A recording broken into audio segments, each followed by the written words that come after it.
a doctor and a farmer, and in general between people who are different and in that sense unequal. Okay, so they've got to be equalized. So we have to have some way of comparing all the things they exchange. And that's 20 what money was invented for. It serves as a sort of middle or medium of exchange. Money can measure anything.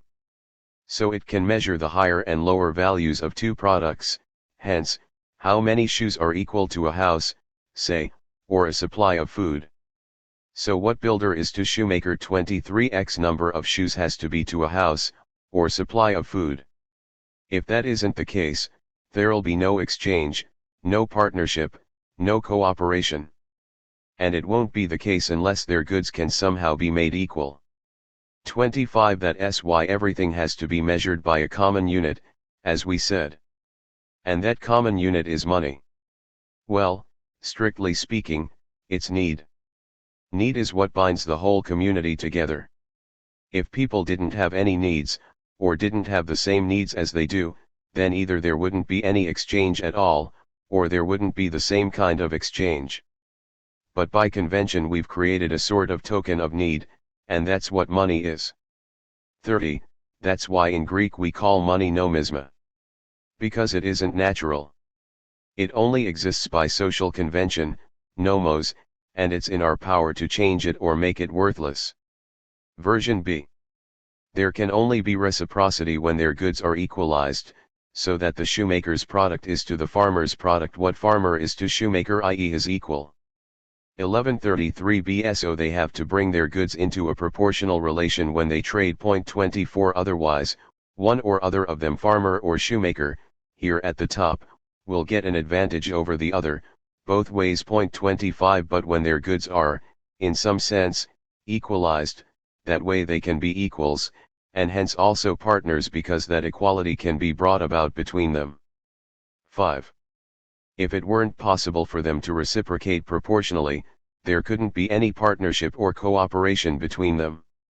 And need is what holds everything together, as a kind of common unit. That's proved by the fact that when two people don't need one another, i.e. when neither needs the other, or one doesn't need the other, they don't trade.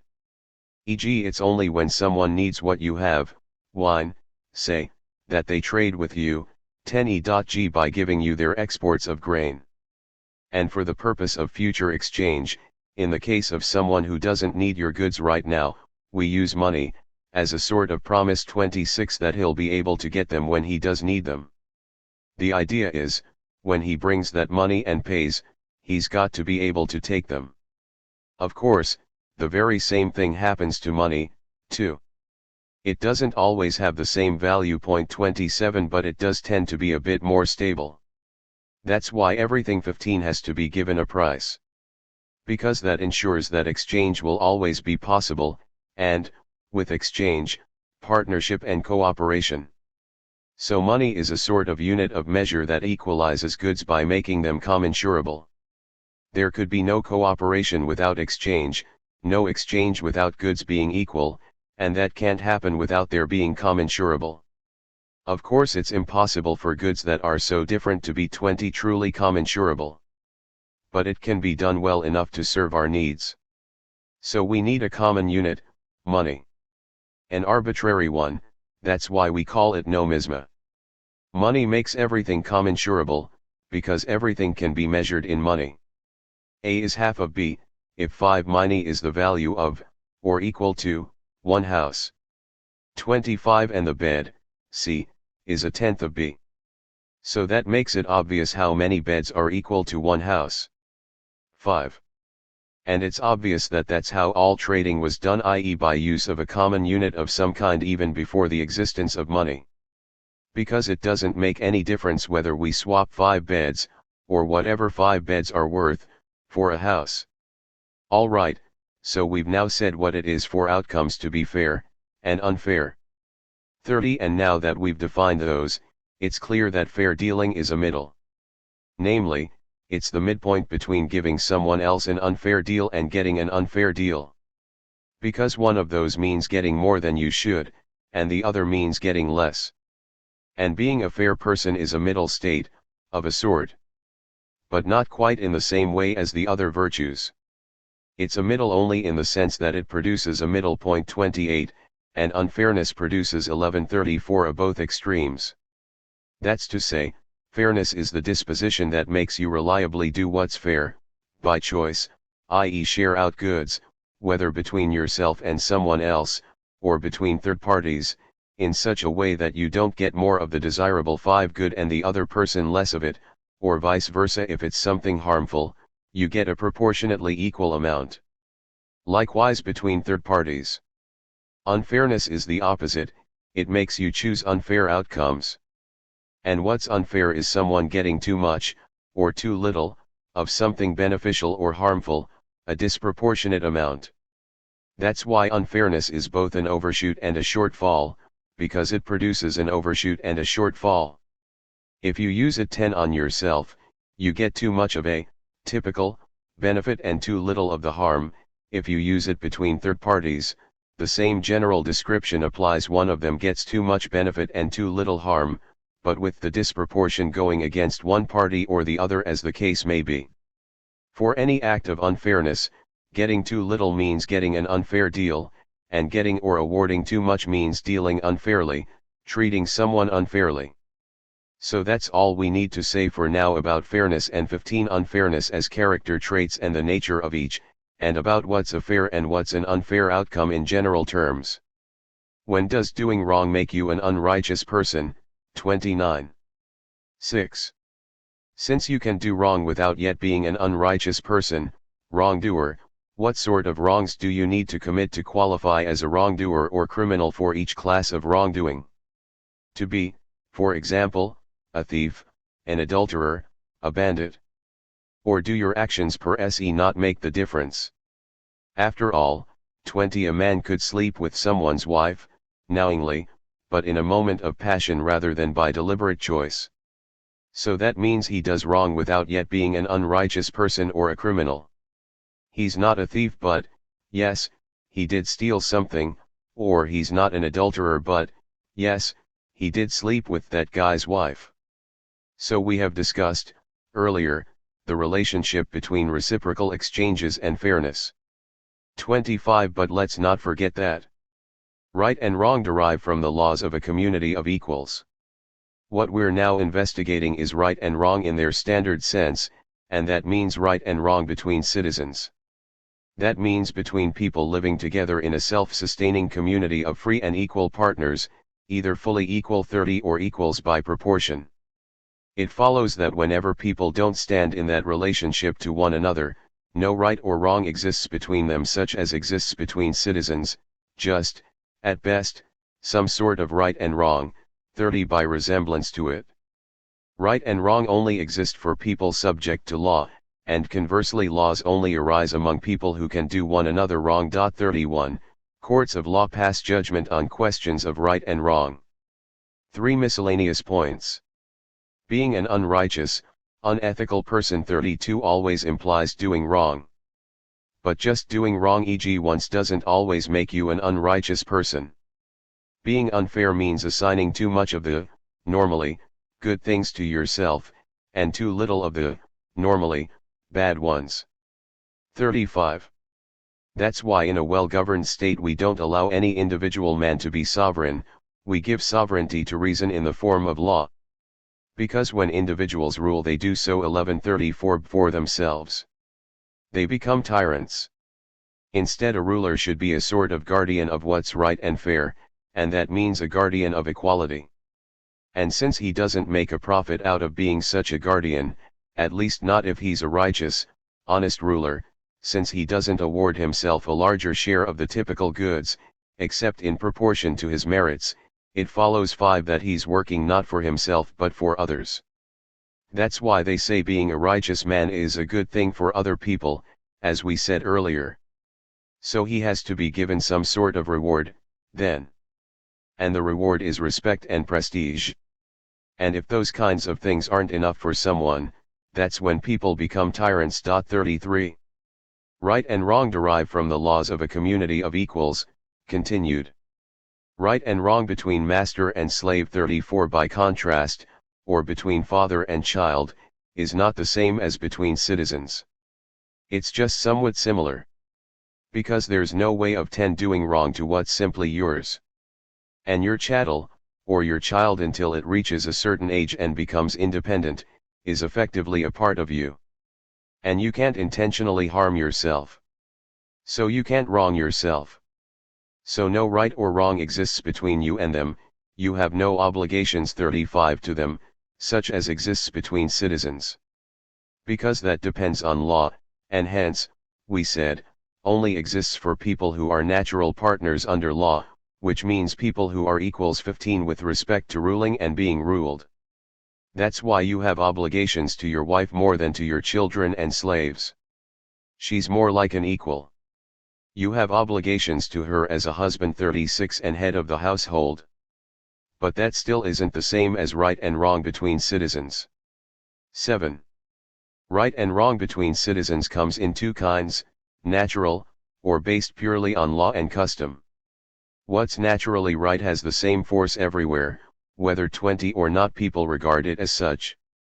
But with the kind based on law and custom, well, at the start it doesn't really matter whether things are done this way or that way, but it matters once people establish the custom, e.g. that the price for releasing a prisoner is 1 mina, or that you have to sacrifice 1 goat rather than, say, 2 sheep to this or that god, plus all the particular little customs that cities establish, like offering sacrifices to Brasidas, plus the temporary obligations created by special decrees. Some people think that's the only kind of right and wrong 25 that exists, since what's natural is invariable and has the same force everywhere. Fire, after all, burns just the same in Persia as in Greece, and then they see all the variation in what people regard as right and wrong. That's not correct. But at the same time it's, kind of correct. The fact is, in our world, maybe not in the divine realm, where there's surely no change whatsoever, but here in our human world some things are certainly natural, but everything is subject to change and variation. Even so, some things are 30 natural and some aren't. And while all of them could be some other way 37, it's still obvious which sort are naturally right and which sort are based only on custom and convention, not nature, even if it's true that both can vary, in much the same way. The same kind of distinction will work in other areas as well. The right hand, for example, is naturally the stronger, and yet it's perfectly possible for everyone to be trained to be ambidextrous. 35 Moral norms based on convention and expedience are like units of measurement. The measures we use for 1135 AN and for grain aren't the same size everywhere. Buyers use larger ones, 38 retailers use smaller ones. Likewise with moral norms that are man-made rather than natural, they're not the same everywhere, just as forms of government aren't all the same, although there's only one form of government, everywhere, that's naturally the best. Each case of what's right or lawful works the way a universal relates to particulars. There's just one of each, one universal, and it covers lots of particular actions. To say X is a wrongdoing is different from saying X is wrong. And X is a right action, dikaima, is not the same as X is right, dikaion. A thing is wrong, naturally or by some stipulation, 10, and then when somebody does it, that's a wrongdoing. But until somebody does it, it's not a wrongdoing yet. It's just wrong. Likewise with a right action, dikaima. We usually call a right action, in the broad sense, a dikaiprajma.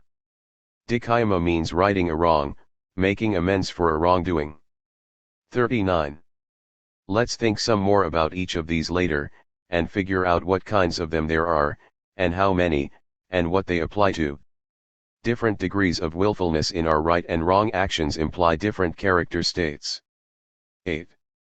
15. So, if the forms of right and wrong are as we've said, somebody does wrong or does the right thing whenever they do those things willingly or willfully. But when they do them unwillingly, they aren't doing wrong or doing the right thing, except incidentally. That is, they're doing X, and X also happens to be right or wrong. Wrongdoing, 20, or doing the right thing, is determined by whether or not it is willful. When a wrong action is willful, people will blame you for it, and that's also when it's a wrongdoing. That means that an action can be wrong, but not a wrongdoing, if it doesn't have the extra element of being willful. By willful I mean, as we explained earlier, anything you do that's in your power and that you do knowingly and without being mistaken about 25 who you're doing it to, or what you're doing it with, or about the result, etc. E.g., you know who you're hitting, what you're hitting him with and why, and, in each respect, it's not by accident or forced on you, like, say, if somebody took hold of your arm and hit somebody else with your arm, then that's not willful because it's not in your power, or, I don't know, maybe the person you hit is your own father, and you know you're hitting someone, or one of the people who was there, 30, but you don't realize it's your father, and similar distinctions can be made about the intended result and indeed the action as a whole. So you're acting unwillingly.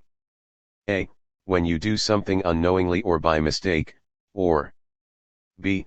You're not doing it unknowingly, but it's not something in your power, or C. When you're forced to do it. There are plenty of naturally occurring things that we do and 1135 bund ergo knowingly, and none of those is willful or voluntary, like getting old or dying, 40. Also, doing something incidentally applies, in the same way, to doing right and doing wrong. Suppose a man pays back some money he owes, but unwillingly, out of fear. We wouldn't say that he's doing the right thing or acting ethically, except incidentally. Conversely, if someone fails to pay back the money because of circumstances beyond his control and thus fails unwillingly, we'd now have to say that he's only wronging anyone or cheating anyone or doing wrong incidentally. Of things we do willingly, some are also by choice, some aren't.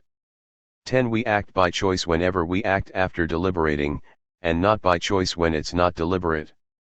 So there are three forms of doing harm in our dealings with others. A. Harmful things that we do unknowingly are mistakes. I.e., when you're confused about who you're doing something to, or what you're doing, or what with, or the intended result. E.g., you didn't think you were firing at someone, or firing at him with one of those, or firing at him, or you didn't mean that 15 to happen, it just turned out that way, not the way you intended, e.g., you didn't mean to wound him, just to prick him, or that wasn't who you meant to do it to, or what you meant to do it with. When the resulting harm was very unlikely, that's a mishap or unlucky accident. If it wasn't unlikely but there was no malice involved, that's a mistake. A mistake is when the cause originates inside you, when the cause is external it's a mishap. 41. B. When you do something knowingly but without deliberating 20 over it beforehand, that now does count as a wrongdoing, e.g. the wrongs we do out of anger or any other emotion or state of mind that's simply inevitable or natural for any normal human being. When people harm others in that way, when they err in those ways, yes, they're certainly doing wrong, and yes, those do count as wrongdoings and crimes, but they don't yet make you an unrighteous, unethical, or evil person. Because the harm you do isn't a result of wickedness. 25. C. When someone does the same things by deliberate choice, that does now mean that they're an unrighteous, unethical, and wicked person. That's why we're quite right not to judge things done from anger as premeditated. If a man acts in anger, he isn't the one who initiated his action. The guy who made him angry initiated his action. Also, in a case like that, there's no argument afterwards over whether or not he did it, just about whether it was justified. Because his anger was a reaction to a perceived wrongdoing. It's not like in disputes over business dealings, 30, where people argue over what happened, and where one man or the other must be a crook, unless it's just because they can't remember. 42. No, they agree on what happened and just argue over whether or not it was justified. So one of them feels he's been wronged and the other feels otherwise. 43, whereas a man who has deliberately done wrong always knows it. 1136a. So, as I was saying, if you do harm by deliberate choice, then, A. You are doing wrong, and, B. That kind of wrongdoing also makes you an unrighteous person. 44. And conversely, you're an ethical or righteous person if you do the right thing by deliberate choice. And you're only doing the right thing if you're acting willingly. 5 of things people do unwillingly, some we're inclined to forgive, some not. We're inclined to forgive people for mistakes they make unknowingly. And I don't mean when they aren't aware of their actions.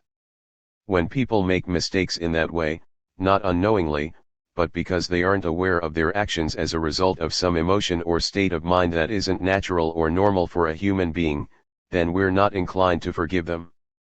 Can you be willingly wronged? Can you wrong yourself? 9.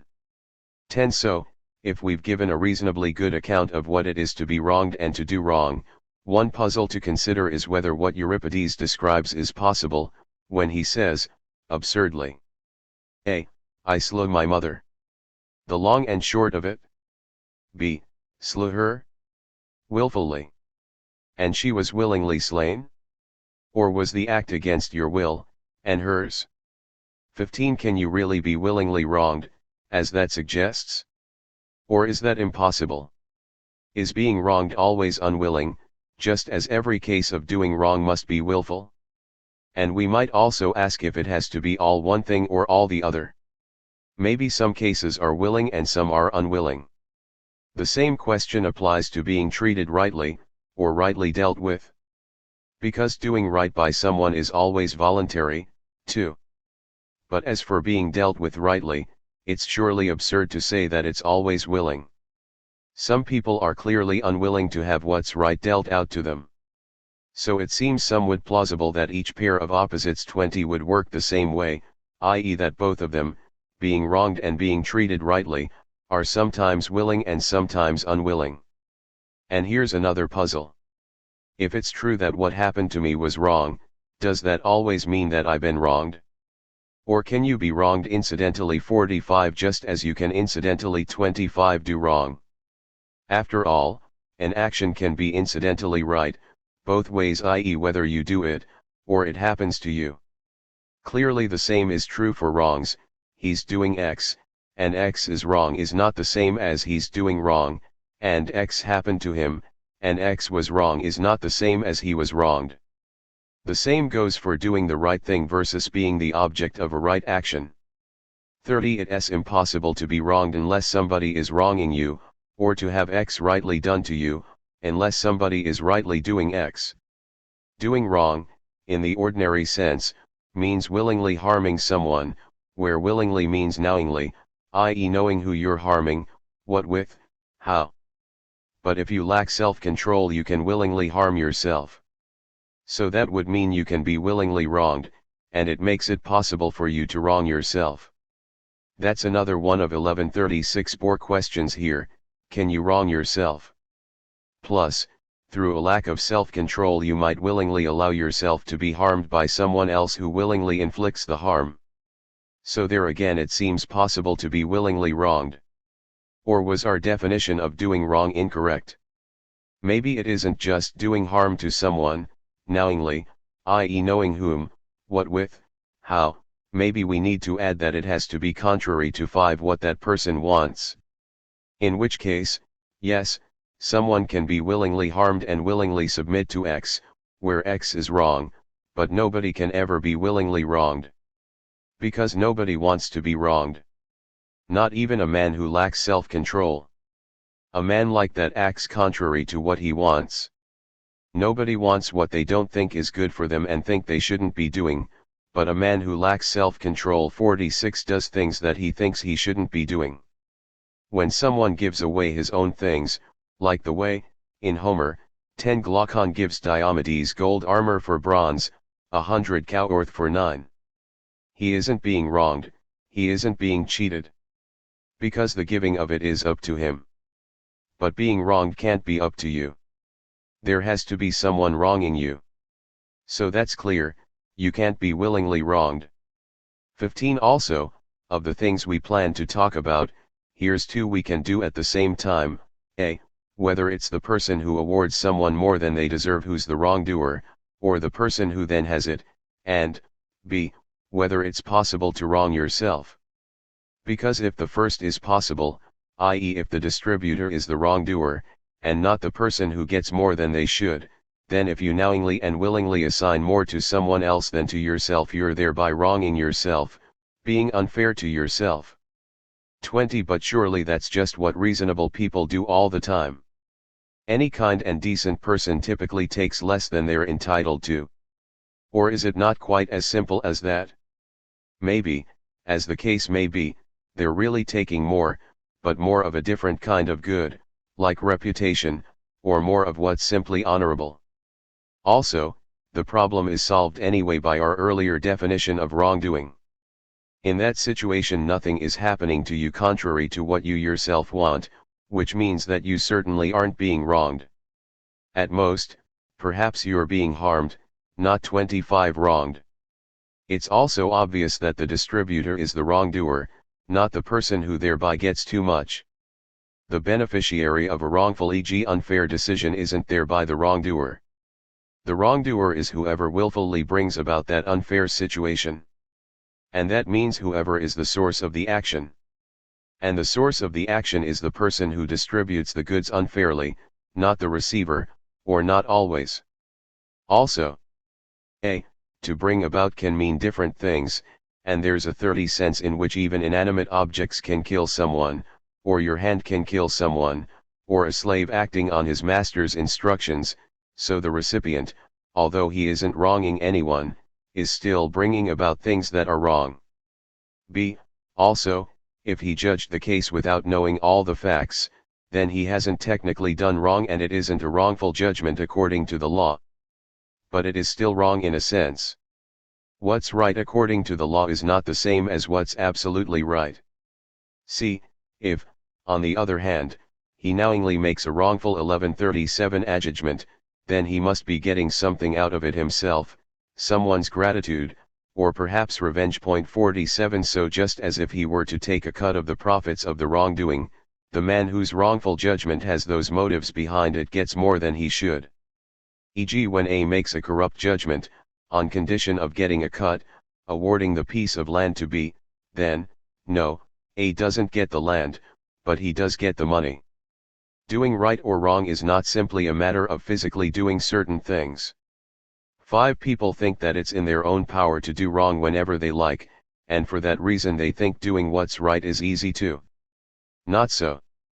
I mean, yes, sleeping with your neighbor's wife, punching someone, handing over that bribe, that's easily done physically speaking, and in our power.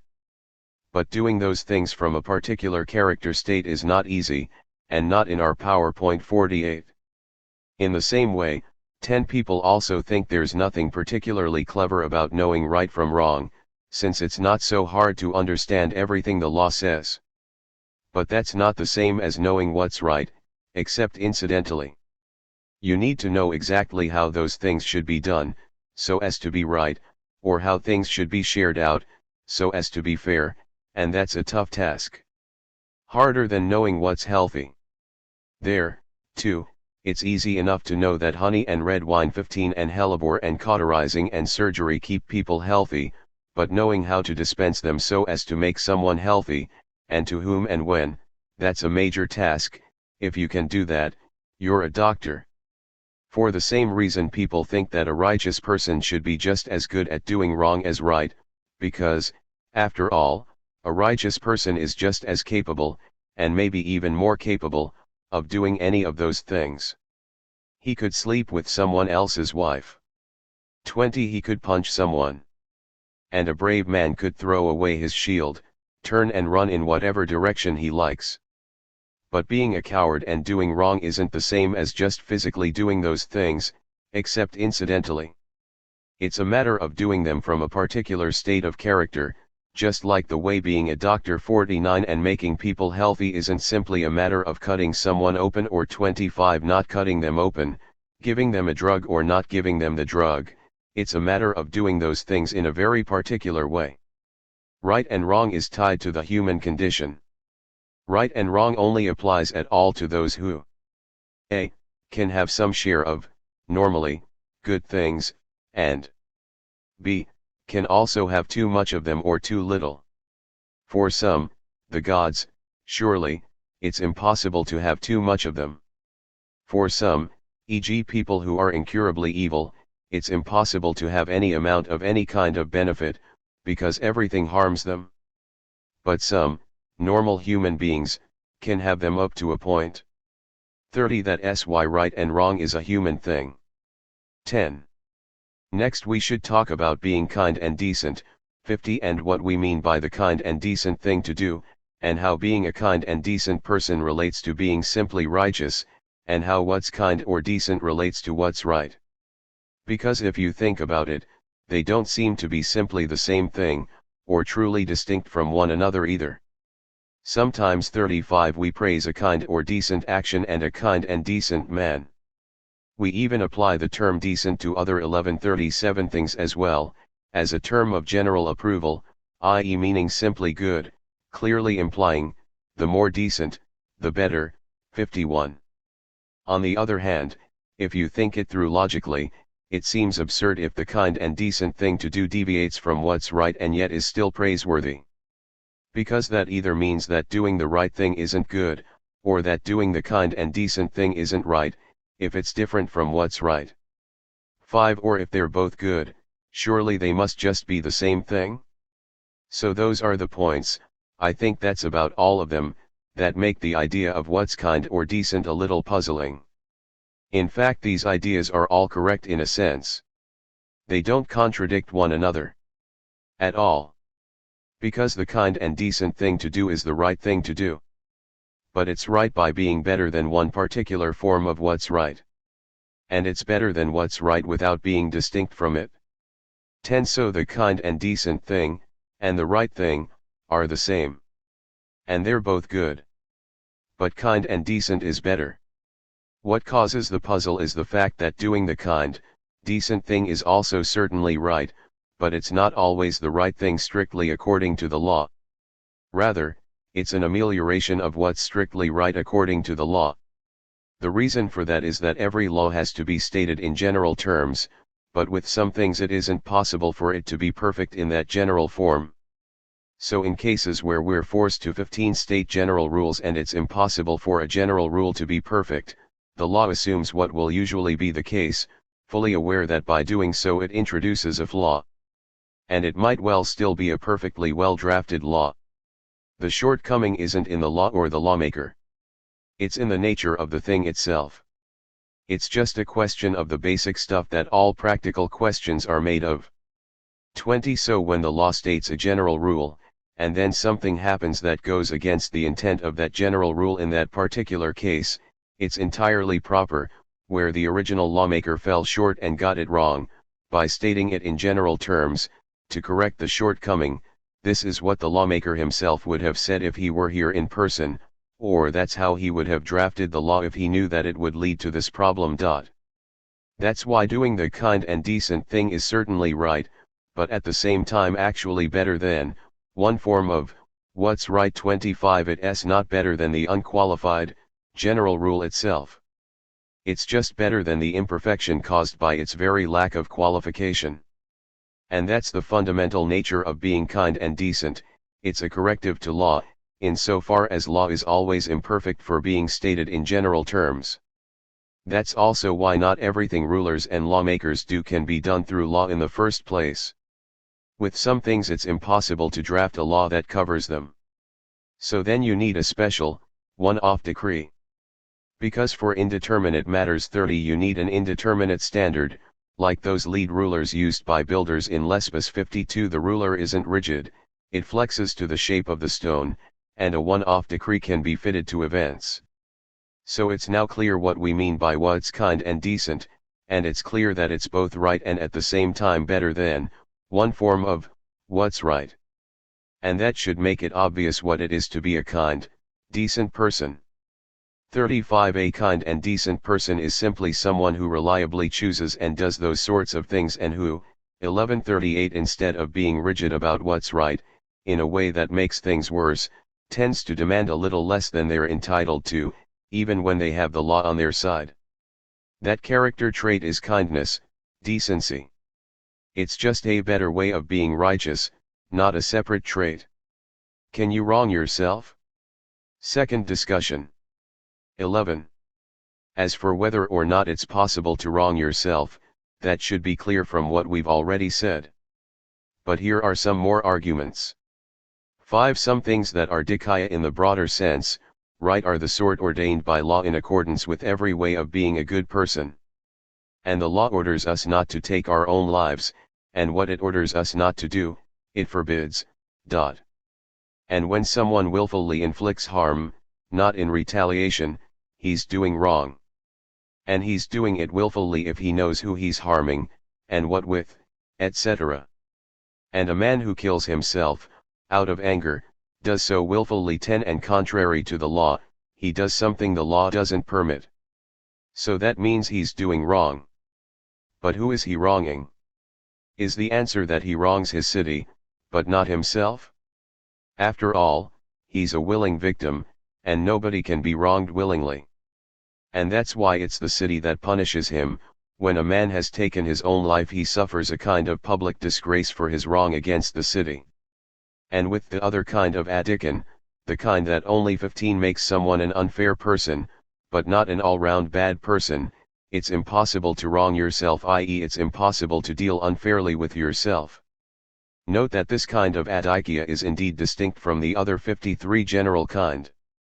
There's a way of being adikos that implies one particular moral failing, namely, being an unfair person, on a par with, say, being a coward, and doesn't imply all-round badness. So, with that kind of adikya unfairness, no, you can't wrong yourself. Because that would mean you getting X and having X taken from you at the very same time. 54, and that's impossible. Fair and unfair actions always have to play out between at least 2 people. Also, wrongdoing has to be willful, deliberate, and unprovoked, the last, because someone who acts because a wrong was done to him, and does the same thing in return, isn't seen as doing wrong. But if you wrong yourself, you're literally doing the very same thing that's being done to you. 55, so it's retaliation. So it's not wrong. Also, that would make it possible to be willingly wronged. And on top of all those, here's another reason. You can't do 25 wrong except by one of the particular forms of wrongdoing. But you can't commit adultery with your own wife, or break and enter into your own house, or steal your own stuff. And in general, the idea of doing wrong to yourself is also ruled out by our earlier definition anyway, when we talked about whether you can be wronged willingly. Doing wrong is worse for you than being wronged, usually. Obviously, being wronged, and doing wrong, are both bad things. 30. Even so, doing wrong is worse for you. Because doing wrong involves you being a bad person and is reprehensible, it implies you're either completely, absolutely bad, or getting there. Maybe not every willful wrongdoing makes you a fully unrighteous person. But being wronged doesn't involve you being a bad person, 35, or an unrighteous, unethical person. So in itself, being wronged is the lesser of the 2 evils. 1138 Bhavang said that, there's nothing to say being wronged can't sometimes be worse for you, through some turn of events. Here's a parallel. Medicine tells us that a lung infection is a much worse illness than stubbing your toe. And yet, though of course this has nothing to do with the medical facts, stubbing your toe could turn out worse, through some turn of events, like, say, if you stub your toe, stumble and, because 5 you stumbled, end up being captured or killed by the enemy. 56. You can wrong yourself in a metaphorical sense. In a metaphorical sense, or by analogy, you have obligations to yourself, or not to yourself exactly, but maybe to some of the parts of yourself. The analogy isn't even with every kind of obligation. Just those of a master and a husband. Because it's in those relations 57 that the rational part of the soul is set over the irrational part. 10. So some people reflect on that, and think you can in a sense wrong yourself, because one part of you can do things to another part that go against its wishes or desires. So just as ruler and ruled have obligations to one another, so do the different parts of the self. All right, there, So that completes our account of being dikaios, being righteous, being fair, and of all the other virtues, of character, that is. Book 6. We claimed earlier that you've always got to choose the middle and avoid going too far or falling short, and that the 20 middle is set by correct reason. Let's explain what we mean by that.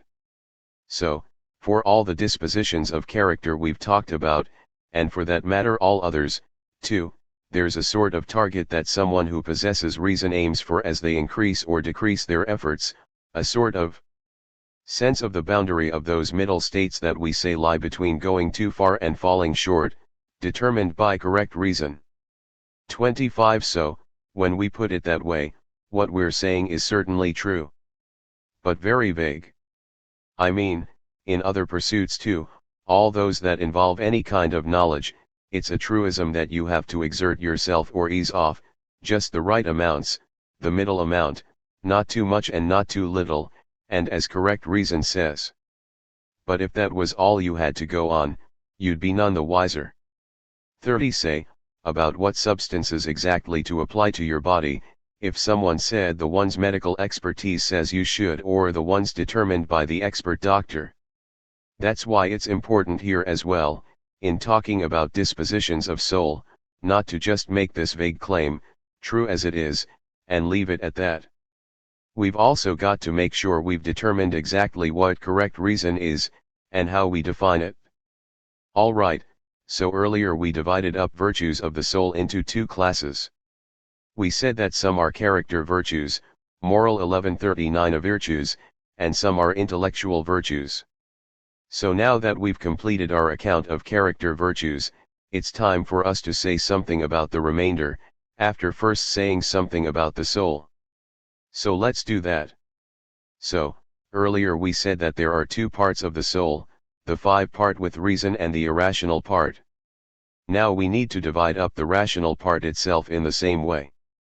Let's start from the idea that there are really two parts that possess reason, one that we use to contemplate all those kinds of facts whose causes and principles cannot possibly be other than they are, and one that we use to contemplate things that can be otherwise. Because for each of those two different kinds of things there's a corresponding part of the soul, itself different 10 in kind, naturally suited to the one or the other, if it's by a sort of sameness or relatedness that each part is able to be conscious of its object. Let's call one of these the scientific part and one the calculating part. Deliberating is the same as calculating, and nobody deliberates about things that can't possibly be otherwise. That means the calculating part 1 is just one aspect of the rational part of the soul. 15. So we need to get a sense of what's the best possible state for each of these parts to be in. Because that's also the distinctive virtue of each, or what it is for it to be good at its designated task. 2. So, there are 3 things in the soul that are in control of action and truth: perception, cognition, desire. Of those, perception isn't ever a source of action. That's 20 clear from the fact that the lower animals have perception but don't share the capacity for action. Affirmation and denial in practical thought have to have their desire equivalents, pursuing X and avoiding X. Point 2. So if a virtue of character is a disposition to reliably make certain choices, and a choice is a desire shaped through deliberation, it follows that for a choice to be a good choice, A. Reason has to be saying something true, and B. Desire has to be correct. 25. And what reason is asserting has to match what desire is pursuing. That's how it works with practical thought and practical truth, truth about what you should do. Purely contemplative thought, by contrast, unconnected with doing anything or making anything, succeeds or fails just by being true or false. That's the goal of every part that thinks, truth. But for the 30 part that not only thinks but is also involved with doing, it's truth in agreement with correct desire. The starting point of an action, in the sense of its efficient cause, not its purpose, is choice. And the starting point of choice itself is desire combined with goal-directed reason. That's why you can't have choice unless you have both, A. Cognition and thought, and B. Disposition of character. Doing well or badly. 35 In our actions is impossible without a combination of thought and character. Thought on its own doesn't move or motivate anything. Only goal-directed thought, practical thought, can move us. Practical thought also governs thoughts about making. 1139b Anyone who makes something does so with a goal. But the thing they're making isn't their overall goal. It's always relative to, or part of, something else. The thing they're doing is their overall goal. 3. Doing well, that's always your goal. And that's the object of desire. Point 4. That's why choice is either cognition tied to desire, or desire tied to thought. Point 55 That's the distinctive human way. 6 Of being a cause of things. Nothing that's past can be an object of choice. You can't choose to have sacked Troy. Because you can't deliberate about the past, either. You can only deliberate about things that are still going to happen and that might come to be. But what's happened can't not have happened. That's why Agathon's couplet is right. 10 The only power that even heaven lacks. To change the past, to make what's done undone. So the task of both of the thinking parts of the soul is truth. So whatever states enable each to grasp truth the most are the specific virtues corresponding to each part. 3. Alright, let's go back a bit and begin our account of them again. 15 Let us say that there are 5 faculties in all where the soul hits the truth or gets it right in its affirmations and denials: a. Technical skill, b. Scientific knowledge, c. Wisdom, d. Higher philosophical knowledge, and e. Direct cognition. But not belief and opinion, because those can sometimes be entirely false. So what do we mean by scientific knowledge? Well, if we're going to be precise about it, ignoring merely related uses of the term knowledge, we might make it clear like this: we 20 all assume that if we scientifically know X, then X cannot possibly be otherwise, whereas with things that can be otherwise, once they're outside our observation we lose track of whether they are or aren't the case. Hence an object of science must be a necessary truth. Hence it must be an eternal truth, because strictly necessary truths are also always eternal. And by eternal truth we mean things that don't ever come to be or cease being the case. 25 Also, we assume all science is teachable, and that whatever can be scientifically known can also be learned. And all teaching has to be based on things you already know, as we explain in the Analytics, because it arises either by induction or deduction. And of those, induction is the source of our universal scientific principles, and then deduction works from those universals. 30 That means there are principles that are the basis of our deductions that aren't themselves arrived at by deduction. By induction, then. So scientific knowledge is the condition of mind arrived at through proof, plus all the other qualifications we set out in the Analytics, e.g. that it's only when you trust your starting points in a particular way, and they're known to you in that particular way, that you have scientific knowledge. If they weren't any more known to you than the conclusion, scientific 35 knowledge would be accidental. 7. Alright, so that'll do as our definition of scientific knowledge. 4. 1140a Of the set of things that can be otherwise, some are also things we can make, and some are things we can do. But making and doing are two different things. On that point we can follow common sense. So that means that the disposition to do things in a reason-guided way must be different from an ability to make something in a reason-guided way. So 5 It isn't even the case that one includes the other. Doing isn't even a form of making. Making isn't even a form of doing. Now, a builder's technical skill, say, is a clear case of an ability to make something in a reason-guided way. In fact, every technical skill or expertise is an ability to make something in a reason-guided way. And conversely, every such ability is a skill. So it looks like a technical skill precisely 10 is an ability to make something in a reason-guided way. Every technical skill is concerned with creating, i.e. with considering and contriving how something or other, something that can either be or not be, can be brought into being, assuming that the source of its existence depends on the maker, not on the thing being made. No skill creates things that are as 15 they are or come into being by physical necessity or naturally. Those things have the source of their existence in themselves. And since making is different from doing, it follows, unavoidably, that technical skill and expertise is concerned with making, not with doing aid or action.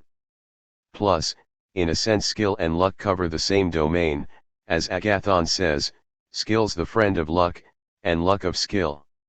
20 So technical skill or expertise, as we've said, is an ability to make something, using reason, getting it right, and lack of skill the opposite 9 A disposition to make something, using reason, and get it wrong. Both are concerned only with things that can be other than they are. 5. What about wisdom? Perhaps we can get a sense of what wisdom is by considering 25 the kinds of people we call wise. All right, so we think of a wise person as someone who's able to deliberate well, make good decisions, about what's good for them and what's in their interests, and not just particulars, like what's going to make them healthy or strong, but what kinds of things make for a good life in general. In support of that, notice that we call people wise even in a particular field 10 when they succeed at figuring out how to achieve an important 30 goal that isn't a matter of their expertise. That suggests that, in the general sense as well, to be wise is to be good at deliberating or a good decision maker. But nobody deliberates about things that can't possibly be otherwise, or that it's impossible for them to do anything about. So, given that, 1. Scientific knowledge involves proof, and, 2. You can't prove X if the principles from which we derive X35 could have been otherwise, because then X itself could always 1140 Bob have been otherwise, and, 3. You can't deliberate about things that are necessarily the way they are. It follows that wisdom is not a form of scientific knowledge or technical expertise.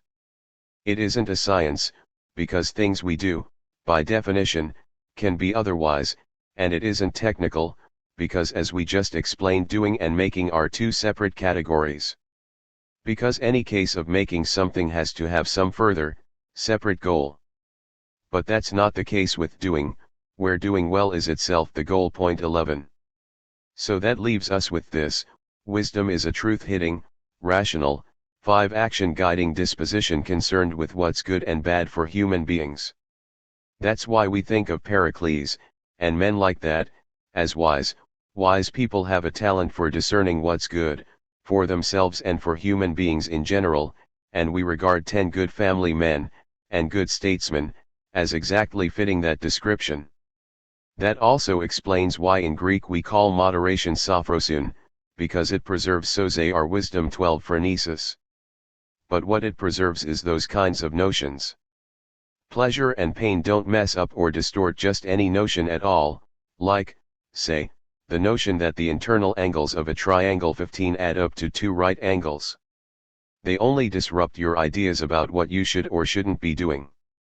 Because the starting point for action is the purpose of the things you're doing, and when someone is corrupted by pleasure or pain, then from the outset they fail to see that starting point, so then they also don't see that they should be choosing and doing all the other things for that purpose and for that reason. That's what being a bad person does to you. It warps your ethical starting points. 20 So it follows that wisdom must be 13 a rational, truth-sensitive disposition that guides our actions with respect to what's good for human beings. Resuming the claim that wisdom is not a technical expertise. What's more, you can be good at a technical skill, but you'd never say he's good at being wise. Point 14. Plus, in the case of technical skill, it's actually better to be someone who makes a mistake on purpose. Point 15. But with wisdom, as with character virtues, that's not the case. So it's clear that wisdom is a kind of character virtue, not a technical skill.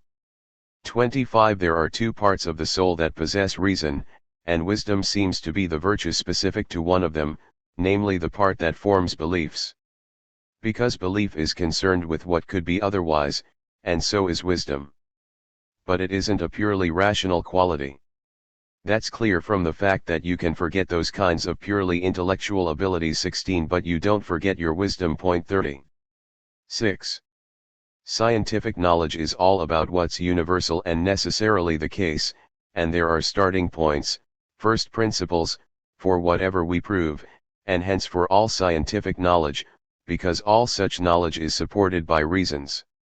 So that means the principles from which we derive what we know scientifically can't themselves be objects of our scientific knowledge, 17 or for that matter of technical expertise or 35 wisdom, because what can be known scientifically can be proved and hence is necessarily the case, and both those concern 1141 a things that could be otherwise. And we can't have higher philosophical knowledge of them either, since that always involves proving at least some things. So if the four faculties which hit the truth, and which by definition cannot be wrong, whether it's about things that can or cannot be otherwise, are scientific knowledge, wisdom, 5 philosophical knowledge, and direct cognition, and if it can't be any of those three being wisdom, scientific knowledge, or philosophical knowledge, that just leaves direct cognition. We must directly intuit 18 the first principles of science. 7. As for Sophia, well, by one use of the term we attribute it to the most exact, consummate craftsmen and artists. 10. So, we might say that Phidias is Sophos, a master mason, or that Polycletus is Sophos, a master sculptor. In that context what we mean by Sophia is technical virtuosity. But we also think of some people as having a general sort of Sophia higher philosophical knowledge, as opposed to Sophia at some particular thing, like when Homer says Margits isn't Sophos, a master, at anything else. 15. He couldn't handle a spade. 'Cause that wasn't the way the gods made him. Nor could he master a plow. Or anything else for that matter. So this older sense, precise technical mastery, implies that Sophia, in its new sense, philosophical knowledge, should be the most exact of all the sciences. 19. So it requires us not just to know the things that we derive from our first principles, but to grasp by induction the truth of the first principles themselves. So that makes higher philosophical knowledge a combination of direct cognition 20 and scientific knowledge. It is scientific knowledge crowned, so to speak, by having the most exalted things that exist as its subject matter. 20. It is absurd to imagine that statesmanship, or wisdom, is the best kind of knowledge there is, when human beings are far from the best thing in the cosmos. Also, if healthy or good means one thing for fish and something quite different for human beings, while what's white or straight is always the same, then having philosophical knowledge, i.e. of metaphysics, theology, physics will always mean the same thing, but being wise will mean something 25 different for different species. Anything that's good at perceiving all its own interests would qualify as wise, and that species will be the authority on its interests. That's why people even call 21 some wild animals wise, the ones that evidently have the capacity to anticipate their needs and make provisions for their survival. Another reason it's obvious that philosophical knowledge, e.g. metaphysics, theology, physics is not the same thing as statesmanship or moral and political wisdom, if knowing 30 what is beneficial to one's own species is going to count as philosophical knowledge. 22. Then there'll be multiple forms of philosophical knowledge, which is absurd. 23. There won't be just one, encompassing what's good for all animals. There'll be a different version for each species of animal, just as there isn't a unified medical knowledge for all living things. And even if human beings are the best of all animals, so what? There are still other things in the universe far more 1141 divine in their nature. To give only the most obvious examples, the constituents of the cosmos. So it's clear from all we've said that Sophia, i.e. knowledge of metaphysics, theology, physics, is a combination of scientific knowledge and direct cognition, applied to things that are by their nature the most exalted things in the cosmos. That's why people say that Anaxagoras, Thales, and men like that are great philosophers, geniuses, but don't think of them as wise, because they see that they're clueless about their own best interests. Yes, the things they know are extraordinary and amazing and difficult and marvelous, but useless, because they aren't investigating what's good for human beings.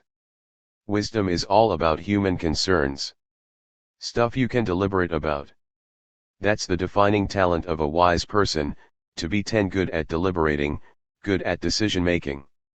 And nobody deliberates about things that cannot possibly be otherwise, or about things that don't involve a goal, specifically, some good thing that can be achieved by doing something. A good decision maker in the general sense is someone good at homing in on the highest of human goods achievable by doing things.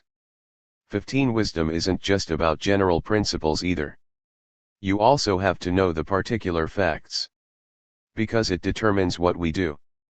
And doing is all in the particulars.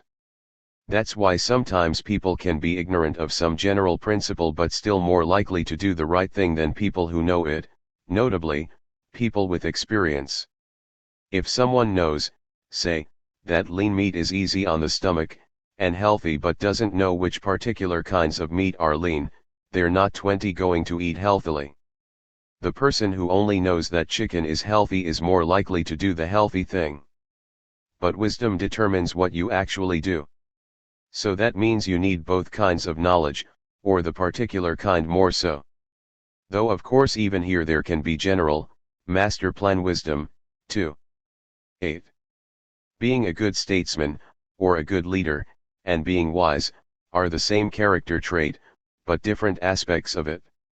And even in the political sphere wisdom takes two forms.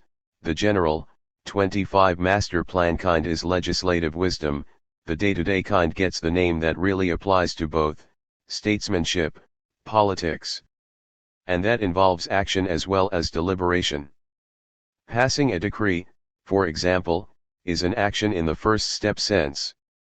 That's why only those people are called statesmen. It's because they're the only ones doing things. They're the hands-on craftsmen of public life. 30. Wisdom is most naturally thought of as applying to yourself, to the individual, and so that's what we usually mean by the general term wisdom. But there are those other kinds too, wisdom in managing your family, in lawmaking, in politics, and the last includes both deliberative and judicial wisdom. So, really, knowing what's good for you is just one particular form of wisdom. But it's a very distinct form of it, so there's 1142 this idea that a man who knows his own interests and minds his own business is thereby wise, whereas statesmen who are, by definition, concerned about other people's lives are seen as busybodies. Hence those lines in Euripides. How unwise I've been. I must be mad. I could have stayed out of trouble. 5. Been a grunt, one of the troops, content with my equal share. People hate a man who sticks out from the crowd. And does something special. He means people look to their own interests, and assume that's what we ought to do. From that attitude you get the idea that that's what it is to be wise. But does that make sense? Surely your own interests can't be well served if you only think about yourself, if you aren't also a family man, and a citizen. Also, exactly how you should manage your own affairs 24 is not obvious, you have to think about it. Resuming the claim that wisdom is not an abstract science, it requires experience of life. Another bit of evidence for this claim is the fact that young people can certainly learn geometry and mathematics and become brilliant at that kind of thing, but we don't think the young can be wise. The reason for that is that wisdom requires knowing the details of life, and we only become acquainted with 15 those through experience, and experience is exactly what young people don't have. It's sheer quantity of time that gives you experience. The same thing explains that other curious fact: why is it that children can be good at mathematics but not at metaphysics, theology, or the natural sciences? Is it because mathematics studies things in abstraction from the physical world whereas the principles of those other subjects have to come from experience? Children can recite that stuff, but they don't believe it. But in mathematics all the basic concepts are easy enough to grasp. Also, you can be wrong about either the universal or the particular in deliberating. For example, you might not know that high-density water isn't drinkable or not realize that this water here is high density. It's also clear that wisdom isn't a science from the fact that it has to grasp the ultimate facts, the particulars. Because those 25 are the stuff of action. So that means wisdom is at the opposite end of the process from direct cognition. Direct cognition, at one end, gives us our general concepts, which are not deduced from anything, and wisdom, at the other, grasps particular facts. Point 25, and they're not deduced scientifically either. There's something we just perceive. I don't mean the way we perceive qualities specific to each sense, e.g. colors, sounds, tastes. I mean the way we perceive, say, in a mathematical proof, that this particular shape here is a triangle.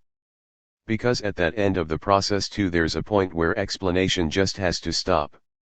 Of course, that's more perception than wisdom, but a different form of perception. Point 30. 9.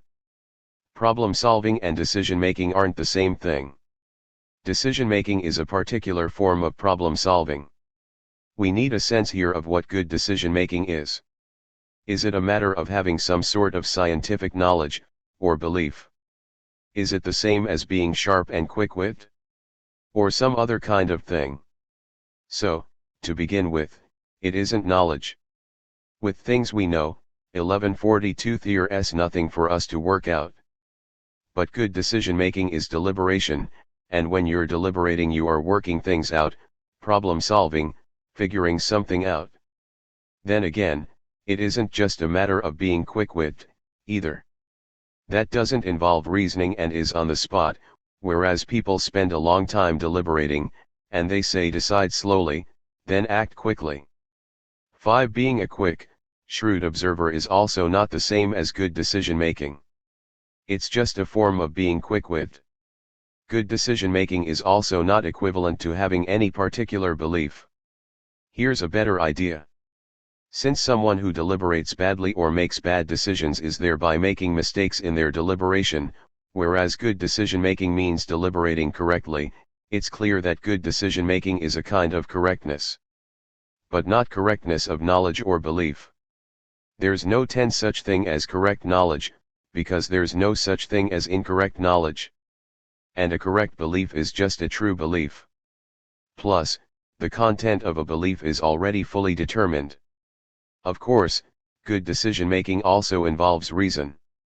So there's still the option of it being the correctness of the thought process itself. Because a thought process is not yet an assertion. That's what rules out belief. A belief is not a form of working anything out. It's already an assertion. But when 15 you remaking a decision, whether you're doing it well or badly, you're still working something out, you're calculating. So good decision-making is correctness in deliberation. Point 26. But we can mean various different things by correct deliberation, and clearly not every kind counts. Take a case where someone who lacks self-control, or an evil person, figures out a way to achieve the goal he sets himself. So 20 that means he'll have deliberated correctly even though he's done himself a lot of harm. Point 27 But deliberating correctly should be a good thing. That's the kind of correctness in deliberating that we have to mean here, the kind that helps you attain something good. Then again, you can also achieve a goal by a false chain of reasoning. You can achieve what you're supposed to, but by the wrong means. You might have a false middle premise. Point 28 So that 25 isn't yet good decision making either, if you attain the right result by the wrong means. Also, you can succeed after taking a really long time deciding what to do, when you might have got there quickly. That doesn't yet count as good decision making either. Correctness here is determined by what benefits you, right goal, right means, right time. Also, we can say someone has made good decisions either in an absolute sense, that is, in life, or relative to some particular 30 goal. So good decision making in the absolute sense is the kind that's successful relative to the overall, absolute goal of life. The particular forms of it are relative to our particular goals. So, if it's a defining feature of wise people that they've made good decisions in life, then it seems good decision making is correctness in our deliberations, as determined by whatever advances us towards that overall goal that our wisdom gives us a true conception of. 10. We also call some people insightful and good at understanding 1143a people, and those qualities, insight and being good at understanding others, aren't just a matter of knowledge or belief in general. If they were, we'd all be insightful. 29 And they aren't the same as having a particular kind of knowledge either. Medical knowledge doesn't make you insightful about health, geometry doesn't make you insightful about triangles. In fact, you can't really be insightful about any objects 5 of scientific knowledge, things that are eternal and unchanging, or even about just anything in the domain of things that come to be, either. You can only be insightful about the kinds of things a person can be facing some problem over and trying to make a decision about. So it has the same domain as wisdom. But that doesn't mean being insightful is the same as being wise. The difference is that your wisdom gives you orders, its goal is to figure out what you should or shouldn't do, while 10 being insightful is only for offering judgment. 30 And advice. Being insightful is the same as being good at understanding people. Insightful people have a knack for understanding people's situations. So being insightful isn't a matter of possessing or acquiring wisdom. Rather, just as learning something in general, when you use your existing knowledge to do it, implies seeing your way into it. 31 Likewise, insight is about using your existing views to make a judgment on something within 15 The scope of wisdom, when someone else tells you about it, and making the morally right call, or judging it well, which is the same thing. That's why in Greek we call insight sunesis. It makes us good at understanding people. Eusunetoi, the word comes from the context of learning. You can see this in the fact that, in Greek the word for to learn, manthenein, often also means to understand, sunyena. 32. 11. Understanding, used in that other way, to refer to the quality that makes people sympathetic and forgiving. 20 Is a matter of correctly judging the kind and decent thing to do. We think of kind and decent people as especially likely to be sympathetic, and being able to forgive, at least, certain things, is kind and decent. A sympathetic outlook. 33 Is the sort of understanding that makes us correctly judge the kind and decent thing to do. Correctly, as in you get it right. 25 And all these various traits tend in the same direction, as you might expect, because typically we attribute all of them together, understanding and insight and wisdom and sense and awareness, to the same people. If we say they have understanding, we'll typically also say they have sense, they're wise, they're insightful. That's because all these abilities are directed at the immediate facts, and the particulars. 30 And it's in offering other people your advice, on matters that fall within the scope of wisdom, that you can be insightful and considerate or sympathetic, because of course kindness. 34 Is common to all good people in their dealings with others. And all the things that we do belong to that set of immediate facts and particulars. A wise person has to know them, and insight and understanding also only apply to the things 35 people are doing, i.e. to particulars. And awareness, too, is of ultimates, at both ends. We have that kind of direct awareness of first principles, and of particular facts. We don't reason. 1143 bore way to either. In our scientific proofs, that means direct cognition of the unalterable first principles. And in our practical reasoning it means direct awareness of the last term, the thing that could have been otherwise, the minor premise. The particular facts are the source material of all our goals. We get our universals from the particulars of life. So we have to have 5 perceived those particulars, have a sense of them, and that kind of perception is awareness, common sense. That's why these things seem to develop in us naturally. Metaphysics and theology don't come naturally to anyone, but understanding, insight, sense, awareness, those do seem to come naturally. We can see that from the fact that we think of them as arising at certain stages of life. That's the age when you acquire some sense and understanding, we say, implying that nature causes these things. 11 Hence we should pay attention to experienced people, to our elders and people who are wise. We should listen even to their unproven assertions and opinions, no less than to the proven claims of science. Those people have the keen eye of experience, so they see things right. 15 All right, so we've explained what wisdom is, and what philosophical knowledge is, and what each of them is about, and said that each is the special virtue of a different part of the soul. 12. But you might well wonder about these things, what's the use of them?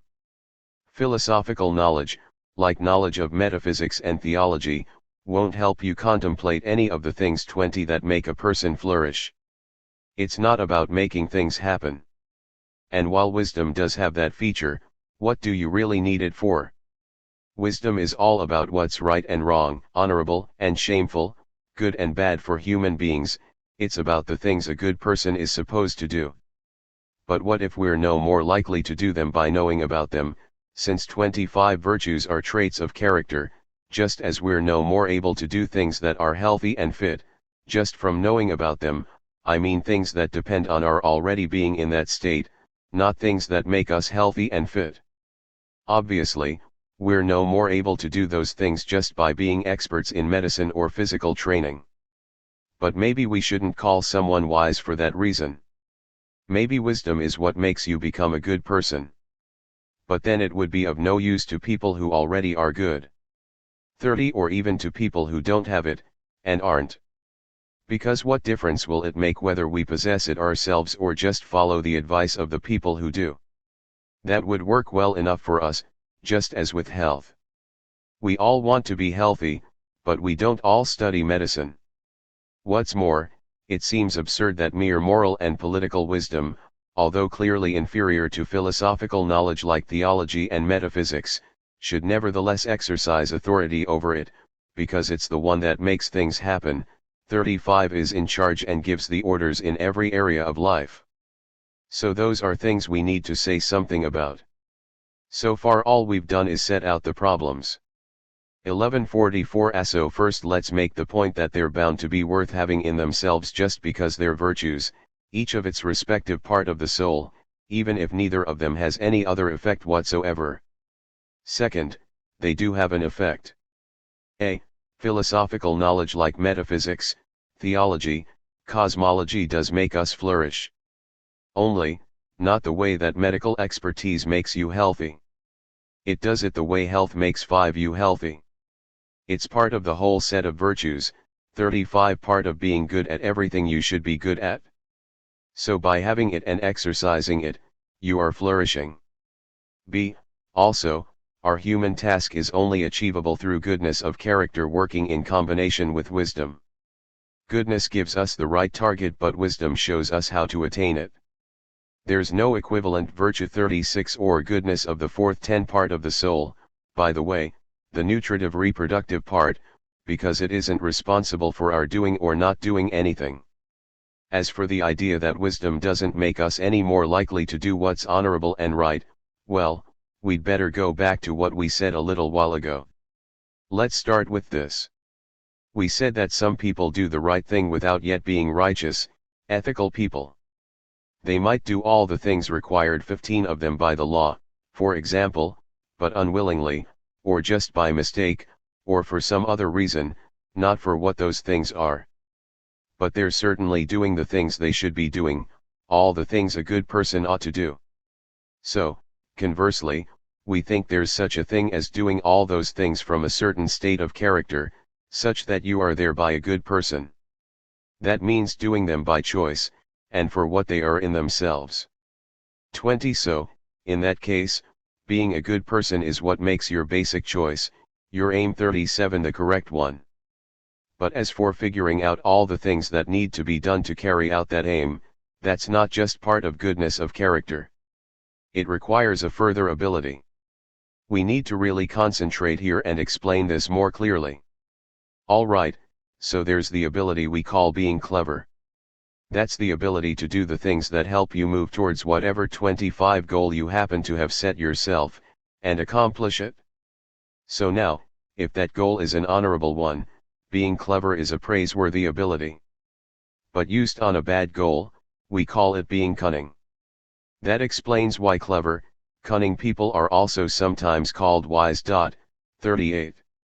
Wisdom is not that ability. But it does include it. The full 30 disposition cannot develop, here in this eye of the soul, without goodness of character, as we said, and as should be obvious by now. Because practical reasoning always has to have its starting point, given that X is my goal, given that X is the best thing for me to do, whatever it might be, any decent goal you like. The point is, that goal is only visible at all to a 35 good person. Being an evil person distorts your practical starting points, it makes you consistently wrong about them. Hence, clearly, you can't be wise if you aren't also a good person. 13. 1144 BSO We need to take another close look at what's involved with being a good person. The situation with goodness is rather like what we just said about wisdom and cleverness, namely, that they're not the same thing, but closely related. There's a similar relationship between natural goodness and goodness in the full sense. Everyone agrees that all character traits come to us naturally, 5 to some extent. Right from birth we're predisposed to fairness, moderation, bravery, and so on. But we look for something more in the fully good person, we expect those traits to be there in a different way. After all, even children, and animals, can have those natural dispositions. But if they're not combined with sense and awareness, they're manifestly harmful. 10 A powerful animal that rushes around without vision is bound to crash into things just as powerfully, and we can easily imagine that something like that applies here, to say the least. But once they gain awareness, well, that makes a big difference in how they act.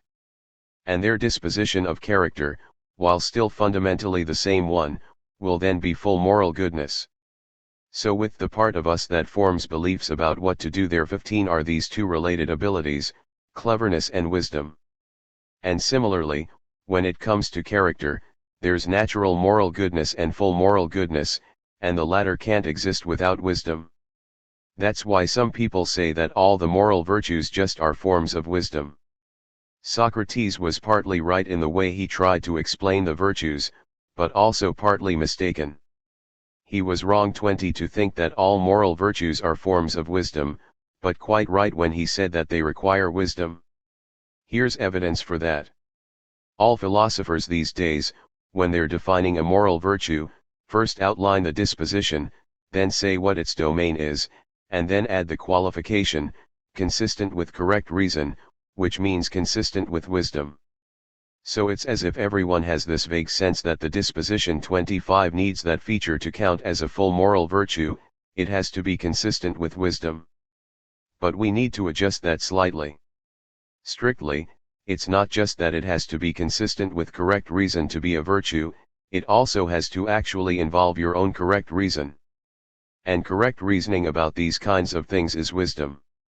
So Socrates thought all the virtues were just reasoning, he thought they were all forms of knowledge, but we say they involve reason. 30 So the upshot of everything we've said is that it's not possible to be a fully good person without also being wise, or wise without goodness of character.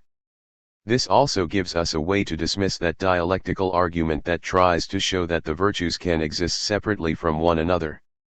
The same person isn't going to be naturally inclined 35 to a high degree to all the virtues, so he might well acquire virtue A before virtue B. Yes, maybe that's true of the natural virtues. But with the virtues that make you a good person in 1145 with a full sense, it's not possible. Because once you have wisdom, when you have any one virtue, you'll have them all. It's clear, A, that even if wisdom didn't make us more likely to do the right thing, we'd still need to have it, just because it's the special virtue of its part of the soul, and, B, that in fact our choices won't be the right ones without a combination of wisdom 5 and moral goodness. Goodness makes us have the right goal, wisdom makes us do the things that lead to that goal. What's more, it isn't really in charge of philosophical knowledge, or of the better part of the soul, just as medicine is not in charge of health. Wisdom doesn't employ the knowledge that comes from higher philosophy like theology and metaphysics.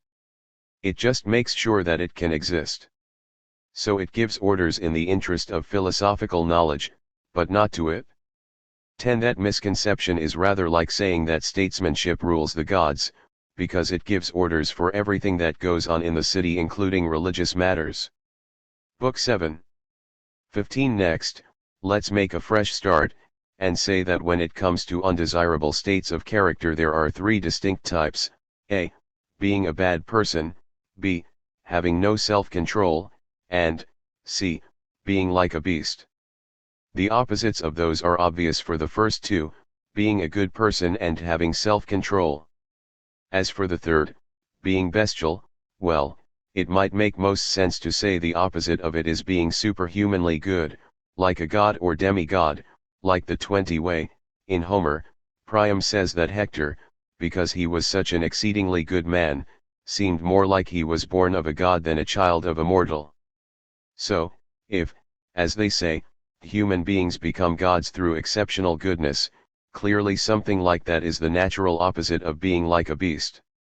25 That makes sense in another way too. A beast isn't good or evil, and neither is God. God has something more exalted than goodness, and being a beast is a wholly different category from being evil. Also, it's rare for a man to be godly, as they say in Sparta when they really admire someone, see ius honor. Godly man, 1:30, and equally rare for a human being to be bestial. It's mostly a barbarian thing. But it's also sometimes caused by illness or mental impairment. We also use beast and animal as terms of abuse of people who are extremely evil. But we'll say something about that condition later. And we've 35 already talked about what it is to be a bad person. So here we should talk about a. Lacking self-control, and being soft and pampered, and b. Having self-control, and being resilient. We shouldn't treat the one as the same as being a bad person, 1145, or the other as the same as being a good person, 2, nor should we treat them as entirely distinct from those things. Let's go with our usual method. We should lay out the things that appear to be the case, first run through all the puzzles and problems, and then explain, well, ideally, all the standard views 5 about these experiences, but if not all then at any rate most of them, and the most important. Because if the difficulties can be cleared up, and the standard views are left standing, we can feel we've done a decent enough job of explaining things. Alright, so people think that a. Self-control, and resilience, are good qualities and praiseworthy, 10, while lacking self-control and being soft are bad qualities and blameworthy. b. People with self-control stick to what they've decided, people who lack self-control deviate from what they've decided. c. When people lack self-control, feeling and emotion 3 makes them do things they know are bad, when people have self-control reason makes them not follow desires they know are bad. d. People say a moderate person always has self-control 15, and resilience. But only some people think that everyone with self-control is also moderate. Others say that's not right. Some treat having no self-control as equivalent to being lecherous and gluttonous, and vice versa, they just lump them all together. Others say they're different. Sometimes you hear people say a wise person must also have self-control. Other times, that some people are wise, clever, but have no self-control. Also, we use the same word in Greek, akrates, of people who can't control their temper, or have no self-control when it comes to prestige and fame, or where money is concerned. 20 So those are the things people say. 2. And our first puzzle. A. In what sense exactly does someone correctly grasp that they shouldn't be doing what they're doing when their self-control fails? Do they know? Because some people say that's impossible. Shocking. Socrates thought that there's knowledge inside them, and yet something else is able to control it, push it around like a mere slave. 25 In fact, Socrates was firmly against the whole idea of failures of self-control. He thought there was no such thing. Nobody ever goes against what they think is best. They must just not realize that what they're doing is bad. Well, there's a theory glaringly at odds with the apparent facts. You've got to ask about what's happening to people here. If they don't realize, for what sense of don't realize does that turn out to be? 30 Because they certainly think they shouldn't do it, before they experience their loss of self-control. That's a given. B. Others partly go along with Socrates, partly disagree. They agree that knowledge can't be overpowered. But they don't agree that you can't even act against what you merely believe is better. So on those grounds they claim that 35 when you lose control and are overpowered by pleasures you don't have knowledge, you just have a belief that you shouldn't be acting that way. But if it's just a belief rather than knowledge, which is to say, if 1146.8's not a strong conviction telling you not to do it, just a rather half-hearted one, like when people can't quite make up their minds about something, surely you can be excused for deviating from those beliefs in the face of really powerful desires. But we don't excuse a moral failing like lack of self-control, or anything else we blame people for. See, so is it your wisdom telling you not to do it? That's very strong. 5. No. That's absurd. That would mean the same person could be wise and also have no self-control. And literally nobody would say that willfully doing really awful things 5 is compatible with being wise. On top of that, we showed earlier that a wise person is by definition good at actually doing the right thing, a particulars guy 6, and has all the other moral virtues. 10. D.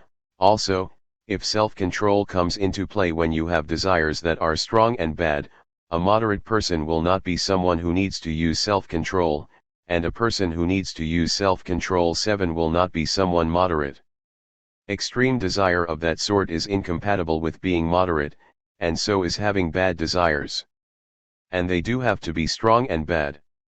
Because if the desires in question were good, the disposition that stopped you acting on them would be bad, so then, weirdly, self-control wouldn't always be a good quality. And there's nothing very 15 impressive about controlling desires that are weak and not so bad. Even if they're bad, but also weak, what's the big deal? Also, if self-control is what makes you stick to any and every belief about what you ought to do, then it can be a bad quality, if it even makes you stick to a false one. Conversely, if deviating from any such belief is a lapse of self-control, then lack of self-control will sometimes be a good thing. Remember 20 Neoptolemus in Sophocles' Philoctetes. We applaud him precisely for not following through on what he was persuaded to do by Odysseus, because he feels bad about telling a lie. There's also that sophist's argument. That creates another puzzle. Sophists try to force you to accept weird conclusions based on your own views. It makes them look clever when they pull it off. So you get a chain of reasoning that amounts to a paradox. Your mind gets all tied up in knots. It doesn't want to stay 25 where it is, with a conclusion it can't possibly accept, but it can't move beyond it either because it can't see how to unknot the argument. So there's this sophist's argument to the effect that being an idiot, combined with having no self-control, amounts to being a good person. The idea is, since you have no self-control, you always do the opposite of whatever you think you should be doing, but since you're an idiot, you think good things are bad and that 30 you shouldn't be doing them. So you end up always doing good things 8 and never bad ones. And another person A does something he shouldn't do, pursuing pleasures, convinced it's a good idea. He does it by choice. Person B does it not because he reasoned that he should, but just through a lapse of self-control. So, you could argue that A is morally better than B9 on the grounds that he's more easily cured. Because he can be persuaded otherwise. But B, the one with no self-control, fits the old saying, 35 when even water makes you choke 10 what can you wash it down with? 1146 If he'd been doing it because he was convinced it was a good idea, he might have stopped by being persuaded otherwise. As it is, he's already convinced he shouldn't be doing it, and it doesn't make any difference. He's doing it anyway. Also, if self-control and lack of self-control can apply to anything at all, what's the standard sense of having no self-control? Nobody lacks self-control in all the ways we mentioned. But we do speak of some people as simply having no self-control. Alright, so those are the various problems and puzzles that come up here. We need to clear away some of these ideas and hold on to some of them. Remember, clear up the puzzles and you find the answer. 3. So first we need to consider whether or not these people know they shouldn't be doing what they're doing, and if so, in what sense. Second, what kinds of things should we take self-control and lack of self-control to 10 apply to? Can they apply to any kind of pleasure and pain, or only certain kinds? Also, is self-control the same as resilience, or different? And so on, through all the other questions connected to this inquiry. The starting point 11 for our investigation is this: are people 15 who have or who lack self-control distinguished 12 by the sorts of things they do, 13 or by the way they are when they do them? What I mean is, does someone who lacks self-control lack self-control just by virtue of doing A-, B-, C type things? Or is it not the A, B, C but the way they are when they do them? Or both? Second, can lack of self-control, and self-control, apply to anything? Because someone who lacks self-control in the standard sense doesn't lack self-control about just anything. 20 He lacks self-control in a particular area, he does the same things 14 that gluttonous and lecherous men do. Plus, it's not just about doing those things at all, otherwise lacking self-control would be the same as being lecherous and gluttonous. It's about being in a particular state when you do them. A gluttonous, lecherous man is driven to them by choice. He believes he should, whenever possible, pursue immediate gratification. Someone who lacks self-control thinks they shouldn't, but do it anyway. So, as for that idea that it's only true belief, not knowledge, 25 that people go against when their self-control fails, that just doesn't make any difference to the explanation. Because sometimes people might only have a belief, but that doesn't mean they're unsure about it. On the contrary, they can feel 100% certain.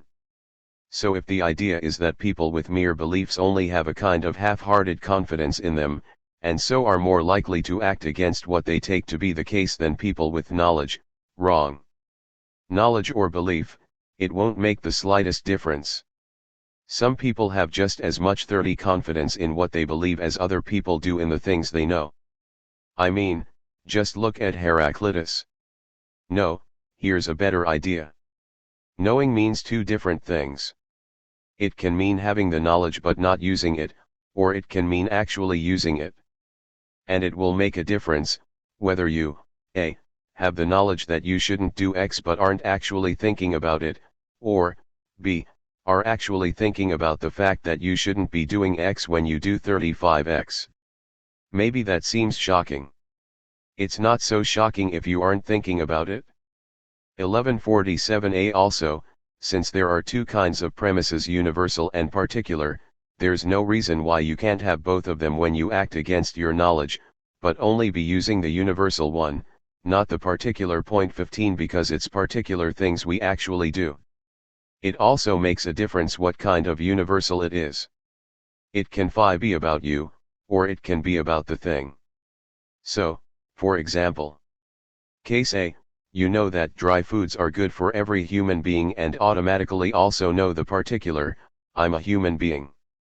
Case B, you know that food of type X is dry, but you don't know the particular 16 that this food here is of type X, or maybe you have the knowledge, but it's not active.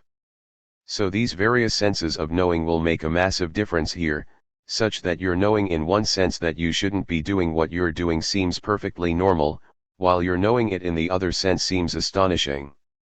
10 Also, there's yet another way that people can have knowledge, different from the ones we've mentioned so far. Within the class of having the knowledge but not using it, we know there's a different sense of having it, such that you kind of have it but also kind of don't have it, like someone who's asleep, or mad, or drunk. And isn't that exactly the condition 15 people are in when they're in the grip of those feelings? Anger, sexual desire, and various other things like that actually alter your physical state 17 in obvious ways, and sometimes they drive people insane. So it makes clear sense to say that people who lose their self-control are in the same sort of condition as those people. The fact that they can still mouth all the arguments that come from their knowledge means nothing. After all, even people who are drunk or mad can recite scientific 20 proofs and verses of Empedocles, and when children first learn about right and wrong they can string together the arguments, but they don't yet know what they mean. They have to mature and grow 18 into those ideas, and that takes time. When people say all the right things in the middle of a loss of self-control, we can think of them as being like actors, reciting lines. We might also try looking into the cause of it by a scientific approach. Like this. 25 There's one kind of belief that's universal, and another kind that's about particulars, the latter determined by perception, of course. And when they come together to form a single belief, then, in other cases 19 your soul is bound to assert that conclusion, and in special cases where the conclusion is I should do X you're bound to do X, right away. For example, suppose your premises are universal if it's sweet, I must have a taste of it, and particular this is sweet, i.e. this particular bit 20 of food. 30 As soon as you put them together you're also bound to do that thing, i.e. eat it, if you can, and nothing prevents you. So now consider a case where you have one universal belief telling you not to have a taste, but another one saying that you too every sweet thing is delicious, and P2 this thing is sweet. And that's the one that's active 21 and physical desire happens to be in the mix as well, then there's one universal telling you not to, but desire is driving you on. Desire can set all your 35 bodily parts in motion. 22. 1147 BSO It turns out that, in a sense, it's actually reason, and a belief P2, that cause your loss of self-control. But the belief doesn't in itself contradict correct reason. It only contradicts it because it happens to meet with desire. It's desire that really opposes correct reason, not the belief. 23. So that's why animals can't lack self-control, because they 5 don't have universal notions. All they have is an impression of particular facts, and memory of particular facts. As for how your fit of not realizing what you're doing dissipates, and you get your knowledge back after a loss of self-control, well, the explanation is the same as for someone who's been drunk or asleep. It isn't specific to this experience. We should ask the physiologists. And since that final premise is a belief about something perceived, 10 and the one that determines our actions, that's the one you either don't have at all while you're in the grip of emotion, or you only have it in such a way that having it doesn't really mean actually knowing it, it just means mouthing it. 24 Like the drunk guy reciting Empedocles. And since that final term isn't a universal, and isn't really part of knowledge in the same way as the universal is, it seems we do even get the result 15 Socrates was after. Because it isn't what we take to be knowledge in the strict sense that gets disrupted. 25 Or dragged around by the effects of feeling and emotion, just your perceptual knowledge. 26. Alright, that's all we need to say about whether or not it's possible to know that you shouldn't be doing what you're doing when your self-control fails, and if so, in what sense. Let's move on. 4. 20 Is there a standard sense of lacking self-control, without qualification? And if so, what kinds of things does it apply to? Or are there just the various particular forms of it? That's what we should talk about next. So, first, it's quite clear that having self-control, being resilient, lacking self-control and being soft, it's clear they're all to do with pleasures and pains. Translators note, in what follows there are 2 versions, A and B, of the same section of the discussion. Version A. Some things that give us pleasure are necessary to life, others though non-essential are worth having considered in themselves. 25 But you can have too much of them. The necessary sources of pleasure are the bodily ones, I mean things like the pleasures of eating and drinking, sex, and all the kinds of physical pleasures that we earlier said were involved in being lecherous and gluttonous, or moderate. As for sources of pleasure that are non-essential but desirable in themselves, I mean 30 things like winning, being respected, being rich, and those kinds of good and enjoyable things. A. So when people overshoot correct reason, i.e. their own, with regard to the second kind, We don't simply say they lack self-control, we qualify it. We say, he has no self-control when it comes to money, or he has no self-control when it comes to fame, or he can't control his temper. 27 Not simply he has no self-control, because these cases are different, and only described 35 that way by resemblance.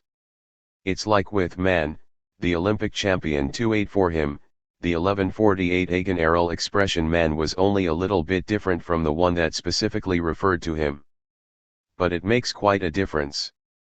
Here's a way to see the difference here. We blame people for failures of self-control. And it's not just seen as a mistake.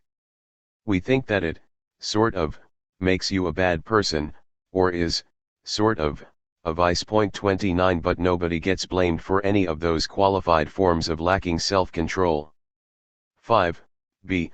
When it comes to physical enjoyments, the sort you can be moderate or lecherous and gluttonous about, when someone pursues excessive pleasures. 30 Not because they're choosing to but against their choice and intent, that person 10 lacks self-control. We don't qualify it. There's no with respect to this or that, as with someone who can't control his temper. They simply lack self-control. That's the standard sense. You can see this in the fact that people are only called soft with respect to those kinds of pleasures, not any of the other kinds. That also explains why we tend to lump together lack of self-control with being lecherous and gluttonous, and, conversely, self-control with moderation, but wouldn't think to 15 do that with any of the qualified forms. It's because they involve the same kinds of pleasures and pains. Strictly speaking, though, while all those types of people do the same things, 31 they aren't the same way when they do them. In one case they're choosing to do them, in the other case they aren't.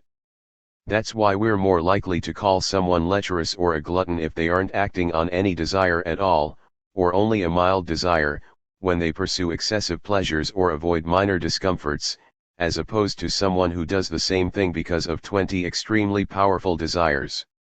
Because just imagine what the first type of person would do if they also felt a vigorous desire for pleasure, or really serious pain, caused by a lack of basic necessities.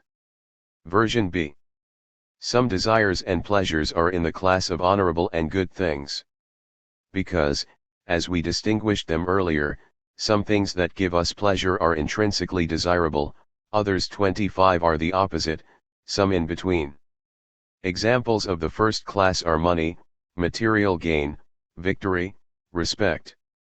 So with all those kinds of things, and the in-between kind, people aren't criticized just for having feelings about them, just for desiring them or liking them. They're criticized for the way they feel about them, for going too far. We criticize people for pursuing one of those intrinsically honorable and 30 good things obsessively, 32 and beyond reason. Think of people who care more than they should about respect and prestige, or more than they should about their children or parents. Because children and family are good things too, and people are praised for caring about them.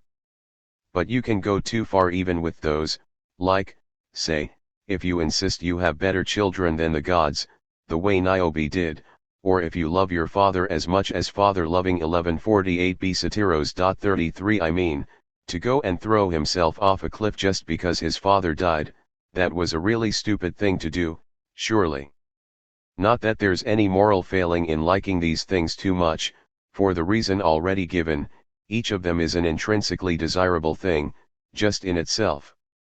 But going too far with them is a bad thing and to be avoided. For the same reason, there's 5 no way of lacking self-control about them either. Because lack of self-control isn't just something to be avoided. It's also something we actually blame people for. But by resemblance to the standard phenomenon, we do speak of lacking self-control about those things, with a qualification, no self-control when it comes to X. It's like calling someone a bad doctor or bad actor when you wouldn't call them simply bad, i.e. a bad person. Neither 10 of those amounts to being simply bad. They just resemble it by analogy. And that's clearly how it works in the self-control case too. We should assume that standard self-control and lack of self-control only apply to the things that people can be moderate or lecherous and gluttonous about. But as for not controlling your temper, that's something we only say by analogy. That's exactly why we qualify it with the reference to temper, likewise with he can't control himself when it comes to fame, or he's got no control when it comes to money. 5. 15. Some things are naturally pleasurable, and some of those universally so, some only for certain classes of animals or people. And some things aren't naturally pleasurable, they just come to be pleasurable through physical impairments and abnormalities or by habituation, and in some cases because people have depraved natures. And you can see dispositions closely corresponding to each of those phenomena. By bestial or animalistic dispositions I mean, people 20 like that slave woman who they say used to cut open pregnant women and devour the foetuses, or the kinds of things they say some of the savage tribes around the coast of Black Sea take pleasure in. They say some of them like to eat raw meat, or human flesh, and that some of them supply their children to one another for banquets. Or the thing about phalaris. 34. Those are bestial, animalistic dispositions. 25. But others are pathological, caused by illnesses, including insanity in some cases, like the man who sacrificed and ate his mother, or the one who ate his fellow slave's liver. The pathological kind may result either from people's nature or from habituation. I mean things like, pulling your hair out, biting your nails, eating charcoal, or clay. 35, and, we might add, female sexuality in males. 36 because in some people those things arise from their nature, in others from 30 habituation, i.e. when they're trained into them from childhood. So in all cases where the cause is their nature, nobody would speak of them not being able to control those urges, just as you wouldn't say women lack self-control for having the non-penetrative role sexually, and the same goes for any pathological states that result from habituation. So having any of those conditions is outside the bounds 1149a of being a bad person, as is the other kind, being like an animal. And having such a condition, and controlling it or not controlling it, that's not standard lack of self-control. We just call it that by resemblance, just like with someone who's the same way with fits of anger, we say he can't control his emotion, but we shouldn't simply say he lacks self-control. 5. In fact, all extremes, extreme mental deficiency, cowardliness, lecherousness, aggressiveness, they're all either animalistic or pathological. A man whose nature makes him afraid of everything, even the squeak of a mouse, has an animalistic cowardliness. And the guy who was scared every time he saw a weasel, that was an illness. As for the mentally deficient, some lack the power of reason 10 innately, and live by perception alone. That's animalistic. Some tribes of distant barbarians are like that. Others are that way through illness, seizures, for example, or madness. That's pathological. And with some of these things, it's possible to have the condition but not be controlled by it. Imagine a phalaris who was able to restrain his desire to eat a child, say, or abuse it for 15 some perverse sexual pleasure. Or you can be controlled by them, as well as having them. It's the same with being depraved. Being a depraved person in the standard sense implies within the normal human range. Then there's the kind we qualify, X is a bestial depravity, Y is a pathological depravity, not the standard kind.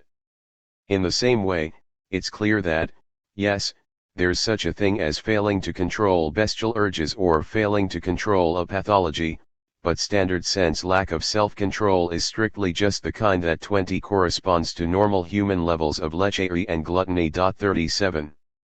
So basically, lacking self-control, or having self-control, properly apply to the things people can be lecherous and gluttonous or moderate about. Applied to other areas it's a different sense of self-control. 38 And we only use the same expression by crossover from the normal sense. That's settled. 6. It's also the case that not controlling your temper is less 25 shameful than not controlling physical desires. Let's look at that. Anger seems to listen to your reason, a bit. Only, it mishears it. It's like those hasty servants who dash out of the room before they've heard the whole of what you're telling them and then get your instructions wrong, or dogs who start barking when they hear the slightest noise before checking to see if it's 30 a friend. That's how anger is. Because of its hot and hasty nature it listens, yes, but it doesn't wait long enough to hear a command before lunging towards retaliation. Reason, or your impression of the situation, sends the signal, you're being insulted. You are being belittled. Then anger, so to speak, makes the inference, when someone does that sort of thing, you must attack. And immediately gets all fired up. 35 But with desire, reason or perception just has to tell it, X will give you pleasure, and that's enough, it lunges towards consuming X. 1149 BSO That means that anger, in a sense, follows reason 39 but desire doesn't. That makes desire more shameful. Someone who can't control their temper is, in a way, actually overwhelmed by their reason. Whereas in the other case, it's desire that overwhelms them, not reason. 5 Also, we're more inclined to excuse people for acting on natural impulses. After all, even with physical desires we're more tolerant when people act on the kinds that are universal, and to a degree that's universal. And anger, and bad temper, is a more natural thing than extreme and non-necessary 40 physical desires. Remember the one about the man whose defense for beating up his father was, well, he hit his father too. And 10 Grandpa hit his father. Then he points to his little boy, and when he grows up, he'll hit me. It runs in the family. Or the guy being dragged across the floor by his son, you have to stop at the doorway. Why? Because that's as far as I dragged Dad. Also, the more that people scheme against others, the more immoral they are. And a hot-tempered person isn't a schemer. Anger doesn't scheme. It's right out there in the open. But 15 Lust certainly schemes. 41 That's why they call Aphrodite the cypress-born weaver of many wiles, and on her broidered girdle, says Homer, she's got those sweet little lies, to beguile a man's mind, be he ever so wary. So that kind of lack of self-control is more immoral, and more shameful, than failing to control your temper. That's why it's the standard case. And that's why it, kind of, makes you a bad person. 20 Also, if you lash out because you're pained and upset, that's not an act of abuse 42 or cruelty. But anyone acting from anger precisely is acting that way from a kind of pain, whereas treating someone abusively involves pleasure. So if the things we're most right to be angered by, i.e. acts of abuse, especially sexual abuse, are the greater wrongs, then lack of self-control caused by physical desire, by lust, must also be the more immoral kind. There's nothing abusive 43 about reacting angrily to mistreatment. Alright, so failing to control your desires is more shameful 25 than not controlling your temper, and standard self-control, or lack of it, applies to physical desires and pleasures. That's settled. But we need to grasp the distinctions among those. As we said back at the start, some are normal and natural for human beings, both in kind and in extent, others are bestial and animalistic, caused either by physical or mental impairments or by pathologies. 30 Being moderate, or lecherous and gluttonous, only applies to the first kind. That's why we don't call animals moderate or lecherous or gluttonous, by the way, except metaphorically, if one whole species of animals, compared to another, is violently randy 44 or scoffs everything in sight. Because animals don't have a faculty 35 of choice or reasoning. They're crazy and impulsive 45 by nature, the way human beings are when they're insane. 1150 Also, when someone's bestial that's actually less harmful than their being a bad person, though a more frightening thing. Because it's not that their better part is corrupted, as in someone who's a normal human being. They just don't have that better part. So it's like comparing an inanimate evil with an animate one, and asking which is worse. The badness of something that 5 doesn't have the power to initiate and devise harm is always less destructive. And intellect is just such a power. b. So it's rather like comparing, say, a lion 46 to an unrighteous human being. There's a sense in which each is worse.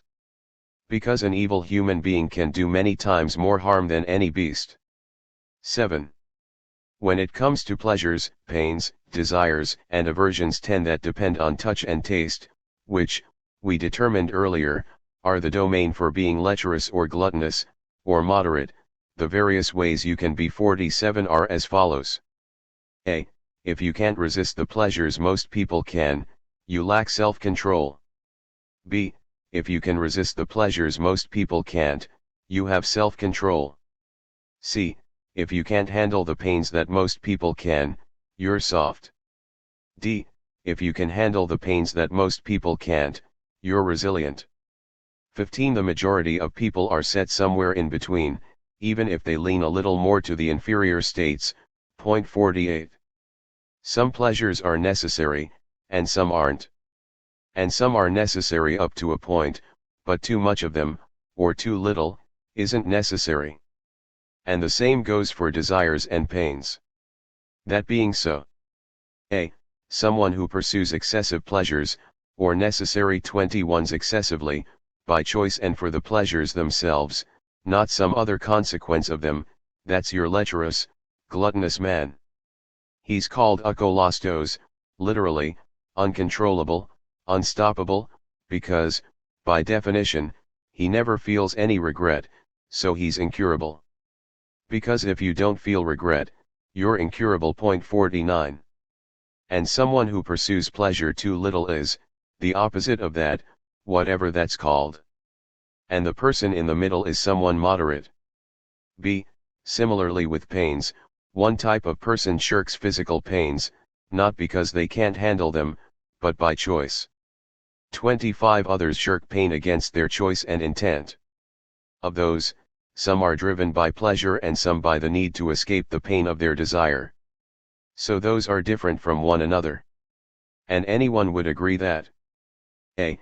If you do something shameful, e.g. commit adultery without even feeling any desire, or from only mild desire, that's worse than if you only do it because of a really intense desire.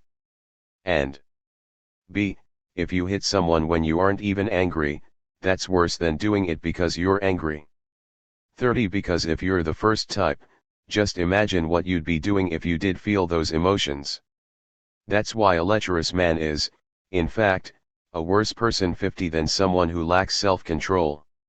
Of the two types just described, people who shirk pain by choice and people who pursue excessive pleasure by choice, the first is, more strictly, a form of being soft, the second is the lecherous, gluttonous man. The opposite of someone who has self-control is someone who lacks self-control, and the opposite of someone soft is someone resilient. Being resilient is about holding out. But self-control is about 35 controlling, mastering. And holding out against X is different from mastering X, rather in the way that not being defeated by the enemy is different from defeating them. That's why self-control is a more valuable quality than resilience. 1150. Be someone who falls short here, who can't handle the kinds of pains that most people make an effort against, and succeed, that's someone soft or delicate. Being delicate is another way of being soft, by the way. Think of someone who trails his cloak along the ground to avoid the terrible pain and suffering of having to lift it up. Or the hypochondriac who impersonates an invalid and thinks he isn't pitiful, even though he behaves like someone who is. The same applies to having, or lacking, self-control. The point is, if someone's overwhelmed by powerful and extreme pleasures or pains, that's understandable. We're forgiving towards that kind of thing if they put up a struggle, like Philoctetes, in the Theodectes version, when he's been bitten 10 by the snake, or Circean in Alope, by Carcinus, or people who try to hold back their laughter then crack up explosively. Remember when that happened to Xenophontus. 51. It's only significant when someone is overwhelmed by or can't withstand the kind of pleasures or pains that most people can hold out against, assuming it's not because of some natural family trait, or gender trait, or illness, like the softness that runs in 15 the family of the kings of Scythia 52 or the gap between men and women. We also tend to think of people who love to party and playboys as lecherous. Actually, they're just soft. Partying is a form of relaxing. It's a way of taking a break. And some people go too far with their relaxing. Party lovers are in that group. There are two forms of lacking self-control, being impulsive and being weak. 20 In some cases people deliberate beforehand, but then feeling and emotion makes them fail to stick to what they decided. That's weakness. In other cases it's because people haven't deliberated that they're carried away by emotion. Because, like the way you can stop yourself from being ticklish by tickling yourself first, some people, if they're aware ahead of time, see what's coming and pump themselves up and rouse their reasoning in advance. Then they aren't overwhelmed when the emotion or feeling 25 hits them, whether it's pleasure they're up against or pain. It's mostly quick-tempered or hot, passionate people who lose control the impulsive way. Because of the speed of their temper or the intensity of their feelings, they don't wait around for reason to do its work. They just go with their first impressions. 8. So a lecherous, gluttonous man, as we said, isn't going to regret 30 his actions. He's chosen to behave that way and is sticking to his choice. But anyone who lacks self-control is bound to feel regret. That's why that paradox that we mentioned earlier is, in fact, not correct. It's actually the first type who's incurable. Lack of self-control is curable. If it were an illness, then being a wicked person is like dropsy, say, or tuberculosis, but a loss of self-control is more like a seizure. One is a constant defect, the other only strikes now and then. 35 And in general, lacking self-control is a different kind of thing from being a bad person. For one thing, you can be a bad person without realizing it, but you can't lack self-control without realizing it. 1151 An Of people who do lack self-control, the ones who lose their heads are better people than the ones who retain their reason but don't stick to it. The second sort can be overwhelmed by less powerful emotion. And you can't say they act without any forethought, like the other sort. Someone who lacks self-control is like those people who get drunk quickly, without drinking a lot of wine, and less wine 5 than it takes for most people to get drunk. Alright, so it's clear that lacking self-control doesn't make you a bad person. It makes you sort of a bad person, arguably. Because it's contrary to your choices and aims. But being a bad person is all about your choices and aims. Having said that, they certainly amount to the same thing when it comes to your actions. Remember what Demodocus said about the Nicomacheans: the Nicomacheans aren't stupid. But they sure act like it. 10 It's the same with people who lack self-control, they aren't immoral people, but they'll still do wrong. 53. So here are two different types of people. Person A, the kind of person who, not because they're convinced they should do so, pursues excessive physical pleasures against their own correct reasoning. Person B, who, because they're the kind of person who pursues them, is actually convinced they should pursue them. So it's the first type who can be fairly easily talked into behaving differently, but the second type can't. 15 Here why. Being a good person, or being a nasty person, preserves or destroys your ethical starting point. In the context of actions, your starting point means your purpose, your goal. It plays just the same role as starting assumptions in mathematical problems. So, as in mathematics, here too, it isn't reason's job 54 to explain or justify our starting points. No.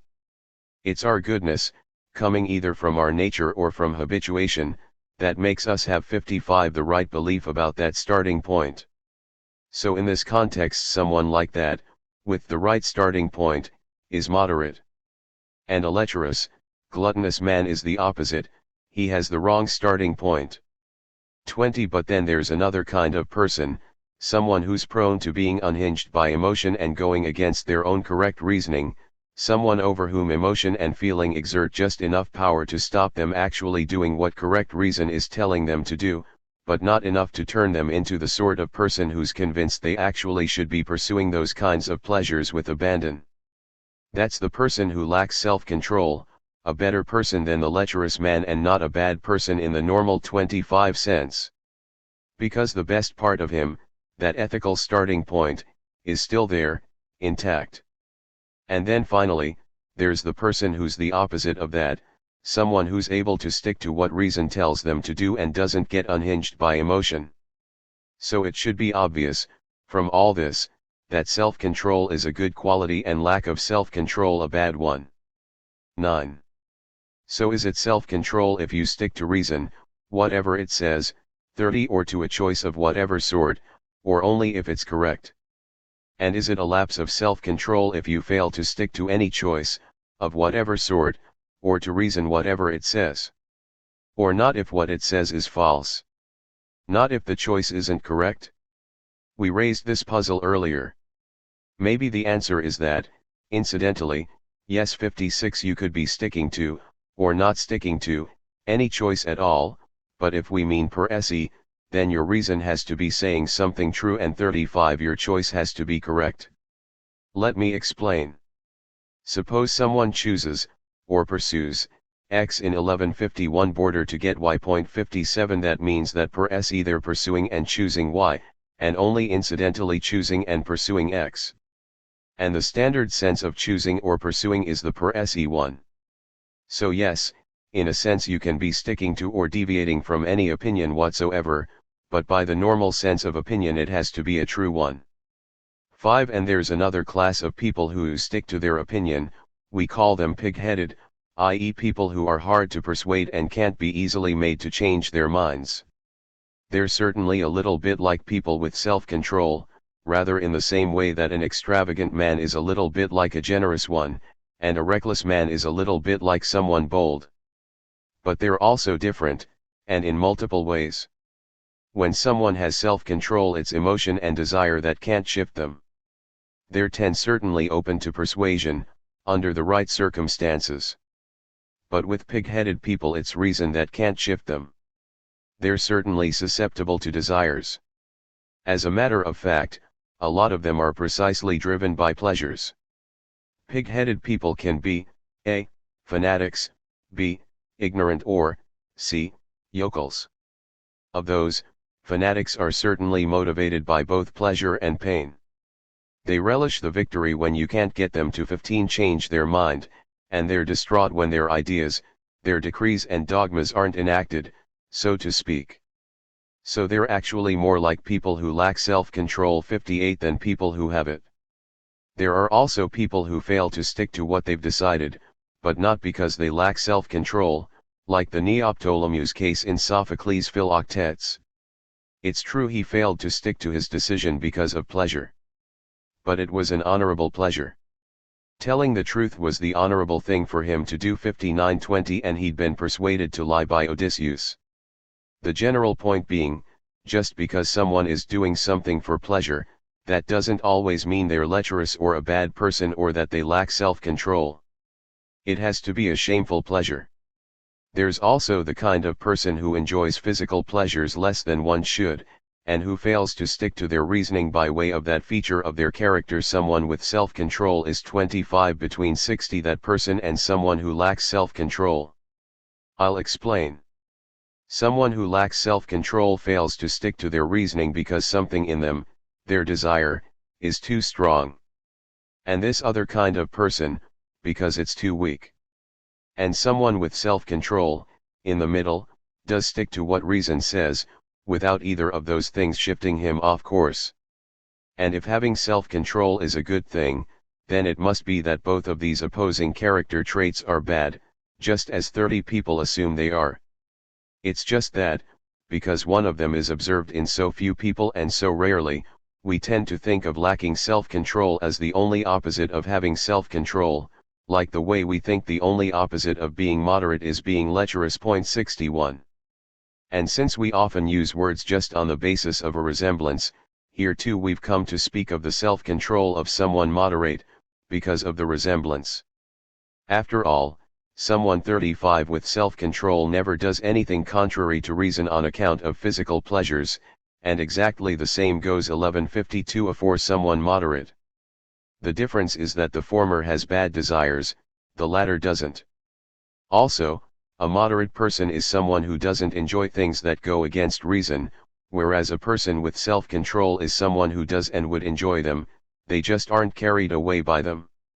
Then there's the resemblance between someone who lacks self-control and someone lecherous or gluttonous. They're different 5 kinds of people, of course. But they both pursue physical pleasures.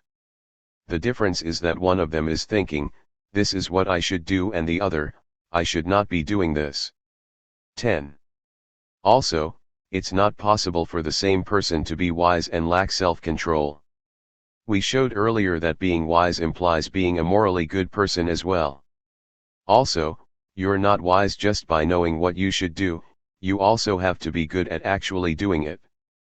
And someone who lacks self-control isn't good at actually doing it. 10. But there's no reason why you can't be clever and lack self-control.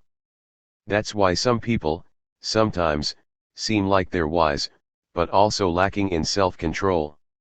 It's because they're clever, and being clever differs from being wise only in that subtle way that we explained in our earlier discussion, i.e. in terms of their means and reasoning they're very close, they differ in terms of choice and intent. 62.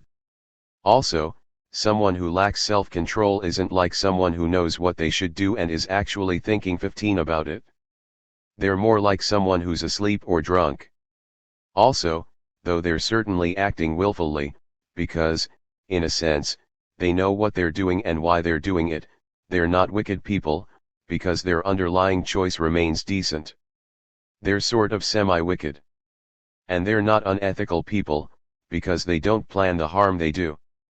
Because, by definition, they either, a, fail to stick to what they planned, or, b, are the hot, impulsive types who act without any planning at all.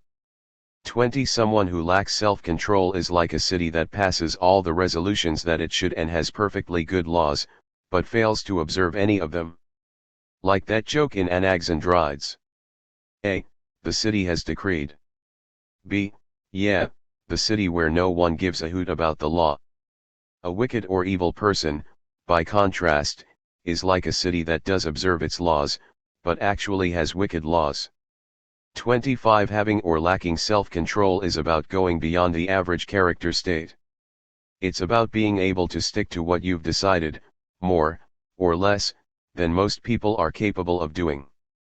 Of the different kinds of lack of self-control, the one that's easier to cure is the kind of lapse of self-control experienced by impulsive people, as opposed to people who do deliberate but then fail to stick to their decision.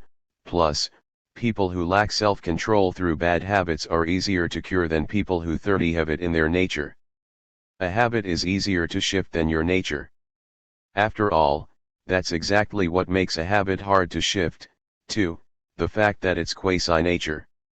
Like Evenus says, training yourself, dear friend, takes a very long time to accomplish.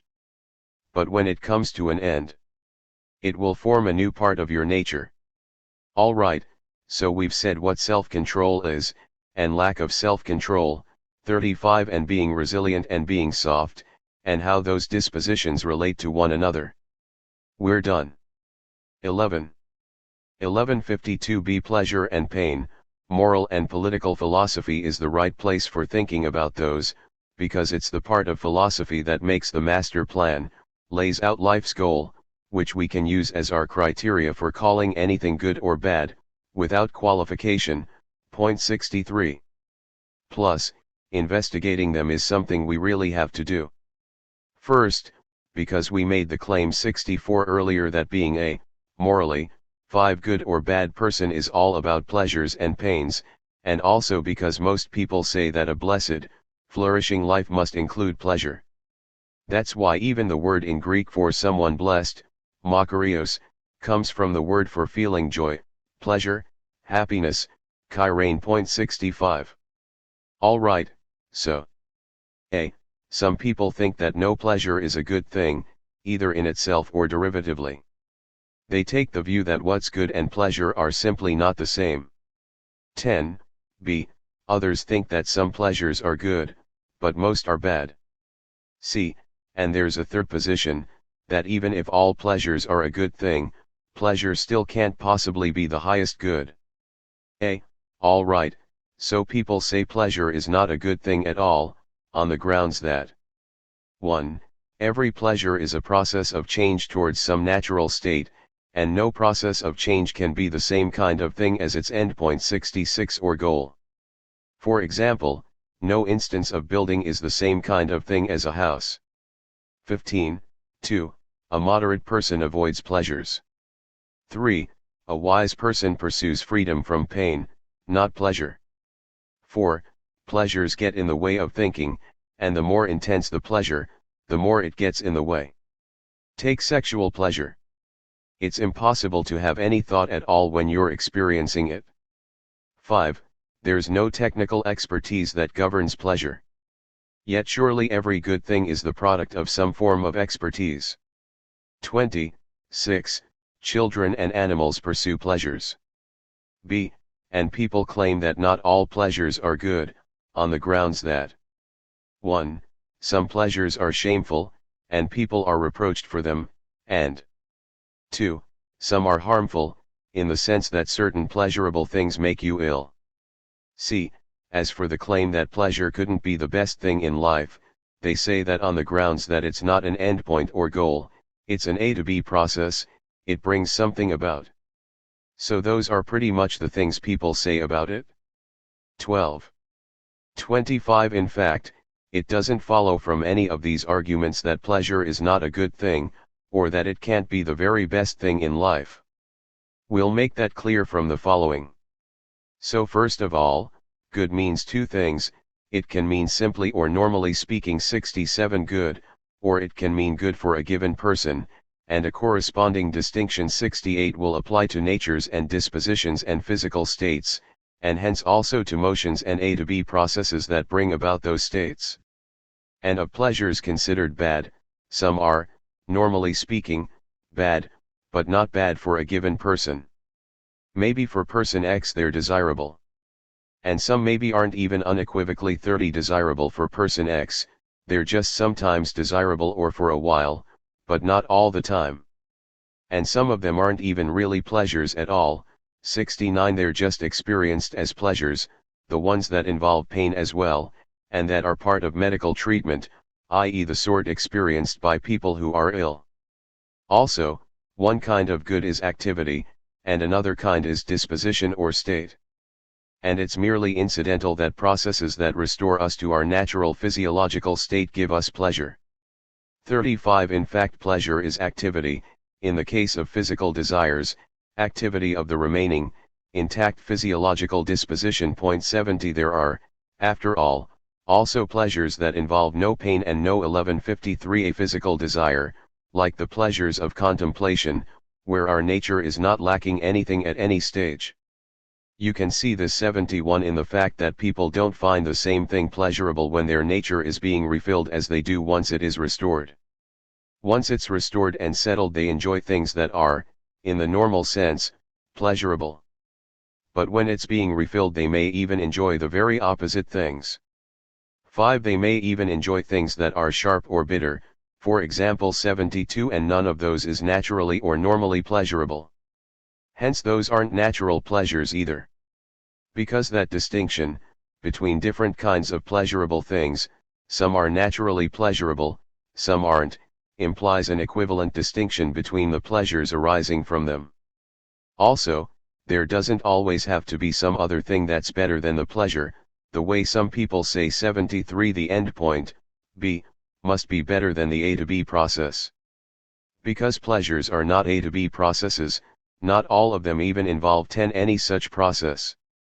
They are activities, exercisings of our capacities, and hence are endpoints and goals. They don't arise when we're changing from A to B. 74 They arise when we're using some part of our nature. Not all pleasures have some other thing as their endpoint. That's only true when people are being brought to a completion of their nature. That's why it's simply not right to say that pleasure is a perceptible A to B process. It would be better to say that it's the exercising of our natural dispositions. 75 and 15 Instead of perceptible, we should say unimpeded. Ultimately, the reason some people think that pleasure is a process is the very fact that it's a paradigm. Good 76, namely, a form of activity. They think activity is an A to B process. Point 77, but it's not. It's something quite different. As for the idea that pleasures are bad because some pleasurable things make you ill, you might just as well argue that some healthy things are bad because they make you lose money. Yes, maybe they're bad in that respect, in both cases. But that certainly doesn't make them bad things in general. I mean, for 20 that matter, even philosophy is sometimes bad for your health. Also, pleasure does not get in the way of thinking, or any disposition, if it's the very pleasure that arises from that disposition. Only pleasures that arise from something else do that. Obviously, the pleasures that arise from philosophical thinking and from learning are only going to make you better at that style of thinking, and better at learning. As for the claim that no pleasure is the product of a technical expertise, well, that's just what we'd expect to be the 25 case. No other kind of activity is the product of an expertise either. Expertise only produces capacities. Having said that, expertise at making perfume and culinary expertise do have pleasure as their object, don't they? As for the claim that a moderate person avoids pleasure and a wise person pursues a life free from pain, and the claim that children and animals pursue pleasure, all of those arguments can be dismissed by the same single point. We've explained in what sense some pleasures are simply 30 good, and in what sense pleasures are not good, not all of them. And the fact is it's only certain kinds of pleasures that even animals and children pursue and that a wise person aims not to be disturbed by, the ones that involve physical craving and pain, i.e. the bodily pleasures, they're the ones that are like that, and specifically the excessive amounts of those pleasures that define someone as lecherous and gluttonous. That's why a moderate person only avoids those. Moderate people have 35 their pleasures too, after all. 13. 1153 banned. Of course it's also uncontroversial that pain is a bad thing and to be avoided. In some cases pain is straightforwardly a bad thing, in other cases because it hinders us in some respect. But the opposite of something that is to be avoided, considered as something to be avoided and bad, is good. So it follows that pleasure must be a good thing. 5. The way Speusippus tried to get around that argument, by saying that it's like the way bigger is the opposite of smaller. 78 and also the opposite of equal, that doesn't work. Nobody's going to agree that pleasure is, by definition, a bad thing. Point 79. And there's no particular reason why some sort of pleasure can't be the best thing in life, even if some pleasures are bad, just as it might be some kind of knowledge, even though some forms of knowledge are bad. 10. And if each of our dispositions or mind or character has its corresponding unimpeded activities, and if flourishing is either the exercising of all our dispositions or one of them, surely that activity, that exercising, must take its most desirable possible form if it is unimpeded. But that's how we just defined pleasure, unimpeded activity. So that would mean that the best thing in life is some form of pleasure, even if it turned out that most pleasures are, normally speaking, bad. That's why people all assume that a flourishing, blessed life 15 must also be a pleasant life. We all weave pleasure into our conception of human flourishing. With good reason. Because no activity can be perfect if it's impeded, and flourishing is something complete and perfect. Point 80. That's why, to flourish, you also need goods of the body and external goods and goods of fortune, so that you aren't thwarted in those respects. People who claim that even someone who's being tortured on the rack or suffering through the most awful 20 disasters is still flourishing as long as he's a good man are talking pure nonsense, and probably know they are. And it's because we need luck, as an extra, that some people think that being lucky or fortunate is the same thing as flourishing in life. But it isn't. In fact, even good fortune, if you have too much of it, can be an impediment. Maybe we shouldn't even call that good fortune anymore. It's only good fortune if it helps you flourish. 25. The fact that all things, all animals and human beings, pursue pleasure is good evidence that it is, in some sense, the highest good. As Hesiod says, a truth set forth will never fade away. When it's a thing that many nations say. But people don't all have the same nature or the same best possible 30 state, and nobody thinks they do. 81 So they also don't all pursue the same pleasure. But they do all pursue pleasure. And maybe they're not pursuing the pleasure they think they are, or the pleasure they'd say they're pursuing. Maybe they are all pursuing the same pleasure. Because all living things have something divine in their nature.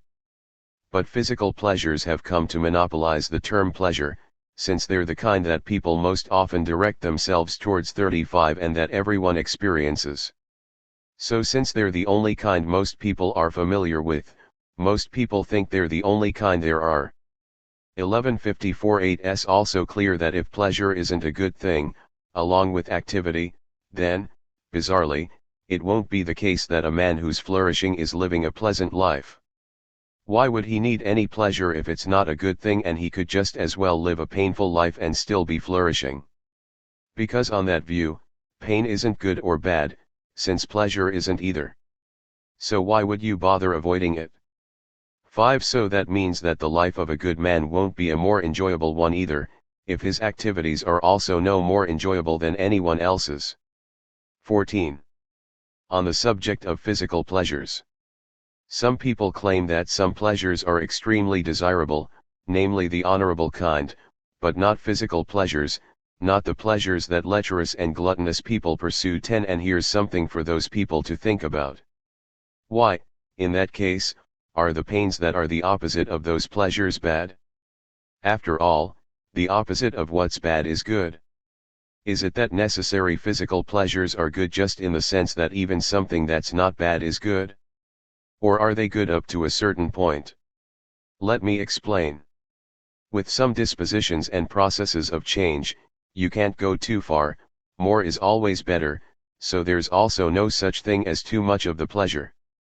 But with others you can, so there is. 15 And there is such a thing as going too far with respect to bodily goods, and we only fault someone for pursuing excessive amounts of them, not for pursuing necessary pleasures. After all, everybody enjoys, in some manner or other, food, wine and sex. But not everyone enjoys them the right way. It's the reverse with pain. There's nothing wrong with you if 82 you avoid excessive pain, just if you avoid it entirely. Pain isn't something to be avoided at all costs, it isn't the opposite 20 of excessive pleasure except to someone who's pursuing excessive pleasure. It isn't enough just to state what's true. You also need to give an explanation for why people get it wrong. Because that strengthens our conviction. When you have a clear, plausible explanation for why something seems true even though it isn't, 25 that makes you all the more confident in the truth. So we have to say why it's physical pleasures that seem more desirable. So first of all it's because they drive away pain. When they're experiencing extremes of pain, as a kind of remedy people pursue extreme pleasure, and in general that means physical pleasure. These remedial pleasures end up being very intense, which 30 is why people pursue them, because they're highlighted by the opposite extreme. And pleasure seems not to be a good thing, as we said earlier, for these two reasons: a, because some pleasures are the actions of a bad nature, whether bad from birth, as in the case of a beast, or from habituation, like those of bad people. And, b, because some are remedies for something lacking, and it's better to be in the required state than to be getting into it, and 1154 summarize when people are being brought to completion. So those pleasures are only indirectly good. Also, people pursue physical pleasures, because of their intensity, when they aren't capable of enjoying other kinds of pleasures. Some people are so desperate for pleasure that they even find ways to make themselves thirsty. So when the physical pleasures they pursue are harmless, 5 there's really nothing wrong with that. When they're harmful, that's bad. The problem is that most people don't have anything else they enjoy, and also, for most people, even the neutral state of neither pleasure nor pain is painful. That's our nature. An animal is always in pain, as Anaxagoras said, and the physiologists say the same. They claim even seeing and hearing are painful. It's just that after a while we get used to them. So they say. 10. Along the same lines, young people, because they're growing, are in a condition that's a bit like being drunk, and youth is a pleasure, but impulsive. Black-biled types, by contrast, are in constant need of pleasure as a form of medication. Their body is continually overstimulated because of the mixture of their bile, so they're always in a state of intense desire. And pleasure drives out their pain, whether it's the opposite kind of pleasure, or any pleasure as long as it's strong. For those 15 reasons they tend to become lecherous men and bad people. With pleasures where there are no corresponding pains, there's also no way of going too far. Those are the pleasures that arise from things that are naturally pleasurable and not indirectly pleasurable. Pleasures that act as a remedy I call indirectly pleasurable. The remaining, healthy part of you is active in some way that happens to result in your being cured, and that in turn gives the false impression that being cured itself is pleasurable. 20. What's naturally pleasurable for X are those things that bring about the action and activity characteristic of X's particular nature. But there's no one thing that can give us pleasure all the time, because our nature isn't simple or uniform. There's another element in it besides intellect, insofar as we are material, perishable beings. So that means that if you're doing the one kind of thing, it's actually unnatural for your other nature. And if you try to bring them into balance, then what you're doing doesn't feel either painful or pleasurable. 25. Certainly, if there were something here on earth that had a simple, uniform nature, then for that thing one and the same activity would always be the most pleasurable possible. That's why God forever enjoys the same, single, uniform pleasure. Activity doesn't always require motion and change, there's also the exercising of changelessness. Indeed, there is more pleasure in rest and tranquility than in motion. 30. But variety is the spice of life, the poet says. That's because of a kind of defect in us. Just as it's a bad person who's fickle and shifty, similarly it's a defective nature that's constantly in need of change. It needs change because it isn't simple or decent. Alright, so we've talked about having and lacking self-control. We've talked about pleasure and pain. We've explained what each of those things is and in what sense some of them are good and some bad. We still need to talk about friendship and love. Book 8. 1155a. Next, it would make sense to give an account of Philia 1. Friendship and love. Because that's a virtue, of a sort, to or tied to being a good person. It's also absolutely necessary to life. Who would choose to live their life without any friends or family, even if it had all other good things in it? In fact, isn't it people with lots of money, and men of great authority and power, who need family and friends more than anyone? Because what's the point of all those resources if you subtract doing any good with them? And doing good means, most often, doing good for friends and family, and that's the most praiseworthy kind. Or how could they protect or maintain their power and wealth without 10 friends and family? The greater it is, the more easily it slips away. And if you're broke, or up against one of life's other misfortunes, they say your family and friends are the only people you can turn to. Also, young people need help from family and friends to avoid mistakes, and the old to have someone to care for them, and for the things they can't cope with anymore because of their frailty. And men in their prime need friends for carrying out 15 honorable actions, better when 2 men go together 3, because with friends they're better at thinking and at getting things done. Also, in parents there's surely a natural love for their offspring, and in offspring for their parents, not just in human beings but also in birds and indeed most animals. And in members of the same species there's a natural love for one another. 22, and that's especially true of human beings, which is why you're praised simply for loving your fellow human beings. And when you're traveling you soon see that any human being is family, and friend, to any other. Also, friendship seems to hold cities together, and lawmakers seem more concerned about it than about their citizens being righteous. At any rate, what they mostly aim for in their 25 citizens is harmony, which is basically the same thing as friendship, and they try above all to eliminate civil strife and partisanship, by which citizens are, in effect, enemies. Also, when people are friends 5, that's all the righteousness they need. They don't need anything else to make them treat each other rightly, but people who are merely doing right by one another still also need friendship. Also, of the various kinds of right and wrong, the clearest case is the kind that holds 6 between friends and family. And it's not just necessary. It's also honorable. We praise 30 people who care about their friends and family, and having lots of friends is considered an honorable thing. Plus, we tend to regard as friends the same people we think of as being good.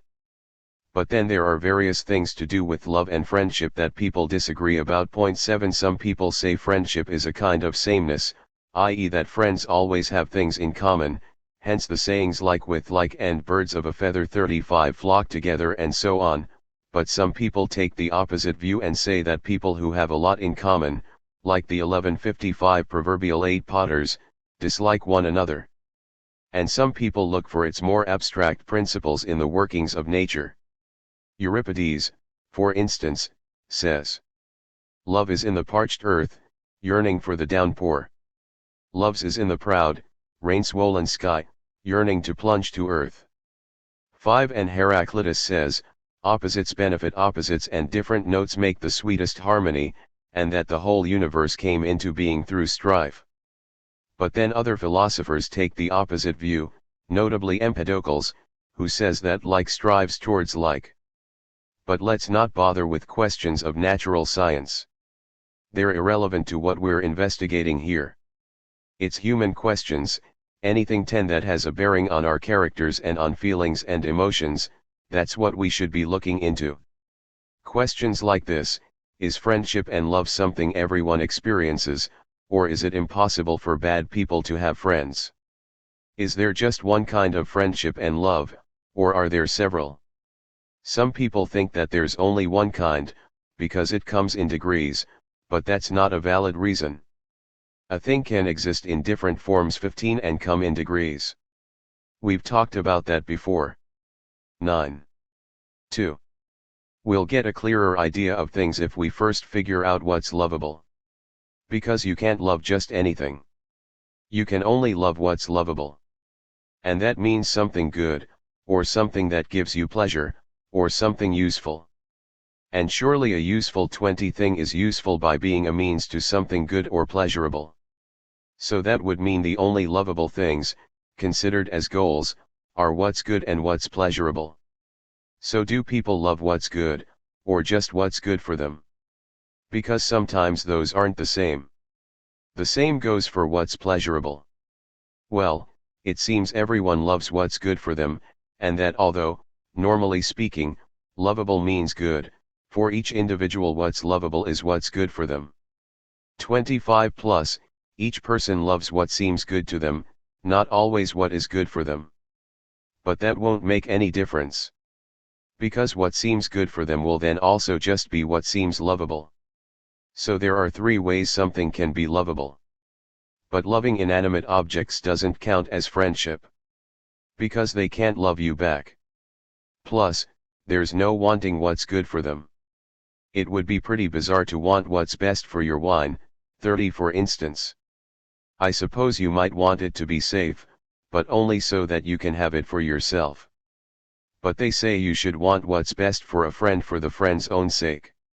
Even when people do want the best for someone else, we still only call it goodwill, not friendship, if the feeling isn't mutual. Because friendship, they say, has to be a mutual feeling of goodwill. And we'd better add that they also have to be aware of it. Because often someone can feel goodwill towards people he's never even set eyes on, because he thinks they sound morally 1156 adcent, or useful to him. And what if one of those people felt the same way towards him? In that case they'd apparently feel mutual goodwill. But how could you possibly call them friends if they aren't aware of how they feel about each other? So friends have to feel goodwill towards one another and be aware of it, and want what's good for one another, because of 1 of the 3 things listed above. 3. And note that these are 3 different types of thing. So there'll also be different forms of liking or loving someone, and hence different kinds of friendship. So there are three kinds of friendship, corresponding to the three things you can love. Each kind involves a mutual feeling of attachment, that both people are fully aware of, and in each kind the people who have that attachment want what's good for one another, but in different ways, depending on exactly what it is they like about each other. 10 people whose attachment is based on what's useful don't like each other for what they are in themselves. Each likes the other insofar as they're getting something good out of them. And the same goes for attachments based on pleasure. We like people who make us laugh, for example, not for the kind of people they are overall but because they're fun to be around. So if your attachment is based on what's useful, you like the 15 other person because of what's good for you, and a pleasure attachment is based on what's pleasurable for you. You don't like the person for who they are. What you like about them is just the fact that they're useful to you or give you pleasure.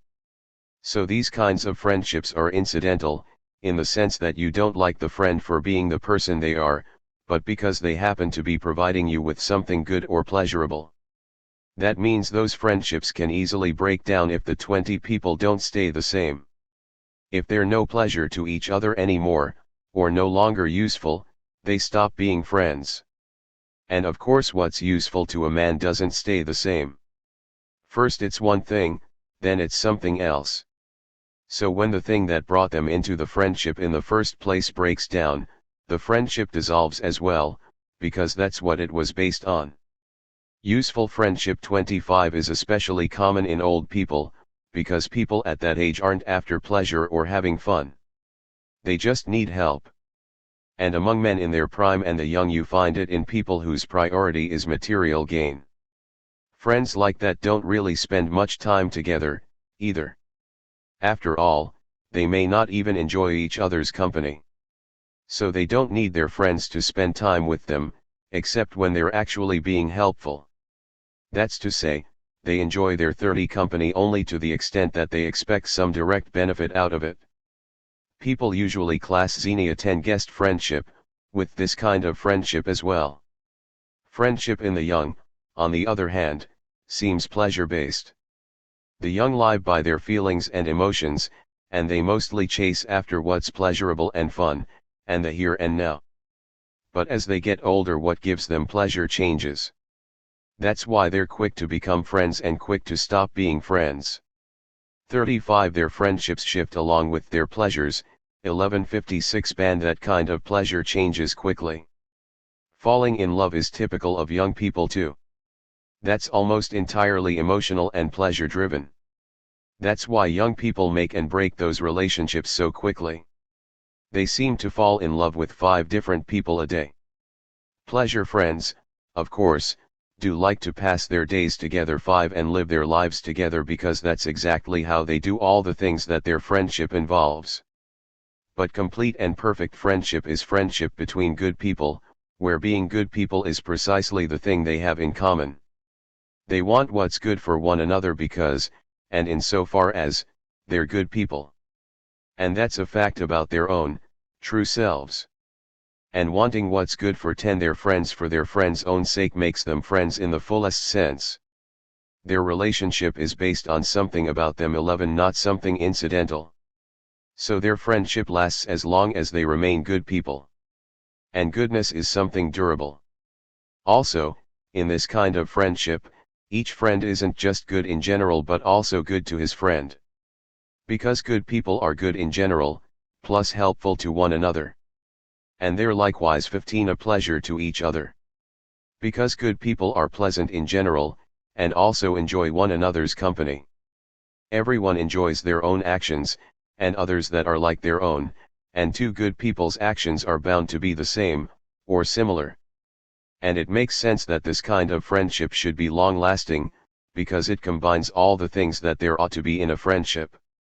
Every kind of friendship is based on 20 what's good or pleasurable, either absolutely, or for the friend, and depends on the friends being alike in some sense. And in this kind of friendship, the friends have all 3 of those features, in themselves. The other 2 kinds resemble this one. 12 And what's absolutely good is also pleasurable absolutely. And those things are lovable in the truest sense. So these kinds of friends also love each other in the truest and best sense, and their friendship is the truest and best kind. 25 But these kinds of friendships are understandably rare because there aren't many people like that. Plus it takes time and closeness. As the saying goes, people can't get to know one another until they've gone through a pile of salt together. So they can't fully accept one another either and be friends until each has gained the other's trust and shown themselves to be lovable, love-worthy. 30 When people are quick to start acting in a friend-like way towards one another, they may well want to be friends, but they aren't, not unless both of them deserve to be loved and are convinced of that fact. Wanting to be friends with someone can certainly happen quickly. Actually being friends is a different matter. 4. So that kind of friendship is complete and perfect, both in its durability and in all other respects. And in every respect both friends get the same things, or the same kind of things, from the friendship, exactly as friendship ought to be. 35. 1157 A pleasure-based friendship resembles it, because good people take pleasure in one another's company too, as does friendship based on what's useful, because good people are useful to one another too. Even for those other kinds of friends, the friendship lasts longer if they're getting the same thing out of it. If they're both 5 getting pleasure, for example, and, more precisely, pleasure from the very same thing, like people who enjoy each other's sense of humor, but not like an older suitor and his young boyfriend. That's a case of 2 people not getting pleasure from the same things. What the suitor enjoys is the teenager's looks, what the teenager likes is being pampered. But when his prettiness begins to fade, sometimes their relationship wanes too, because now the suitor isn't getting the same pleasure from his looks. 10 And the pampering stops. Then again, they quite often do stay together if as a result of their closeness they become fond of each other's characters, assuming they have similar characters to begin with. But when people aren't exchanging pleasure for pleasure in those romantic relationships, when they're just in it for something useful. 13 They're friends in a weaker sense and less likely to remain so. In general, a friendship based on what's useful dissolves. 15 As soon as it stops benefiting the friends. Because they didn't really like each other to begin with. What they really liked was advancing their own interests. Now, even bad people can have friendships with one another that are based on pleasure or what's useful to them, and decent people can have those friendships with bad people, and people who aren't exactly good or bad can have them with anyone. But only good people, obviously, can have a friendship based on what they are themselves. Because bad people don't enjoy being around other people like themselves, unless they're getting some sort of benefit out of it. 20 Friendship between good people is also the only kind that's proof against lies and slander. Because you're hardly going to believe someone when they lie to you about a friend who's thoroughly proven himself to you over a long period of time. Plus, something these friends have is that they trust one another, and would never do one another wrong, and all the other things you expect to find in a real friendship. But in the other kinds there's 25 no reason why those sorts of things can't happen. Now, seeing as people use the term friends even in cases where the friendship is based on what's useful, like so-called friendships between city-states, i.e. alliances, which city-states seem to enter into purely on a basis of self-interest, and for attachments that are pleasure-based, like children's, I suppose we'd better use the term friends in those cases too. But let's 30 say that really there are various kinds of friendship, and that friendship in the primary and strict sense is between good people who are friends because and in so far as they're good people, and that the other kinds are called friendship by resemblance, they're friends in so far as they're a good thing to one another of some sort and have something in common. 14 Pleasure, for instance, is a good thing for people who like pleasure. Also, these other kinds almost never tie together. That's to say, you don't get people who are friends because they're useful 35 and pleasurable to each other. Incidental features hardly ever match up that way. 1157 BSO with friendship divided into these 3 kinds, bad people will only have friendships based on pleasure or what's useful to them, and that's all they'll have in common. Good people, on the other hand, will have friendships based on themselves, i.e. because they're good people. So those are friends in the standard sense. The others are friends incidentally, and they're called friends because they bear some sort of resemblance to standard sense friends. 5. Now, with moral virtues, being good people means either just having a certain character trait or actually exercising it. It's the same with being friends.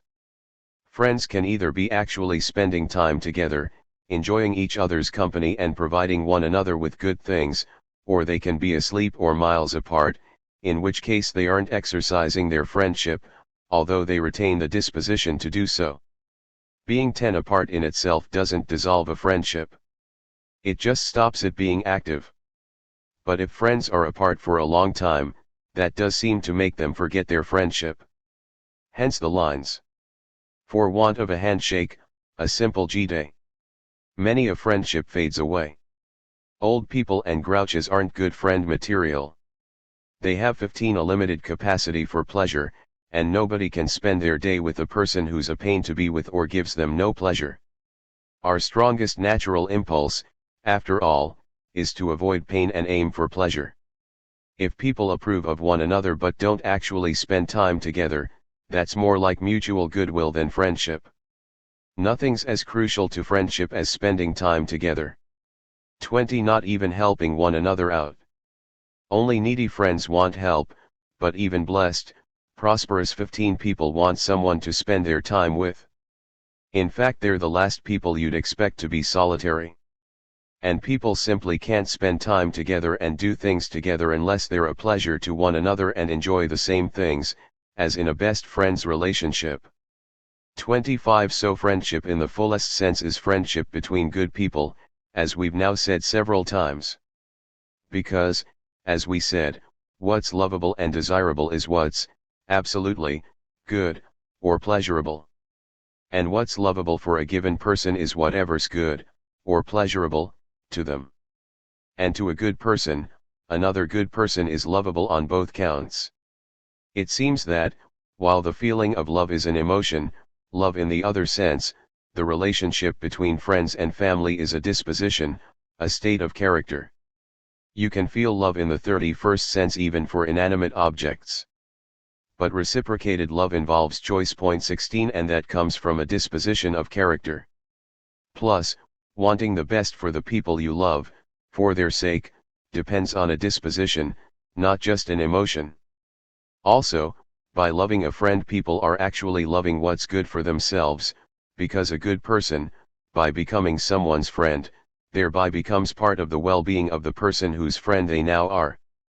So each friend in loving 35 the other is also thereby loving their own well-being, and each gives the equal of what they get in return, both in wanting the best for them and in pleasure. Because friendship is equality, they say, and it's especially the friendship of good people that 1158 ahas those kinds of equality. 6. Grouches and old fogies form friendships less easily. They're grumpier and get less pleasure from people's company, surely the key to friendship, and in particular to forming a 5 friendship.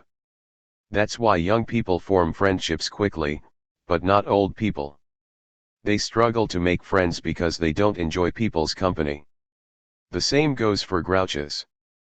People like that can certainly feel mutual goodwill, they can want the best for one another and they meet each other's material needs.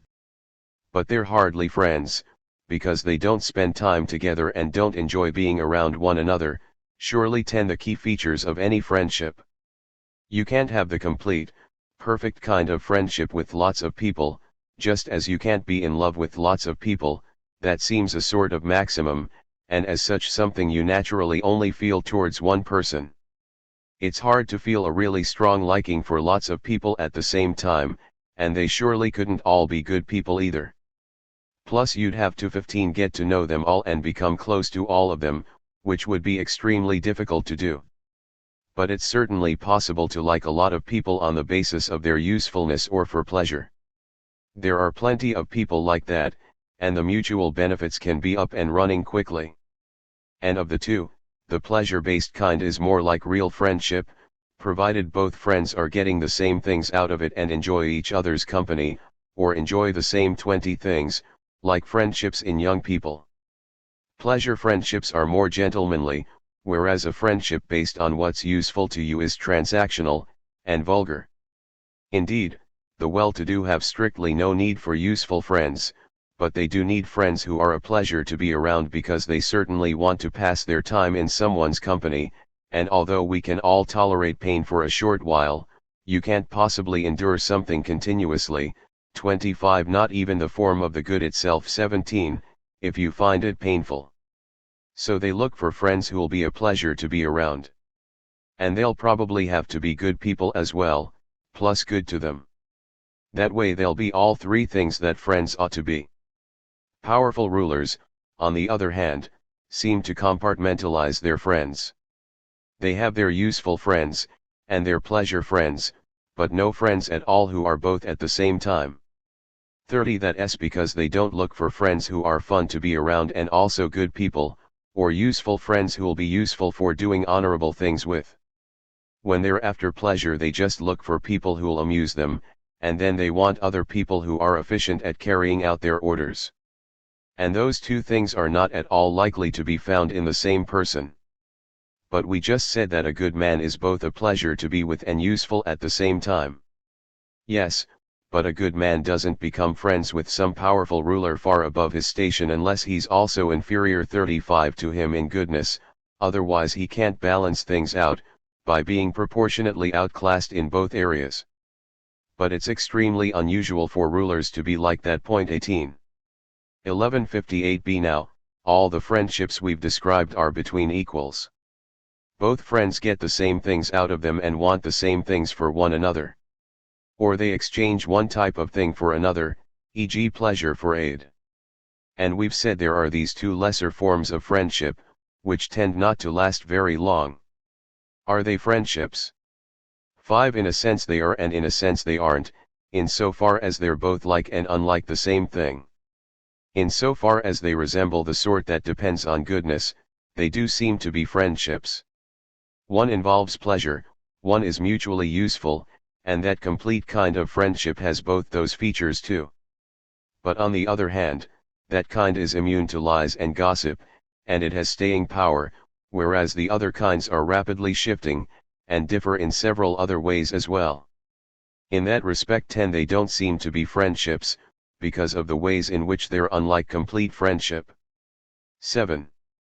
But there's another distinct class of love and friendship, the kind you get between a superior and a subordinate.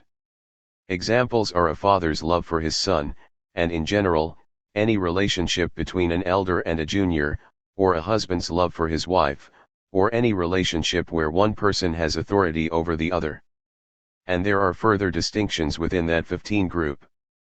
Parents' love for their children, for example, isn't the same as a ruler's love for the people he rules. For that matter, a father's love for his son isn't even the same as the son's for his father, and a husband's love for his wife isn't the same as the wife's for her husband. Because each of these roles implies a different way of being good, i.e. being a good father is different from being a good son, a good husband, a good wife, a good ruler, etc., and different tasks, and so brings a different basis for loving that person. Hence these are all different forms of love in both senses, different feelings, and different dispositions. 20 So in these cases, each party certainly doesn't get the same things out of the relationship. Nor should they look to. But when, for example, children pay their dues to their parents, the things they owe them for bringing them into existence, and parents do what they owe to their children, then the love between them, as long as they stay like that, is enduring and morally decent. And in all relationships like this, between a superior and a subordinate, the amount of love people feel needs to be proportional 25 to the gap between them. Someone who is your better, for example, or someone with greater resources needs to be loved by you more than they love you back, and likewise for every other kind of superiority. When the love offered corresponds to what each party deserves, you get a sort of equality, which we think is essential to love and friendship. But equality in love and friendship doesn't seem to work the 30 same way as in cases of fairness. In cases of fairness, equality primarily means equality relative to what each party deserves, and in secondary cases it might mean same amount equality. But in friendship, equality primarily means same amount equality. It's the secondary cases where it's relative to what people deserve. That becomes clear when a really big gap opens up between two friends, e.g. in how good or bad they are, or their social rank, or how wealthy they are, or anything else. In that case they 35 can't be friends anymore, and don't expect to be. That's especially obvious with the gods. We can't possibly be friends with them because the gods are so vastly superior to us in every kind of good. 1159-8's also clear with kings. The people far below them don't expect to be their friends. And ne'er-do-wells don't expect to be friends either with people who are very good men or of very high rank or with famous philosophers. Of course, there's no formula in these cases for determining precisely how large a gap will stop two people from being friends. You can take away lots of things from one of them and still find that the friendship carries on. But if the gap is really big, like 5 between man and God, then it certainly can't. And that has a curious implication. Perhaps people don't strictly want their friends to have the very greatest goods. They don't want them to be gods, for example. Because then they couldn't be their friends anymore and so they wouldn't be part of their own well-being. Friends, we said, add to our own well-being. So if we were right to say that you always want what's 10 good for your friend's sake, we meant as long as they continue to be the same kind of thing as you are. In other words, you'll want them to have the greatest goods on condition they're still human. And probably not all 19 of those goods. Because you mostly want the best things for yourself. 8. Ordinary people, because they crave respect, want other people to love them more than they want to love other people. That's why ordinary people love flunkies. A flunky or 15 hanger-on is a friend who's a social inferior, or he pretends to be a friend and to love you more than you love him back. Being loved feels similar to being respected, and that's what ordinary people are really after. And yet people don't even seem to value respect for itself. They value it because of what it implies. Ordinary people, for example, enjoy being respected by powerful rulers because it excites their hopes. They think they'll be able to get anything they need out of them. So they enjoy the respect, as a prelude to the perks. Then there are those who want to be respected by decent people, who know them well. They're trying to confirm their good opinion of themselves. They enjoy the respect because they trust the judgment of the people telling them that they're good men. But being loved, that's 25 something they enjoy in itself, which implies it's more important than being respected, and that love and friendship are intrinsically desirable. Also, friendship and love depend more on loving others than on being loved. Good evidence for that are those mothers who are content just to love their children. I'm thinking of mothers who give away their children to be raised by others, and still love them, assuming they know who they are, without 30 expecting to be loved back, if that's their only option. It seems it's enough for them if they can observe their children doing well. They keep up their one-sided love, even though the children, not knowing who they are, never perform any of the duties a child owes a mother. If friendship depends more on loving, and we praise people for loving their friends, it seems it's loving rather than being 35 loved that's the key to being a good friend. So when friends love one another, as much as each deserves, they stay friends. 1159 ban their friendship is durable. And that's also the best way for people who are unequal to be friends. 20, the best they can manage. Because that way they can equalize the gap between them. Friendship means being equals, and being similar. And the best case is between friends who are similar in their goodness. Because they're stable in themselves, and they remain the same in the way they treat one another. Plus they make no 5 demands that are morally shabby, and don't do any morally shabby favors for their friends either. If anything, they actually prevent that kind of thing. That's to be expected of good people, that they do no wrong themselves and stop their friends from doing wrong. Horrible people, on the other hand, certainly aren't stable, they aren't even consistent in the way they treat themselves, but they can be friends for a little while, if they get a kick out of each other's horribleness. Friends who are useful or a pleasure to one another can stay friends for longer, namely, for as long as they keep providing one another with pleasures or material benefits. Friendship based on what's useful most often seems to arise between people who are opposites, e.g. rich and poor, ignorant and expert. Because often when a man lacks something he tries to obtain it by giving something different in exchange for it. 15. You might push suitors and their teenage boyfriends into that category, especially if one's cute and one's ugly. That's why suitors sometimes make fools of themselves by expecting to get the same kind of love as they give. I mean, if they were desirable in just the same way, sure, that might be a reasonable expectation. But when they're not even remotely attractive, it's just silly. Come to think of it, maybe opposites aren't really attracted to 120 another per se. Maybe it's indirect, and desire's real target is the midpoint, because that's what's good for each opposite. What's good for something dry, say, isn't becoming wet but moving towards the midpoint of wet and dry. Likewise for something hot, and so on. But let's not talk about that now. It's a bit off topic. 9. 25. As we said back at the start, it seems that right and wrong and obligation 21 exist in the same contexts and in the same people as friendship and love. Because any kind of partnership 22 or cooperation brings along its obligations, and some sort of love or friendship.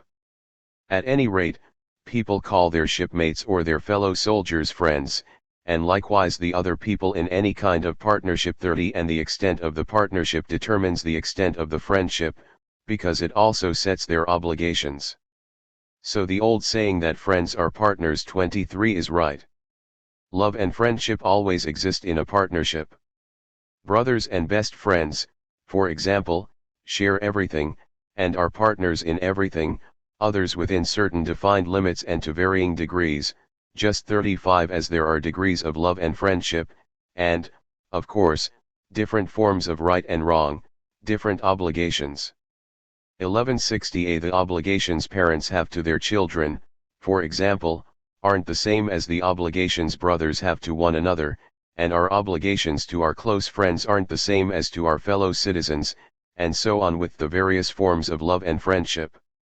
And that means that wrongs also vary for each category of person, i.e. a wrong becomes more serious if done to a closer friend or loved one.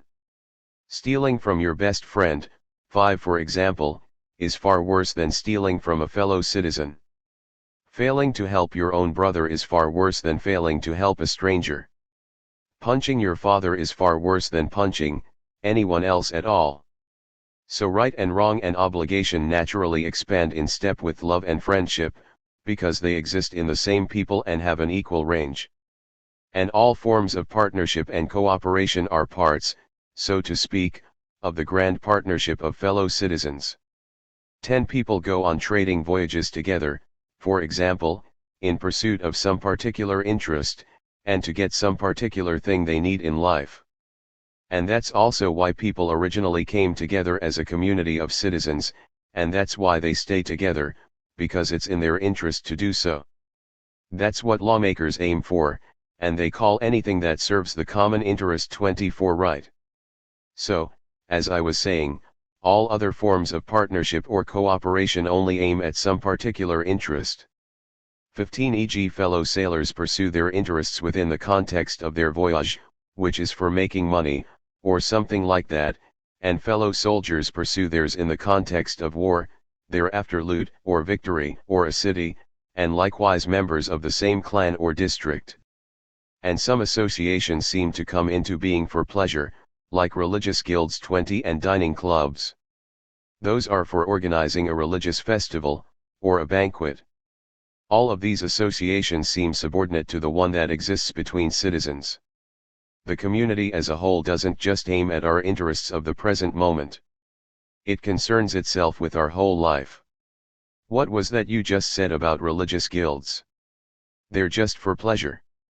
Well, those people organize festivals and sacrifices and the public gatherings for those. They're paying their respects to the gods. They're also providing themselves with occasions for 25 pleasure and relaxation. The earliest religious festivals and gatherings seem to have taken place right after people harvested their crops, as a sort of first fruits offering. Because that's when people had the most free time. So as I was saying, all forms of partnership and cooperation seem to be subdivisions of the one that exists between citizens. And each form of cooperation will have its corresponding 30 type of friendship. 10. There are 3 types of government, with 3 deviations, corrupt versions of them, so to speak.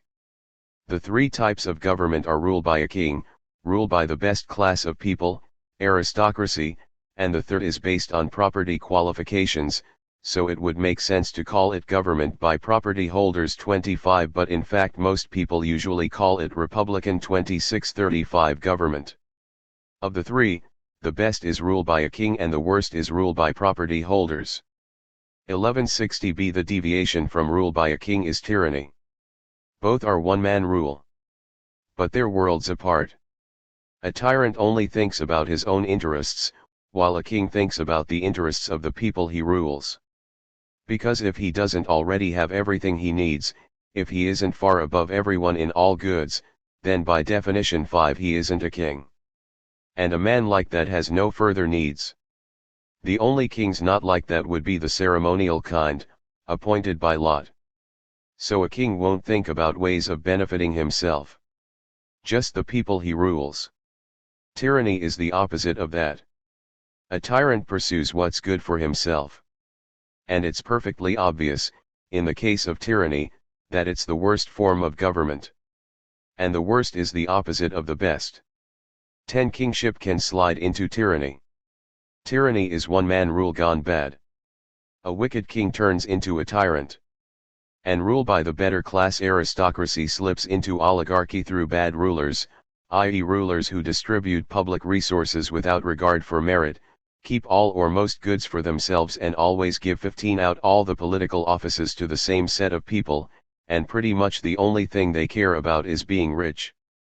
So then you get a clique of nasty people in charge instead of the most decent class of people. Government open to property holders slides into democracy. Those are next to one another.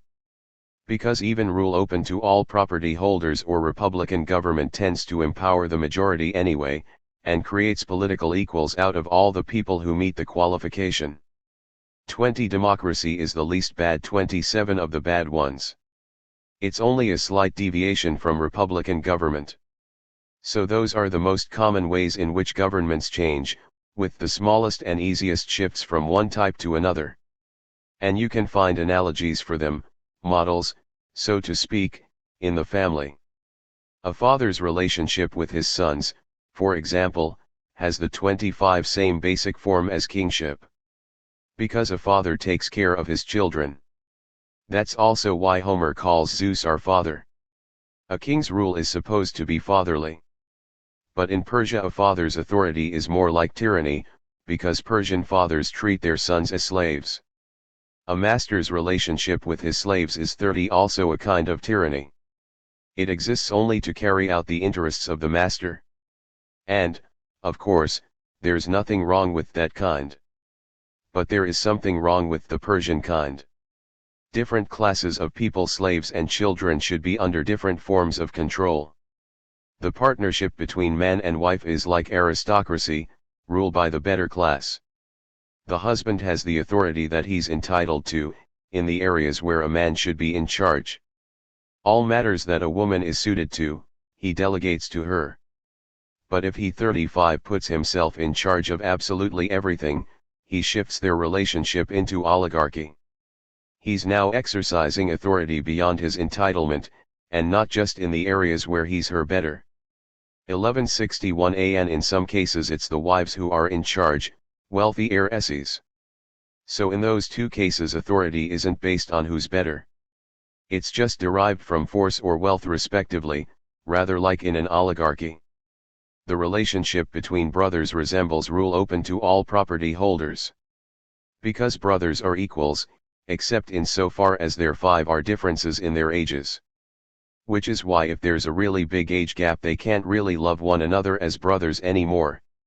And there's domestic democracy too, most obviously, in households that have no master at all, because there everyone is equal, also in households in which authority is weak, and it's a free-for-all. 11. 10. Under each form of government, love and friendship exist to the same degree as right and wrong, and civic obligations. A king's love for his subjects, for example, depends on his being their supreme benefactor. That's to say, he benefits his subjects, since he's good, by definition, and only cares about their interests, and ensures that they flourish. He's like a shepherd looking after his flock. That's why Homer calls Agamemnon shepherd 15 of the people. A father's love is like that too, but differs in the far greater extent of the benefits. Fathers, after all, are the cause of our existence, which we think of as the greatest good of all, as well as being responsible for our upbringing and education. We credit our forefathers with those blessings as well. And a father has a natural authority over his sons, forefathers over their descendants, kings over their subjects. 20. These forms of love are between superior and subordinate, that's why we also respect our parents. So obligations in these cases aren't the same on both sides. They're based on what each party deserves. As is the love. A husband's relationship with his wife is like the one that exists between the classes in government by the better class, aristocracy. In both cases it's based on moral worth, and the greater good goes to the better party, and everyone gets 25 what they're suited to. Obligations are proportioned the same way. Love between brothers is like the love between best friends. They're equals, and of the same generation, which means that they have the same attitudes and the same character, more or less. And that kind of relationship resembles the civic friendship under a government open to all property holders. Because there, citizens are supposed to be equals, and all members of the decent class. 28 So they take turns at holding power, and 30 govern on a basis of equality. Hence their friendship is also the kind you get between equals. In the deviant forms of government, rulers have very limited obligations, and there's correspondingly little love or friendship between ruler and ruled. Least of all in the worst, in a tyranny there's none at all or very little. Because when ruler and ruled are not in any sense partners, there's no love or friendship between them. Because there are no obligations either. A craftsman, for instance, has no obligations to his tools, the 35 soul has no obligations to the body, masters have no obligations. 1161 BTO their slaves. All of those things are certainly benefited by their users. But we don't love inanimate objects, and we have no obligations to them, and likewise we have no obligations to horses, or cows, or slaves, in so far as they're slaves. Because they aren't in any sense our partners. A slave is just a tool, an animate tool, just as a tool is an inanimate slave. So there can be no love. 29 For a slave, considered as a slave. Considered as a human being, maybe. There's always some degree of right and wrong between any human being and any other who's even capable of being a partner. 30 To an agreement or system of law. So there can also be love for a slave, in so far as he's a human being. So even under tyrannical governments, friendship, and love, and obligations, can exist between rulers and ruled to a limited degree. But in democracies they're more extensive, because citizens of democracies are partners in lots of things. 10 Because they're equals. 31. 12. So every kind of love or friendship exists in some form of partnership or cooperation, we've said. But you might well treat love between family and close friends as a special case. Friendships between fellow citizens, or between shipmates and such like, resemble partnerships rather more obviously. 15 They are quite clearly based on an agreement. And you might put guest friendship in the same category. Plus, family love itself seems to come in various forms, but it all depends on the love of parent for child. Parents love their children as something created from them, and the children love their parents because there's something that came from them. And the parents' love is the stronger because they more 20 easily know that their offspring came from them than the offspring know they're from the parents. Also, the thing created belongs to its creator more than the creator belongs to the thing created, e.g. we say that hair and teeth belong to an animal, we're much less likely to say that an animal belongs to its hair. Plus it's a matter of time, parents 25 love their offspring from the moment they're born, but offspring can only love their parents later, once they acquire awareness or perception. That's also why mothers love their children more. 32. So parents love their children as versions of themselves. Offspring are like other selves, created by the physical division. And children love their parents because they're born from them. 30. And siblings love each other because they're born from the same parents. Their sameness relative to their parents creates a sameness with one another, hence the talk about the same flesh and blood and branches on the same tree and so on. So it's as if they're the same thing, even in separate persons. And a big factor in their love is growing up together and being the same age. Old loves old and young loves young, as they say, and people who do everything together tend to be close friends. 35. That's why love between siblings often resembles a close friendship. 1162a. And cousins and other relatives derive their attachment to one another from the siblings, i.e. by being from the same family. And the strength of their attachment depends on how closely or distantly related they are.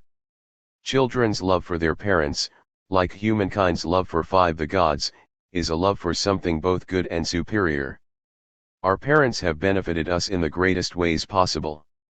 They're responsible for our existing at all and for our growth, and, having given us existence, for raising and educating us.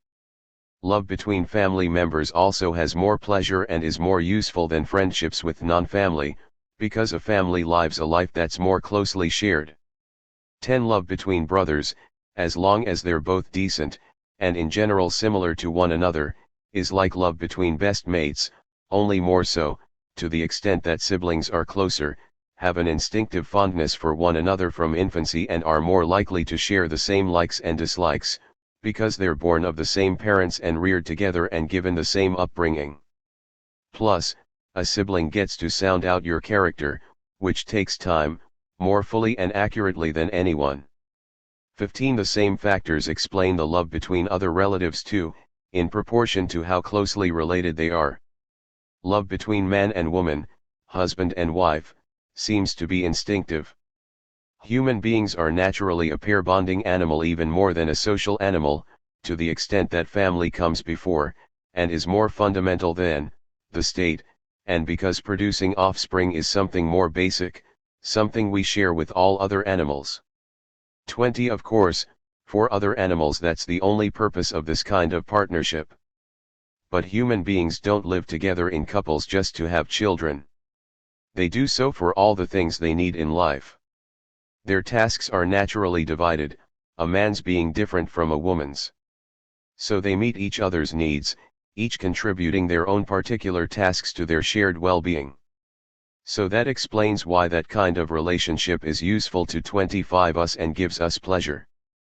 But it can also be based on moral goodness, if the husband and wife are also decent people.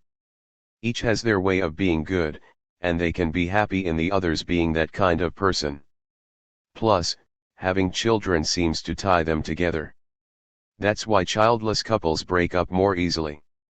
Their children are a blessing they share, and it's their shared interests that hold them together.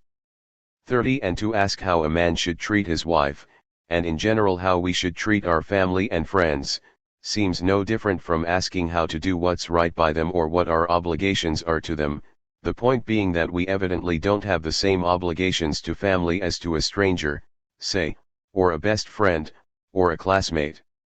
13. So we've got three kinds of friendship and love, as we said back at the start.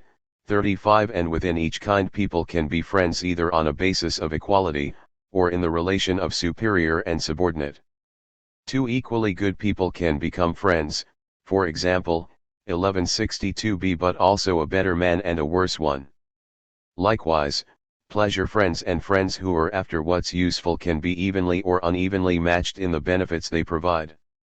So equal friends, in line with their equality, have to offer each other an equal amount of love and equal everything else, whereas unequals have to offer whatever's in proportion to the friend's superiority. 5. Complaints and criticisms only arise, or mostly arise, in friendship based on what's mutually useful, as you'd expect. After all, in friendship based on being morally good, friends are strongly motivated to help one another, because that's part and parcel of being good people and being friends. And if friends are competing to help one another, you won't get any complaints or quarrels. You'd never get annoyed with someone 10 for loving you and doing good things for you. If you're well-mannered, you just take revenge by doing them good right back. And if he manages to outdo you, which is exactly what he's aiming to do, what would he have to complain about? In that case you both desire the same good. 33. You don't get any complaints between pleasure friends, either. They're both getting what they desire as long as they still enjoy passing their time together. Plus, 15. You'd look pretty silly complaining that someone isn't any fun anymore when you can just stop spending time with them. But mutually useful friendship does generate complaints. When people are using each other for material benefit, they constantly ask for too much and always think that they're getting less than is due to them, while grumbling that their friends don't actually deserve as much as they're asking for. And when 20. They re-helping one another, they never seem to be able to satisfy each other's demands.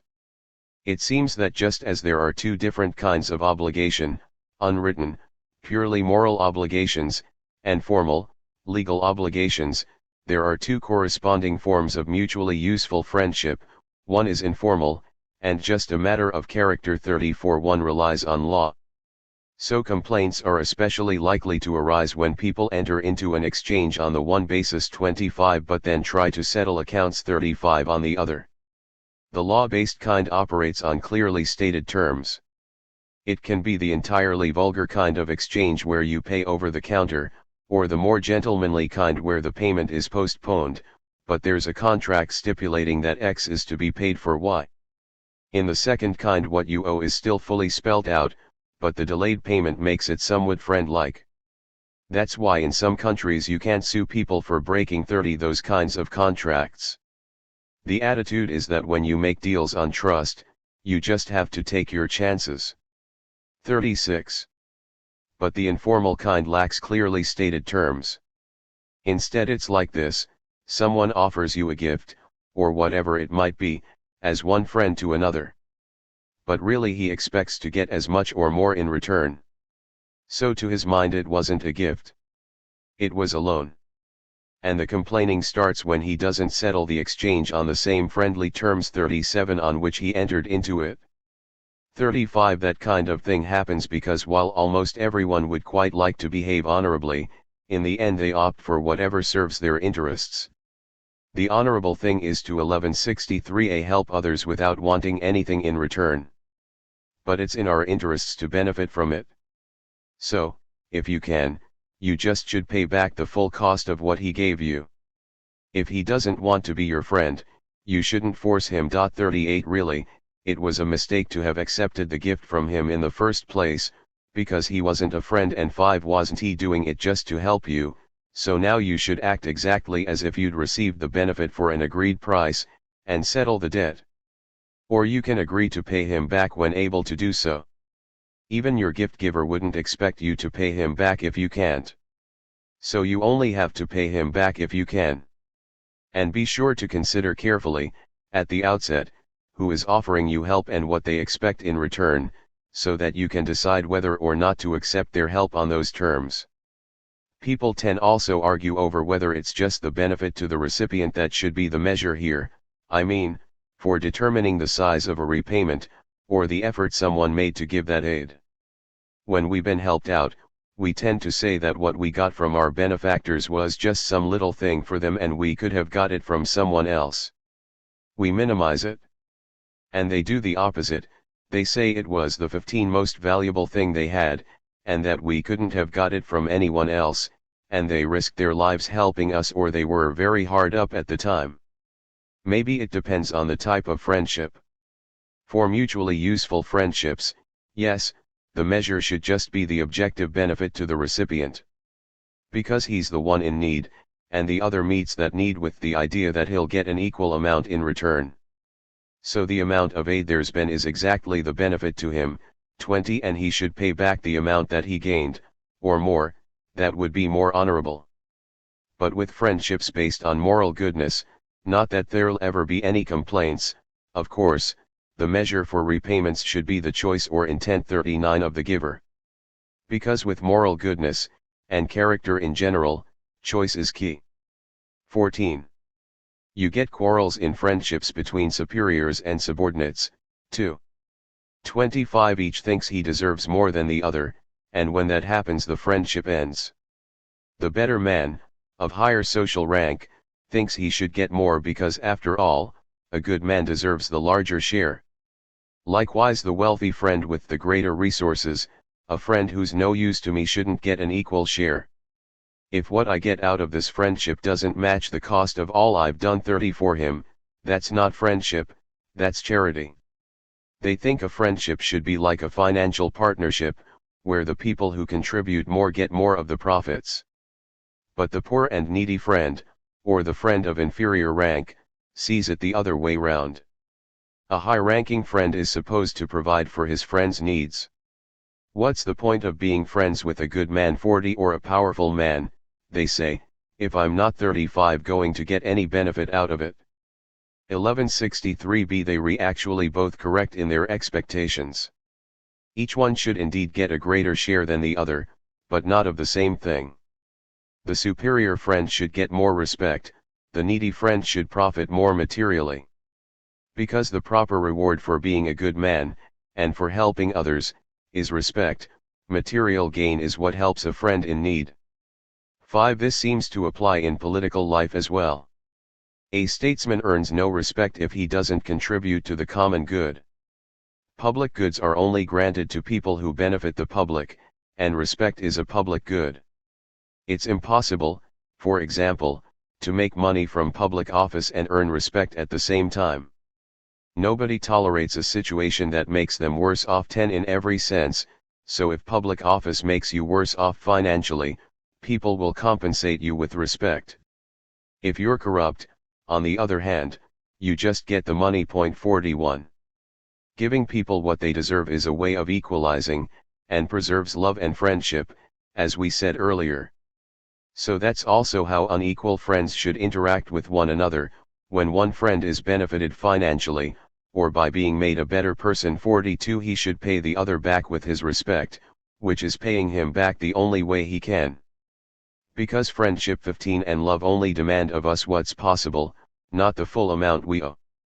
After all, sometimes that's just impossible, like with the forms of respect we offer the gods, or our parents. Nobody could possibly ever pay them back in full. All any decent man can be expected to do is care for his parents as best he can. That's probably also why we feel that a son has no right to disown his father, although a father may disown his son. Because 20 As long as you owe a debt, you have to keep paying it back, and no son has ever done enough for his father to match the value of what he's already received from him. So he'll always be in his debt. But the person to whom a debt is owed has the right to cancel it, including fathers. But even so, chances are that no father would ever renounce his son, unless the son was an extremely nasty person. Because apart from a father's instinctive 25 love for his son, it's human nature not to drive away a future means of support. A son, on the other hand, might well try to avoid providing for his father, or have no interest in doing so, if he's a terrible son. After all, that's typical. People are happy to receive help but shy away from doing good for others, because they don't see what they have to gain from it. I think that's all we need to say about that. Book 9. In all asymmetrical friendships one proportion equalizes and preserves the friendship, as we said. In civic friendship, for example, a shoemaker trades shoes for things of equivalent 35 value, and likewise a tailor, and so on. 1164a Now, in that context, people have devised a common unit, money, and all goods can be matched to that and measured in it. But between lovers, it's not so simple. Sometimes the older suitor complains, "I'm devoted to you, but you don't love me back," even though, as sometimes happens, there's really nothing lovable or attractive about him. Often the younger boyfriend complains, "You promised me all those things. And now you're not doing anything you said you would." That kind of thing happens when the older man loves his young boyfriend for pleasure, but he only likes the older guy because he's useful, so it only works as long as they both still have those attributes. Since their love is based on those things, they tend to break up once they're not getting them. Those things were their reason for being in the relationship. They didn't like one another for who they are. What they liked were those extrinsic features. And since those don't last, neither do those kinds of relationships. Point 3, but love of people's characters 4 is intrinsic. So that does last, as we said. Disputes also arise when friends find themselves getting the wrong thing, something that isn't what they want. If you 15 don't get what you're aiming for, you may as well be getting nothing at all. Like when the king promised to pay the guitar singer 5, and the better you sing, he said, the more I'll pay. So next morning, when he asked him to pay up, he claimed he'd already paid, pleasure for pleasure. He'd given him the pleasure of anticipating all that money. So that might have been okay if that's what both of them wanted, but since only one of them wanted enjoyment, and the other wanted profit, and 120 has what he wanted and the other doesn't, that doesn't quite count as respecting the terms of the deal. The point is, what you need from a friendship, whatever that happens to be, is also what you focus on. Point 6, you'll give X so as to get Y. Point 7. But who decides how much X is worth? The person who offers it, up front, or the taker, after getting it? If you offer something up front, it looks as if you're leaving the question of payment to the other person. That's what they say Protagoras 25 used to do. Whenever he taught whatever it might be, he'd ask the student to set the price, whatever you think knowing these things is worth, and he'd accept that amount. But some people in these situations prefer the motto, state your fee up front, even with friends. Point 8. But, then, if people do take a cash payment up front, and then don't do anything they said they would, because they made such extravagant promises, they can expect to face complaints 30 for not carrying out what they agreed. Sophists are surely forced to do that, because nobody would pay money for what they know. So those people, by failing to do what they've been paid to do, understandably face complaints. But in cases where there isn't any fixed agreement about the value of the benefit, if people 35 give freely to their friends just because of who they are 9, they won't get any complaints, as we said earlier. That's the nature of 1164 friendship based on goodness. And repayment should be sensitive to the friend's choice and intent. Point 10, because choice is key to being a friend, and to being a good person. B. And that's surely how we should repay our philosophical mentors. 11.2. You can't measure the value of that kind of thing in money. No amount of respect could ever balance out what they've given us. 5. It's enough, I'd say, if we offer them whatever we can, like the way we respect the gods 12 or our parents. But when giving isn't like that, when there's a quid pro quo, then, ideally, repayment should be made according to what both parties think is the right amount. But failing that, surely it's both unavoidable and fair that the person who received the 10 benefit gets to set its value. However much that person was benefited, or however much they would have given in exchange for that pleasure, that's the right amount for the giver to get in return. After all, that's clearly the way things work with buying and selling. And in some places it's against the law 13 to sue people for breaking voluntary contracts. The idea is that if you trusted someone, you just have to settle with them on the same informal 15 terms as you entered into the deal. Also, people think that if person A in effect left it to person B to set the payment, it's fairer for B to do so rather than A. Also, typically the possessors of X, and the people who want to get hold of X, don't value it equally. We always think that things that are ours, and that we're offering to others, are worth a lot. But even so, when the exchange takes place it's based on the amount that the people who are getting X say it's 20 worth. Though perhaps its value should be based on what they thought it was worth before getting it, not once they've got it. 2. And here's another set of difficult questions. Do you owe your father everything? Do you have to obey him in everything? Or is it that when you're sick you should trust your doctor, and when you're voting for a general you should pick the man with actual military skill? 25. Similarly, is it better to do favors for friends and family, or good people? Should you repay a favor to someone who helped you out or spend that money on a close friend, assuming you can't do both? Perhaps it isn't easy to determine all of those sorts of things exactly. There are so many variables, all manner of differences in how important it is to do it, or unimportant, or how honorable, or 30 how urgent. But it's at least fairly clear that you don't owe everything to the same person. Also, that you should repay people who've helped you out, for the most part, rather than using those resources to do favors for your close friends, just as you should repay a debt to a creditor rather than gift the money to a friend. But maybe even that isn't always the case. Suppose you were kidnapped by pirates, and someone paid your ransom. Then the man who paid your ransom, and your father, are both kidnapped. Should you ransom the person 35 who ransomed you, whoever he is? Or what if he hasn't even been kidnapped, what if he's just asking for the money back? 1165a. Should you pay him back, or ransom your father? Your father, surely. After all, you'd probably even ransom your father instead of yourself. So as we said, as a general rule you should pay your debts. But if giving that money to someone else is overwhelmingly the more honorable thing to do, or more urgent, then you should lean towards that. 5. In any case, sometimes repaying a favor isn't even equivalent, like, say, when someone helps you out, knowing you're a good man, and then you find yourself having to return a favor to someone you think is a horrible person.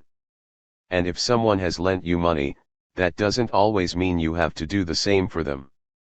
Suppose someone made you a loan, assuming he'd be repaid, because you're a decent guy, but you don't expect him to pay you back what you lend him because you think he's a crook. So in that situation, if he 10 really is a crook, then his expectation of a return loan isn't equivalent. And even if he's not, but people think he is 14, it surely wouldn't be so wrong of you to refuse. 15. So, as we've said many times before, 16. All claims and theories that involve human feelings and actions can only be as definite as their subject matter. But it's at least pretty clear that you don't owe the same things to everyone, and that you don't 15 owe everything to your father, just as people don't only offer sacrifices to Zeus. 17. We owe different things to our parents, our siblings, our closest friends, people who've helped us out, and we have to grant and give what's appropriate and fitting to each. And that's just what people seem to do. They invite their relatives to weddings, for example, because they share family 20 with those people, so they also share family-related events. They also mostly expect relatives to attend funerals, for the same reason.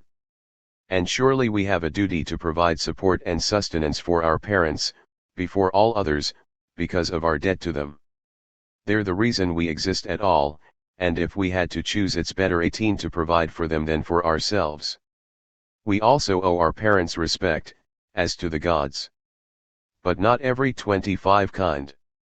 After all, you don't even owe the same respect to your father as to your mother. And you don't owe your father the respect you owe a philosopher, or a general. You just owe him the kind a father deserves, and your mother, the kind a mother deserves. We also owe respect to any elderly person just on account of their age, by standing up when they enter the room, offering them a seat. 19. That kind of thing. As for our close friends and our siblings, what we owe to 30 them is to speak frankly, 20 and to share everything.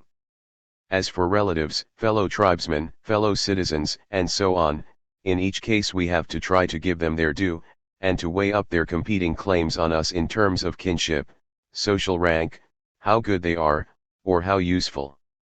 If people are in the same category, comparing them is easier, when they're in different categories it's a bit harder. But that's no reason to give up. 35 We've just got to sort it all out as best we can. 3. Another difficult question is whether or not you should end friendships with people who don't stay the same. 1165 BSO Maybe when people are friends on the basis of what's useful, or for pleasure, there's nothing wrong with them ending the friendship when they're no longer getting those things out of it. After all, it's those things that they were friends with. So when the supply of them runs out, it makes sense for them to not be friends. But you might well complain if someone liked you for your 5 usefulness, or for pleasure, but pretended it was because of your character. Because, as we said at the start 21 all sorts of disputes arise between friends when there's a difference between what they think is the nature of their relationship and what it actually is. So when you mistakenly think that someone likes you for your character, without them doing anything to give you that 10 idea, you only have yourself to blame. But if you're deceived by pretense on their part, you have every right to call them out for their deceit, more so than people who make counterfeit coins, since the harm they're doing concerns something much more valuable. And what if you accept someone as a friend, thinking that they're good, but then they turn into, and you now think they are, a horrible person? Should you still love them, keep them as a friend? Or is that impossible, given that not everything is 15 lovable? Only what's good. Evil is not lovable or love-worthy, and should not be loved. You shouldn't be an evil lover. And you shouldn't let yourself become like your awful friend either. We said before, like tends to be friends with like. So does that mean that you should end the friendship straight away? Or not in every case? Maybe just if they're incurable in their wickedness. If there's a possibility of reform, then you should help them. It's much more important to help a friend fix their character than, say, to help them increase their wealth, 20 to the extent that character is something better and more crucial to friendship. But it surely wouldn't be so wrong of you 22 to end the friendship either. After all, you weren't friends with someone like that. So if they've become a different person and there's nothing you can do to bring them back, you just give up on them. Or what if your friends stayed the same and you became a better person, so you significantly diverge from them in how good you are? Should you still treat them as a friend? Or is that impossible? 25 The problem becomes especially clear when the gap is really large, as sometimes happens with childhood friendships.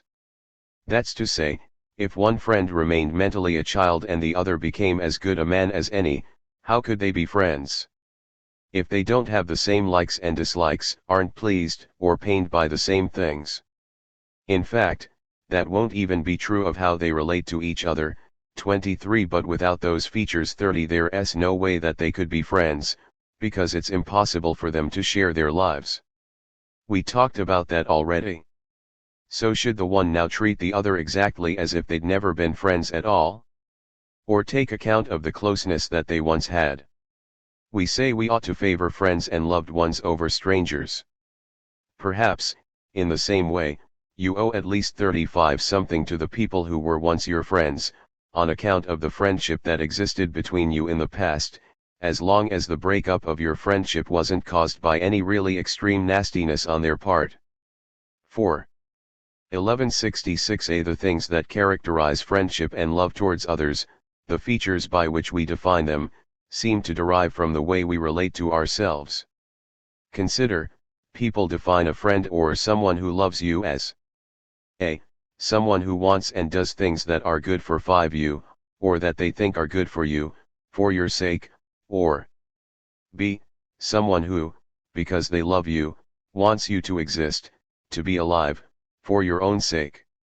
That's how mothers feel about their children, for example, or friends and family who've had a falling out. 24 Or c. Someone who spends their time with you and makes the same choices as you, or d. Someone who, because they love you, shares your pains and your joys. Again, that's especially true of mothers with respect to their children. And it's by one or other of those that people always define philia, friendship, and love, as well. 10 But now notice that, if you're a good person, every single one of those is true of your relationship with yourself, and they hold for anyone else to the extent that they can think of themselves as good. And as we've said before, we assume that goodness, and the good person, are always the measure 25 of the facts. Consider, if you're a good person, then a. You're always in agreement with yourself, you desire the same things in every part of your soul, and b. You want good things, or what you think is good, for 15 yourself, and you do what's good for you. A good person works to achieve what's good, and for your own sake, that's to say, for the sake of the part of you that reasons and thinks, and that's the part we think of as being you. Also, c. You want yourself to be alive, and to survive, especially the part of you that thinks. Existing, for a good person, is a 20 good thing, and you always want good things for yourself. But that means, as what you are, 26, you'd never choose to have all possible good things if it meant first becoming something else, a god, for example, i.e. choose for that other thing that's now come into existence to have them. God already has the highest good 27 anyway. You only want them if you can still be what you are. And the part of you that thinks, surely that's what you are, or mostly. d. Also, if you're a good person you want to spend time with yourself. That's something you like doing because you 25 have pleasant recollections of things that you've done, and optimism about your future, which is also enjoyable, and you're supplied with plenty of higher contemplations by your intellect. e. Also, you sympathize with your own pains and pleasures more than with anyone else's, in the sense that a given thing causes you pain or pleasure consistently, not one thing one moment, something else the next. You pretty much never regret anything. 30. So all of those things are true of your relationship with yourself if you're a decent person. And you relate to a friend in the same way. Because a friend is another self. That explains why we think of love and friendship as one or other of those things listed above, and friends and loved ones as the people you relate to in those ways. As for whether you can or can't actually experience love for yourself or be your own friend, for now we can put that to one side. 35. But you might think you can, insofar as you are made up of two or more elements, going by what we've said before, 1166 band also because the most extreme form of love of others is so like your relationship with yourself. All the things we've just mentioned seem to apply to ordinary people too, bad as they are. So is it only insofar as they're happy with who they are, and consider themselves decent people, that they can share in them? 5. After all, when people are utterly bad, the sort who commit heinous crimes, they certainly don't have any of those features and nobody even imagines that they do. And, roughly speaking, neither do any bad people. Consider. A. Bad people are conflicted. 28. They have desires and cravings that are at odds with what they want to do, just like people who lack self-control. Instead of the things they think are good for them, they choose things that give them pleasure but cause them 10 harm. For others, it's their cowardice or their laziness that makes them give up on doing what they think is best for them. B. And sometimes people who've done lots of really terrible things, on account of being such horrible people, hate being alive. 29 And escape from it by killing themselves. C. Also, horrible people seek out others to pass their days 15 with, but shun their own company. They remember all sorts of disturbing things when they're on their own and have equally disturbing thoughts about their future. But when they're around other people they can forget. And there's nothing to love 30 about them, so they don't feel any sort of love for themselves. D. People like that don't even sympathize with their own joys or their own pains. Their soul is in a state of civil war. 20 Part of it, because of their wickedness, feels pained when they abstain or refrain from something. Part of it is pleased. One part pulls them in one direction, another in some other direction, tearing them apart, as it were. Even if it's not strictly possible to feel pain and pleasure at the very same instant, at any rate, right after enjoying something they're upset that they enjoyed it. Why did I enjoy that? I wish I hadn't. Bad people are stuffed full of regrets. 25 So a bad person doesn't seem to feel any sort of friendship or love even towards himself, because there's nothing lovable or attractive about him. So if being that way is utterly wretched and pathetic, that's a very good reason to make every effort to avoid being a horrible person, and to try as hard as you can to be a kind and decent one. Only then can you have friend-like feelings towards yourself or be anyone else's friend or earn anyone's love. 5. 30 What about goodwill? That certainly seems related to friendship. But it isn't friendship. It's something that you can feel even towards people you don't know, and without them being aware of it. That's impossible with friendship. We talked about that before. Nor is goodwill just a matter of liking or loving someone. It doesn't involve any effort or motivation, standard features of loving someone. Also, loving someone implies knowing them well. 35 But a feeling of goodwill can be instantaneous, like when we feel it towards athletes in sporting contests. We 1167 a feel goodwill towards them, want them to succeed, but wouldn't actually do anything to help them because, as I said, our goodwill arises just in that instant and our affection is fleeting. But goodwill does at least seem a sort of starting point for being friends. It's a bit like the way the pleasure of seeing someone can be a starting point for falling in love. Nobody falls in love if they don't first like the look of someone, but just liking someone's looks doesn't amount to being in love. You're in love once you also miss someone whenever they're gone, and long for them to be around. In the same way, it's impossible for people to be friends if they haven't come to feel goodwill towards one another, but they can have mutual goodwill without yet being friends. People want the best for the objects of their goodwill, that's all. That doesn't mean they'd do anything tend to help them or go to any trouble over them. You could call goodwill lazy friendship, metaphorically speaking. But if it continues for a while and gets to the point where you know each other well, it can grow into friendship. And when it does, it won't be a friendship based on what's useful or based on pleasure. Because those aren't the things that trigger our goodwill. It's when someone has been good to you, that's 15 when you offer them your goodwill, in return for how they've treated you. You feel you owe it. By contrast, if your reason for wanting to do someone a good turn is that you're hoping for some advantage from them, you're not really acting out of goodwill, at least not towards them, towards yourself, more like, just as you aren't someone's friend if you're tending to their needs because it's useful to you to do so. In general, goodwill is a response to someone's moral goodness, or some kind of decency or kindness on their part. You 20 feel it when someone comes across as attractive. 31 Brave, something like that, as happens with athletes, as we said. 6. Harmony seems closely tied to friendship too. That's why it's not just a matter of people having the same views about things. That could be the case with people who don't even know each other. We also don't speak of harmony when people have the same views on just anything, like when they agree about the sun, 25 moon, and stars. 32 Being in harmony on those kinds of things has nothing to do with being friends. Rather, we speak of harmony in city-states when citizens have the same views about what's in their interests, when they make the same choices, have the same values. 33 And do the things that they've all decided on as a community. So harmony means harmony on practical and moral questions and, more precisely, the important ones, where options 30 are open and things are at stake for both sides or for everyone. There's harmony in city-states when everyone agrees, say, that there should be elections for public offices, or that we should have an alliance with Sparta, or that Pittacus 34 should rule, when that was also what he wanted to do.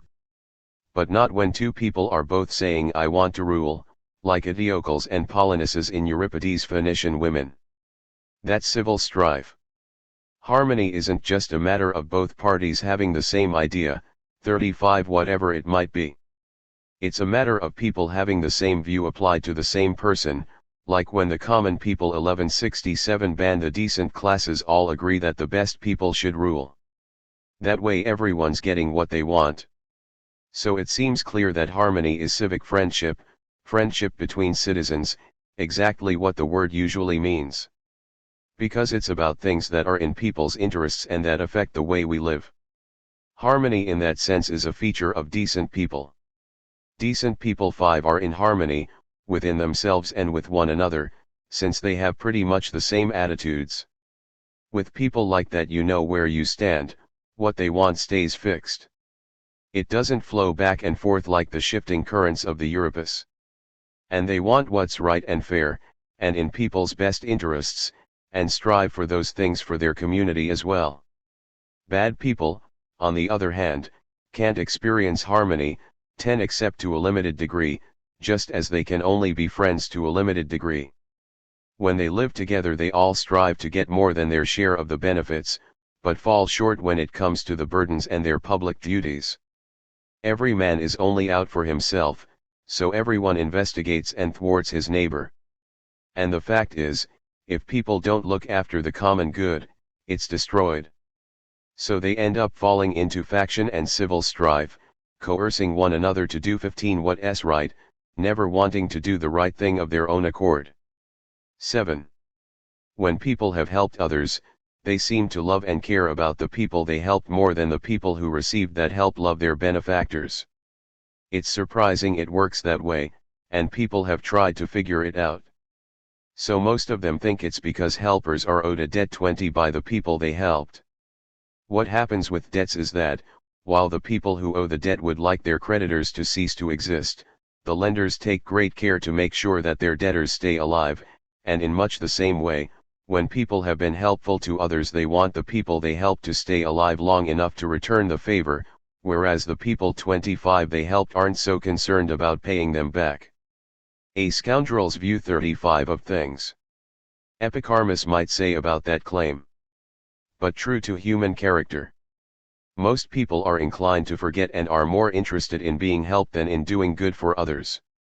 And yet, maybe the reason is deeper in nature. Maybe it's not 30 like the lender case.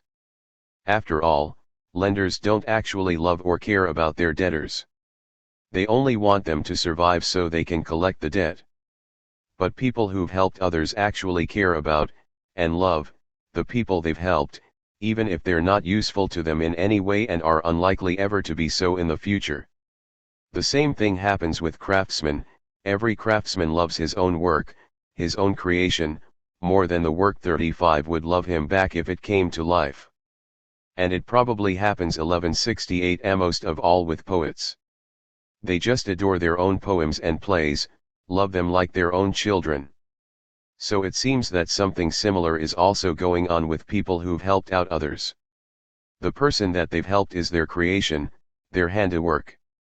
So they love that work more than their work loves its creator. 5. And the reason for that is that existence is something desirable for everyone, something we all love. But we exist by being actualized. By being alive and by doing.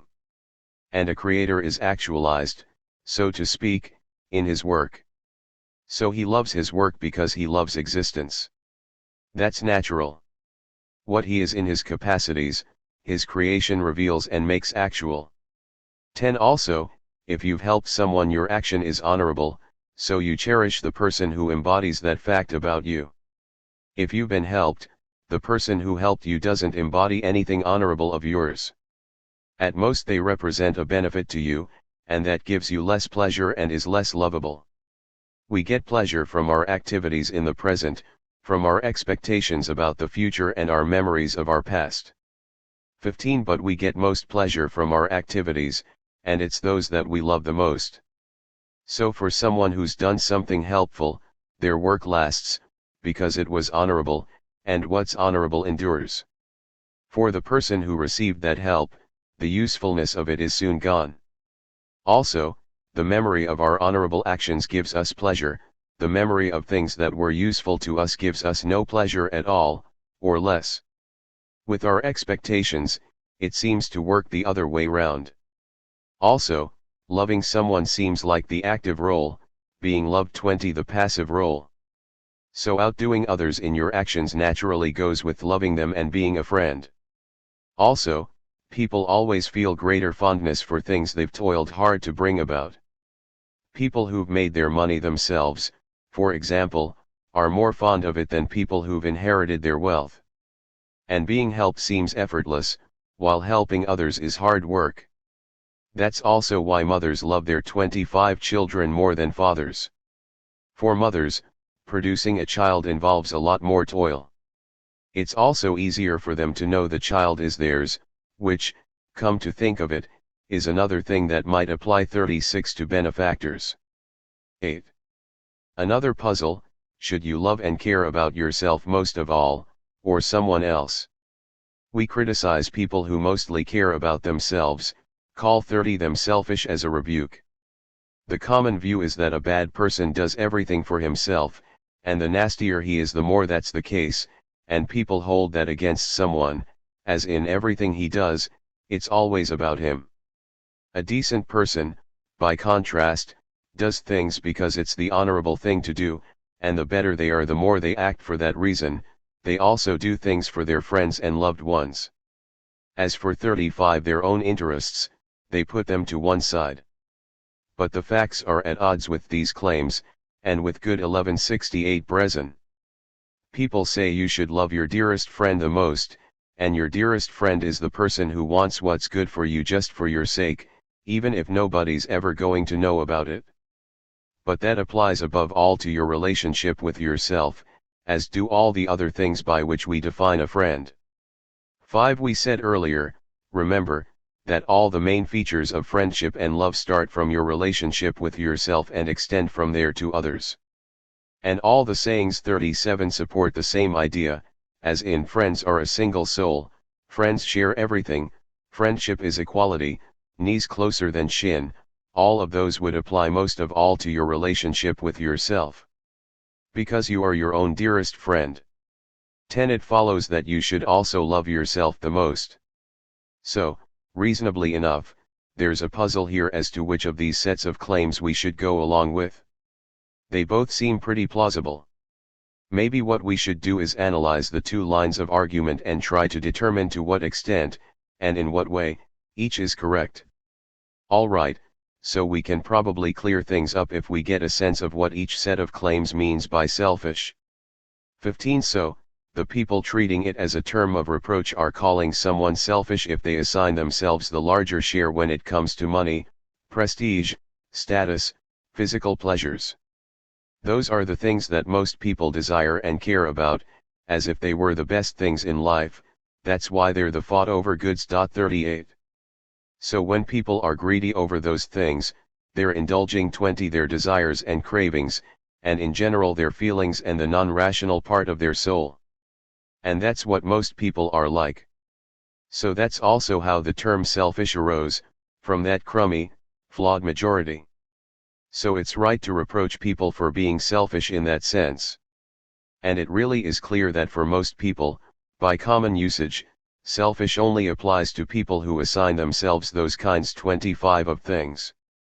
Because think about it, suppose you were always keen to do the right thing, i.e. keen for you to be the one doing it rather than anyone else, or the moderate thing, or anything else based on any of the virtues, and in general always laying claim to every chance to do what's honorable, for yourself.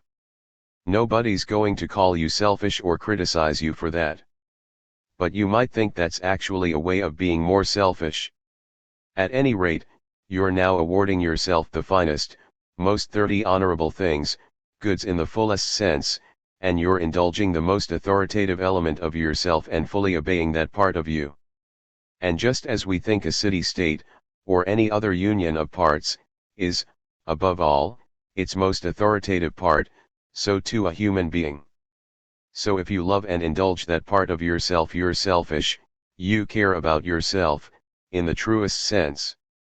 Also, we say someone has self-control or lacks self-control, 35 depending on whether or not their mind is controlling them, implying that your mind is you. 39. Also, we think people have performed an action themselves, 1169 unwillingly, above all when they've done it using their reason. So it's quite clear that the individual is that part of them, or mostly. And it's also clear that a decent person loves that part of themselves most of all. That's why you could say that they're the most fully selfish, though by a different kind of selfishness from the kind that gets reprimanded. They're as different from that other kind of selfish person as living by 5 reason is from living by your emotions, as different as desiring what's honorable is from desiring whatever you take to be in your interests. So when people are extremely eager to perform honorable actions, everybody welcomes it, everyone applauds them. And if everyone competed only in that way, overdoing the honorable thing, and put all their effort only into behaving as honorably as they could, society as a whole would have everything it needs, and individually everyone would have the greatest of all goods, since the greatest of all goods is to be a good person. It follows that a good man actually should be selfish. Because that way he himself will benefit from doing honorable things and he'll also be helping others. But a wicked man should not be selfish. Because he'll harm both himself and his neighbors by acting on his bad impulses. 15. For a wicked man, what he should be doing is different from what he does. But with a decent man, whatever he should be doing, that's always what he does. That's because intellect always chooses what is best for itself, and a decent person always obeys his intellect. It's true that a good man does lots of things for the sake of his friends and loved ones, or for his country, even giving up his life for them if he has to. He'll freely give up money, prestige, and in general all the fought-over goods if it means securing for himself a chance to do the honorable thing. He'd rather experience a brief moment of extreme bliss than live a long life of being weakly satisfied. He'd rather live honorably for a year than for many in moral mediocrity. He'd rather perform a single great and glorious action than a long series of minor ones. 25. That's surely what's happening with people who give up their lives for others. So that means they're choosing a great good, what's honorable, for themselves. And they'll happily give up money if it means their friends and loved ones having more of it. That way, the friend gets money but they get to do the honorable thing. So really they're awarding themselves the greater good. The same goes for prestige and positions of power. A good 30 man will give it all away for his friend or someone he loves. Because that's the honorable thing for him, and praiseworthy. It's no wonder he's thought of as a good man if he chooses what's honorable over everything. It's even possible to give up actions 40 to a friend. It can be more honorable to be responsible for your friends doing something than to do it yourself. So in all these kinds of praiseworthy actions, a good man is 35 clearly awarding himself the larger share, of what's honorable. 1169 So you should be selfish in that sense, as we said. But not in the way most people are. 9. Another thing people disagree about is whether, to flourish in life, you will or won't need friends and loved ones. People say that the most blessed, well-off people, who can meet all their needs, have no need for friends because they already have the good things in life. So since they can meet their needs they don't need anything further, and a friend, who's a kind of other self, is only there to supply the things that you can't get on your own. Hence the line, when the gifts of God 41 are good, what need of friends? But it seems a bit absurd, if we're assigning all the good things in life to our blessed, flourishing man, not to grant him any friends. 10. Supposedly the greatest of external goods. Also, if being a friend is more about doing good than receiving it, and if a key feature of being a good person is helping others, and if it's a finer, more honorable thing to do good for friends and loved ones than for strangers, then a good man will need the people he's going to do good things for. That's why people puzzle over whether you need friends more when you're enjoying good fortune or when you're down on your luck. 15. Both, it seems. If you're down on your luck you need the friends who are going to help you. And when you're enjoying good fortune you need friends to have someone to help. And surely it's absurd to make our flourishing, blessed man a loner. Nobody would choose to have every good thing in life on their own. People are social beings. It's our nature to share our lives with others. So that must apply to flourishing, prosperous people too. Because they have all the naturally good things. And it's 20 obvious that it's better to pass your time with friends and loved ones, and with good people, than with strangers or just anyone. So to flourish, you do need friends and loved ones. In that case, what are those first people saying? And is there any truth in it?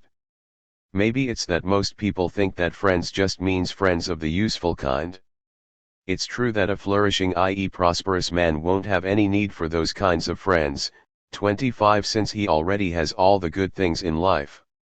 He also won't need pleasure friends, or only to a limited degree.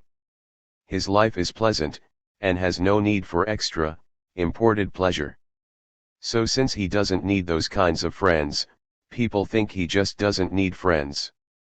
But that's surely not the case. We said, back at the start, that flourishing is a kind of activity.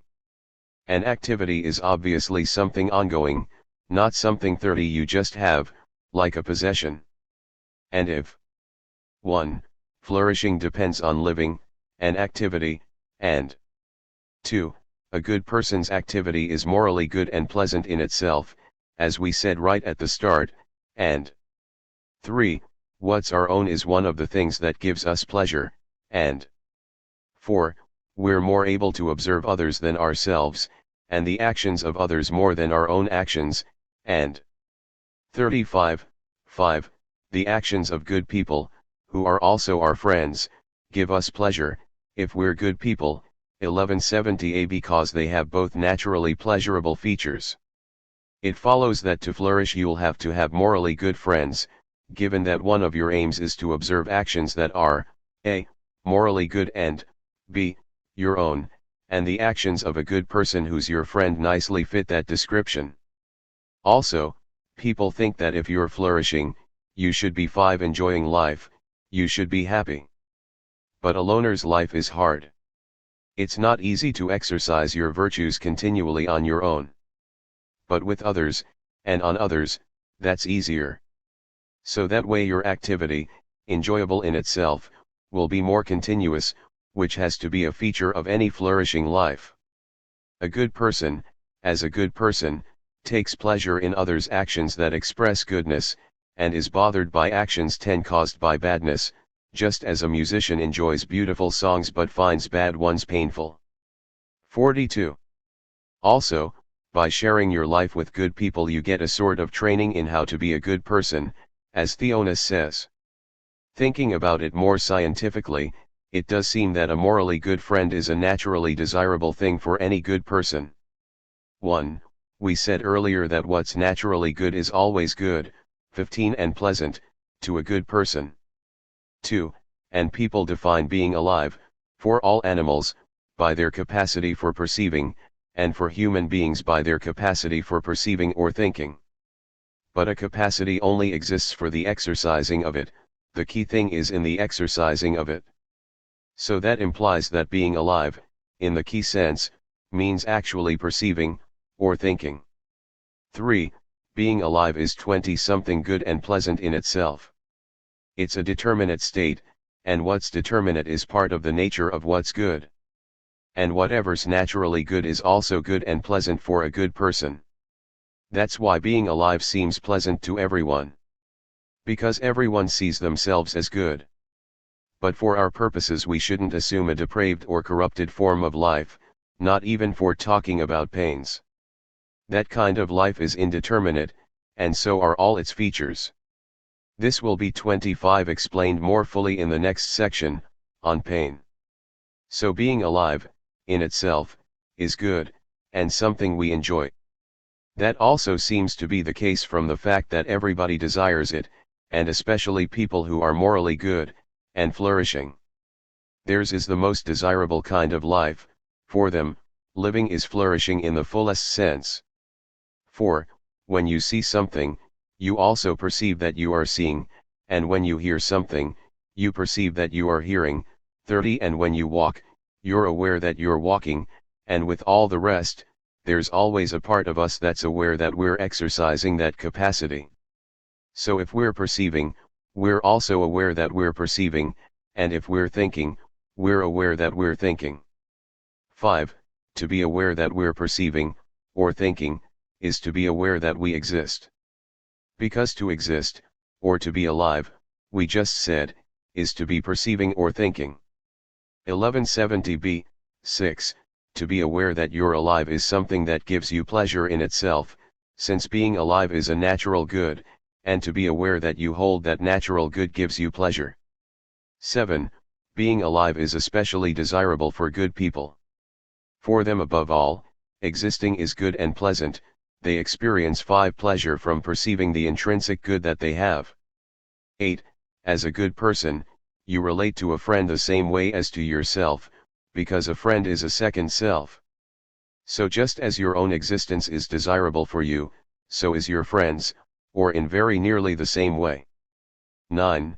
And existing, we said, is desirable through your perceiving yourself, and that you are good. That kind of awareness is 10. Pleasurable in itself. Hence you need to share the awareness of your friend's existence, and that's what happens when you share your life with a friend, converse with them, share your thoughts. Surely for human beings that's what sharing a life or spending your time with someone means. We don't just mean grazing the same patch of grass, like cattle. So if you're really flourishing in life, existing is intrinsically 15 desirable, because naturally good and pleasant, and your friend's existence is desirable, for you, in very nearly the same way. So it follows that the friend, too, is something desirable. And what's desirable for you is by definition something you've got to have, or you'll be missing out in that area of life. So, yes, to flourish you will need some friends, and you'll need them to be good people. 10. 20. So does that mean that you should make as many friends as possible? In the case of Zenoi, guest friends, people tend to agree with Hesiod's motto, bad idea to have too many, just as bad to not have any. Will that apply to having friends as well? Is it not just a bad idea to have no friends, but also to have a huge number of them? Well, if we mean the useful kind, the saying seems exactly right. Returning favors and services to a large number of 25 people is hard work. I mean, life's too short. You just don't have time for that. So any such friends that you have beyond the number that you need for your own livelihood are superfluous. They actually get in the way of living well and honorably. So you simply don't need them.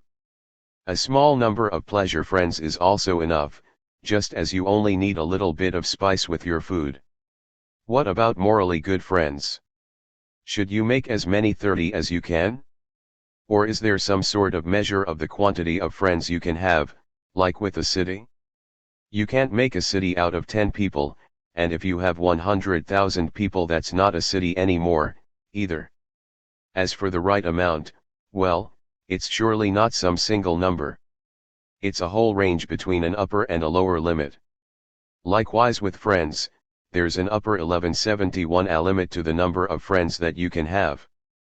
Surely it's the largest number of people that you can share your life with. Because that's what we thought was the key thing in friendship. And it's pretty clear that it's not possible to share your life with a large number of people, to spread yourself so thin. Also, they'd all have to be friends with one another, if you're 5 all planning to hang out together. And for that to be true of a very large number of people is pretty tricky. It's also hard to sympathize with all the joys and pains of a lot of other people and make them your own. Chances are you'll find yourself having to feel happy for one friend and upset for another at the same time. So maybe it's a good idea not to try to have as many friends as you possibly can, just as many as are enough for sharing a life with. 10. In any case, it doesn't even seem possible to be a very close friend to lots of people, for the same reason that you can't be in love with more than one person. That tends to be a sort of maximum of love, something you can only feel towards one person. And very strong friendship, too, can only be with a small number of people. And that's just the way it seems to work in practice. You don't find large groups of people all becoming very close friends, 43:15, and in the famous cases in the stories, it's always 2 people. People who do have lots of friends and interact with everyone on familiar terms surely aren't actually friends with anyone, except in the way fellow citizens are.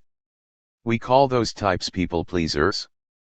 Well, no, you can be friends with lots of people in that fellow citizen way without being a people pleaser, just as a genuinely nice person.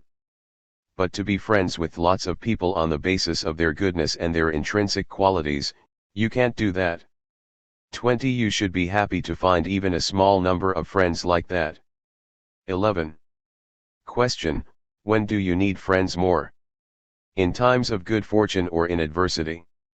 Because they're required in both. When people are down on their luck they need support, when their fortunes are up they need people to share their life with and people they can help, because they want to do some good.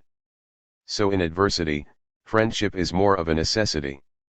That's 25. Why in that situation you need the useful kind of friends. When you're enjoying good fortune, it's more something honorable.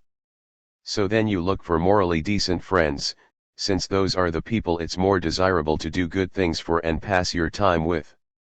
In fact, just the mere presence of our friends, both in times of good fortune and in adversity, gives us pleasure. We get relief from our distress when friends share our pain. 30. Which raises another question: are they, as it were, helping us carry a burden? Or is that not it? Maybe it's that their presence is a pleasure, and the realization that they're feeling our pain with us lessens our own distress. Anyway, whether it's for that reason or for some other reason that people are uplifted in that way by their friends, let's not worry about that for now. The point is, it does seem to work that way. 35. But the presence of friends seems kind of a mixed experience. On the one hand, just seeing your friends is a pleasure, especially 1171 when you're having a hard time, and acts as a support, stops you feeling too distressed. A friend is a thing with the power to make you feel better, by the mere sight of them and by what they say, if they're good at saying the right thing. Because a friend knows your character, and knows what pleases you and what pains you, what cheers you up and what upsets you. On the other hand, the awareness that your friend is upset at 5 your misfortunes is painful. Nobody wants to be a cause of pain to their friends. That's why people who are tough by nature take care not to spread their own pain and distress to their friends. A man like that may even outdo his friends 44 in not being upset, and, if not, he certainly doesn't tolerate his friends getting upset as well, and in general he doesn't let his friends moan about his misfortunes because he doesn't even like to moan about them himself. 10. But females, and womanish men, enjoy it when people whine and wail along with them. They love those people, they care about me, they feel my pain.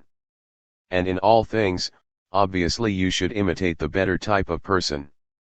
When you're enjoying good fortune, the presence of your friends offers both a pleasant way of passing your time and the awareness that they're taking pleasure in your blessings. So I'd 15 say what you should do is this: be eager to invite your friends to share in your good fortune. Doing good for others is an honorable thing, but be reluctant to invite them into your misfortunes. You should share the bad stuff in your life as little as possible. Hence the line, one of us being miserable is plenty.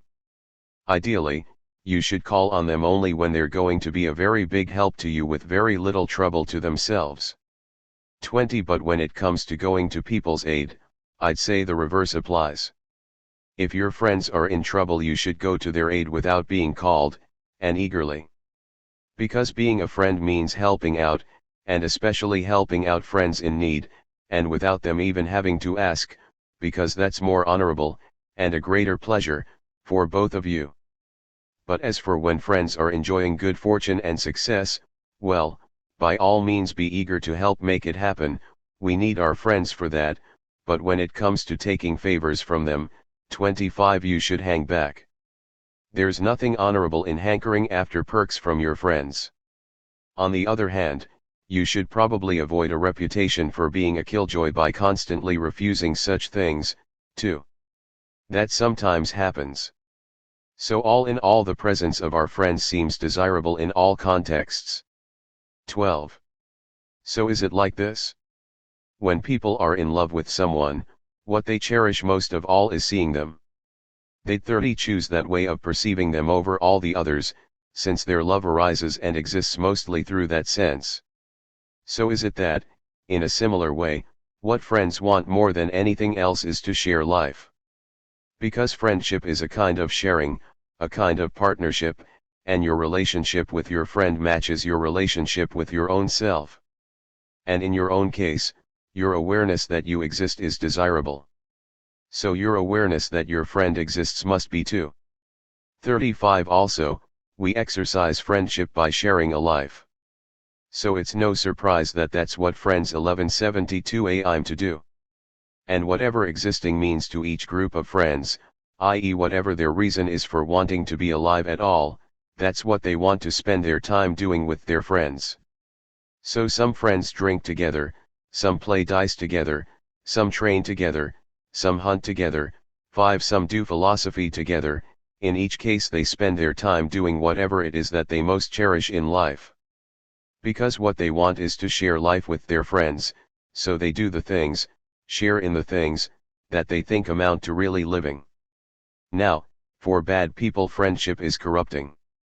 They share in their morally bad actions, and they're fickle and impressionable, so they become wicked by assimilating to one another. But the friendship of decent people is itself decent, and grows more and more so as they spend their time together. It's as if they become better people by exercising their friendship, by correcting one another's mistakes. They're shaped by one another, by their likes and dislikes. Hence the line in Theonis, "From noble men you'll learn noble things." All right, I think that's all we need to say about friendship and love. 15 Next we should give an account of pleasure. Book X. Next I think it would make sense to give an account of pleasure. Point 1. 20 Pleasure, after all, seems something deeply ingrained in human nature. That's why people educate the young by steering them with pleasure and pain. Also, enjoying the things you should, and hating the things you should, seems hugely important to your goodness of character. Those things extend through the whole of your life and have a major bearing, a powerful influence, on how good a person you are and on whether you 25 flourish in life. Because pleasure shapes our choices, people choose and value the things that give them pleasure and they avoid the things that cause them pain. So we certainly don't want to skim over such an important topic, not least since it involves a major controversy. Some people say pleasure is the key good in life. Others say the exact opposite, that it's an utterly bad thing. Maybe some of the people who make that second claim are actually convinced that it's the case. But some of them just think it's better, for the effect it'll have on people's lives, to declare that pleasure is bad even though it isn't. Ordinary people tilt strongly towards it, they're slaves to pleasures, so we have to lead them in the opposite direction, that way they might end up in the middle. I'm not so sure that's a good argument. The thing is, theoretical claims about any matters that involve our emotions and 35 feelings, and actions, are always less credible than how life really works. Point 2 So when they clash with what we plainly perceive is the case, people dismiss them as nonsense, and the truth gets 1172 thrown out along with them. Some philosopher might say that pleasure is bad, but when he's then seen at some point striving after it, his inclination implies that it's something desirable, i.e. desirable in any form. 3 Because most people can't make the distinctions here. So it seems to me that the most useful philosophical claims 5 are always the ones that are true, not just for knowing what is the case, but also for their effect on how we live. Since they're in harmony with how life really works, people find them believable. And that's how they come to motivate people, who understand them, to live their lives by them. But enough about that. Let's have a look at the things that people have said in the past about pleasure. 2. Alright, so Yodaku's 4 thought that pleasure was the key good 10 in life because he saw that all things strive after it, i.e. all animals, rational and non-rational. And in all cases, he said, desirable for X implies good for X, and what's most desirable for X must be X's highest good. So the fact that all animals gravitate towards the same thing indicates that it's the highest good for all. We can assume that each of them homes in on its own good, exactly as each homes in on its own food. And if it's good for all, and what all things strive for, it must be the key good in life. 15 His arguments seemed plausible more on account of his goodness of character than on their merit. He was known as a man of extraordinary moderation. So people assumed he wasn't making those claims as a partisan for pleasure, hence things must actually be the way he claimed. He thought it was equally obvious from pleasure's opposite. Pain, he said, is intrinsically undesirable for all animals. So its 20 opposite, pleasure, must be intrinsically desirable for all.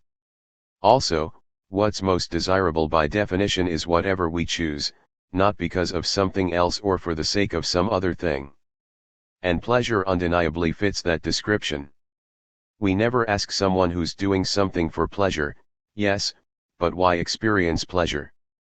We treat pleasure as desirable in itself. Also, when pleasure is added to any other good thing it makes it more desirable. For example, if you add pleasure to 25 acting fairly or moderately, and what's good only increases by more of itself. That particular argument, by the way, only seems to show that pleasure is one sort of good, i.e. no more than any other. After all, any good combined with any other becomes more desirable than it is on its own. In fact, Plato even uses much the same argument against the idea that pleasure is the key good. He argues that a pleasant, enjoyable life is more desirable 30 combined with wisdom than without it, and if that combination is better, pleasure can't be the key good. Because nothing can be added to the key good such that it becomes more desirable. 5 And obviously that applies to anything else. X can't be the chief good if X becomes more desirable by being combined with any other intrinsic good. So what does fit that description, while also being something 35 we can actually share in? That's the outline of what we're looking for here. 6. Now, some people object by denying that what all things strive after must be good. But that's got to be nonsense. What 1173 seems to be the case to everyone and everything, we assume is the case. If you dismiss that sort of evidence, you're certainly not going to put something more plausible in its place. I mean, if it was just the non-thinking animals desiring pleasure, those people might have had a point. But since it's the smart ones too, how could there possibly be anything in their claim? And surely, even in the lower animals there's a kind of natural force 75 something greater than they are, that strives for their proper good. They don't seem to be right in what they say about its opposite, either. Even if pain is a bad thing, they say, it doesn't follow that pleasure is a good thing. Because one bad thing, A, can be the opposite of another bad thing, B, and both can be opposites of something that isn't A or B8, and they're not wrong about that. But that's not to say it applies in this case, to pleasure and pain.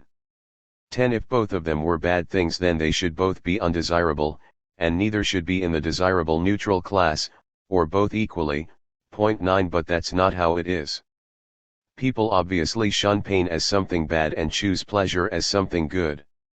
So that's the way that they're opposites, one's bad, one's good. 3.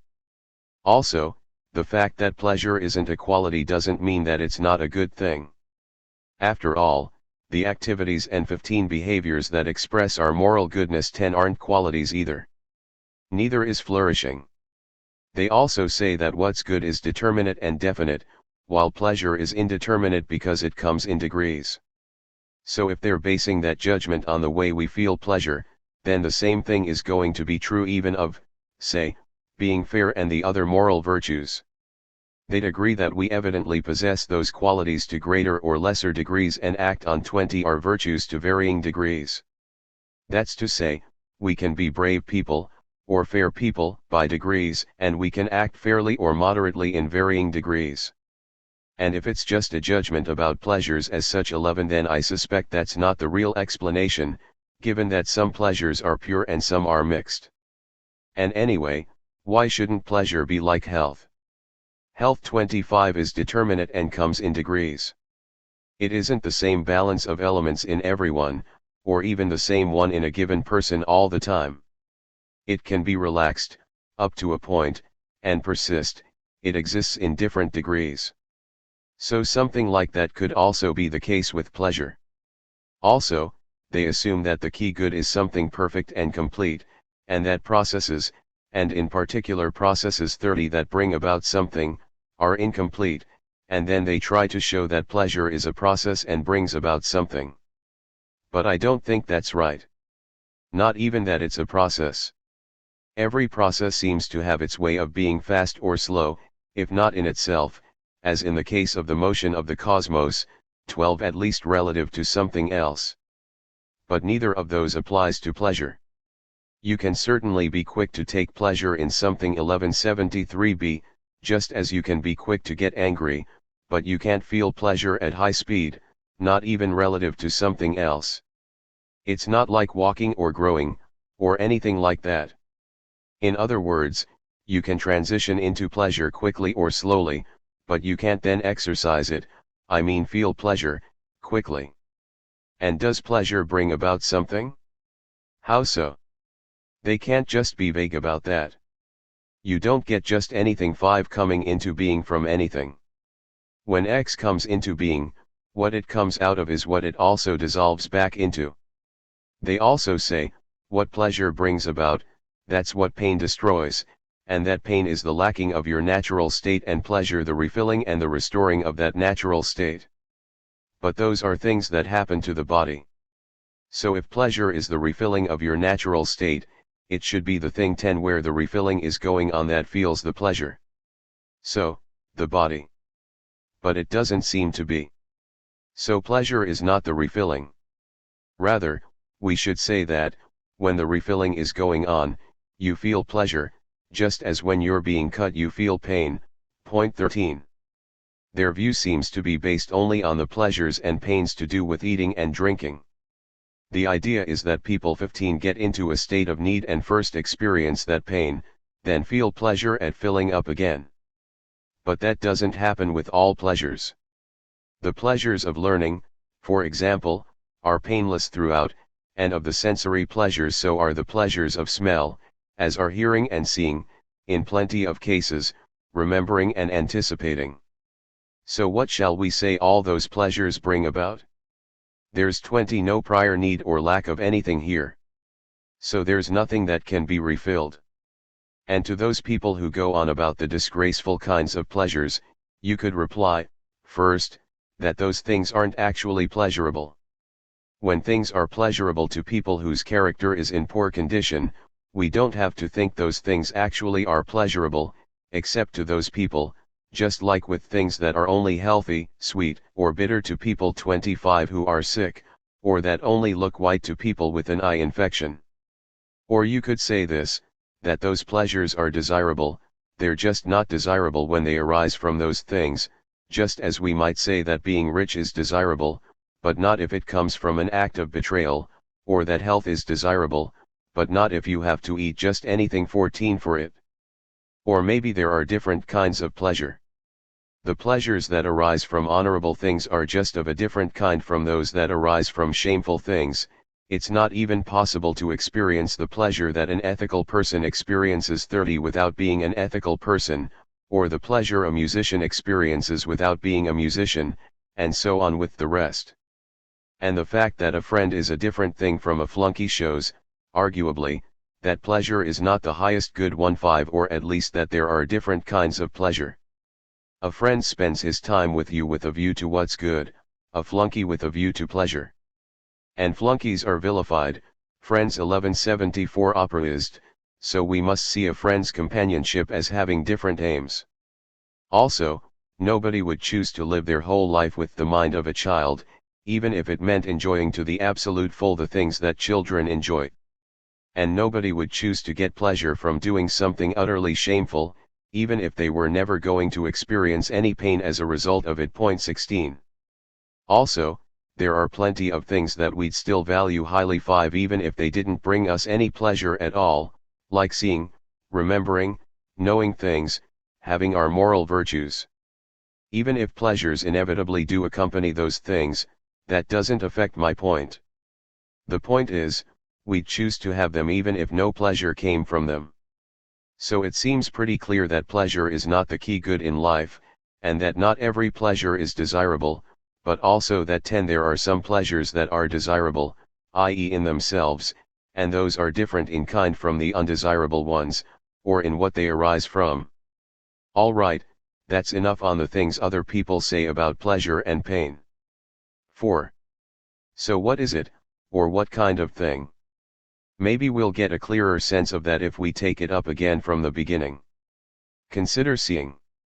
Seeing is complete at any moment that it's 15 occurring. That's to say, it's not lacking anything that has to come about at some later stage to bring its form to completion. And pleasure seems to be something like that. That is, it's something whole, there's no instant you could freeze 17 a pleasure, such that it has to go on for more time before its form is completed. That's why it's not a process, or a movement towards something. Every process or movement takes a certain amount 20 of time and is towards a goal, the process of building, for example, and is only complete once it produces the thing it's aiming at. So it's only complete viewed over the whole time 18 it takes, or at that end point. But all processes, in their parts, and during the time they take, are incomplete, and differ in kind both from the whole process and from each other. Fitting the stones of a column together, for example, is a different process from fluting the column, and both are different from the whole process of making the temple. And as for 25 making, though making the temple is complete, it doesn't lack anything relative to the overall project. Making the foundation or the triglyph is incomplete, in that each is just the making of a part of the whole. So processes differ in kind, and it isn't possible to freeze a process at any particular moment and catch it complete in its form. It's only complete, if at all, over the whole of the time it takes. The same is true even of walking and such like. If moving is a 3-0 kinesis, a process of change from one place to another place, then there are different forms of that, too, flying, walking, jumping, and so on. And they don't just differ in that way, there are also different processes going on even, say, within walking itself. Moving from one place to another isn't the same over the whole length of the stadium as over a part of it, and it isn't the same in one part as in another. Even crossing the finishing line here isn't the same as crossing it there. Because you 1174 didn't just cross a line, you cross a line in a specific location, and this bit of the line is in a different location from that one. So, though our detailed treatment of kinesis, processes of change and movement, is set out elsewhere, it's safe to say 19 that a process is not complete at each moment, rather, most processes are incomplete 20 and differ in kind at each moment. If 5 for example, moving from this spot to that one makes for a different kind of moving. Pleasure, by contrast, is complete in its form at every moment. So it's clear that these two things must be different from one another, and pleasure belongs to the class of things that are whole and complete. The same thing also seems to follow from the fact that it's not possible for a process of change to take place other than over a certain time. But it is possible to feel pleasure without it being over any period of time. It's complete in every instant, however small. From these facts it's also clear that they're not right to say 10 that pleasure can be the object of a process 21 of change, or that any process brings about pleasure. You can't attribute those things to everything, just to things that are divisible into parts and that aren't whole.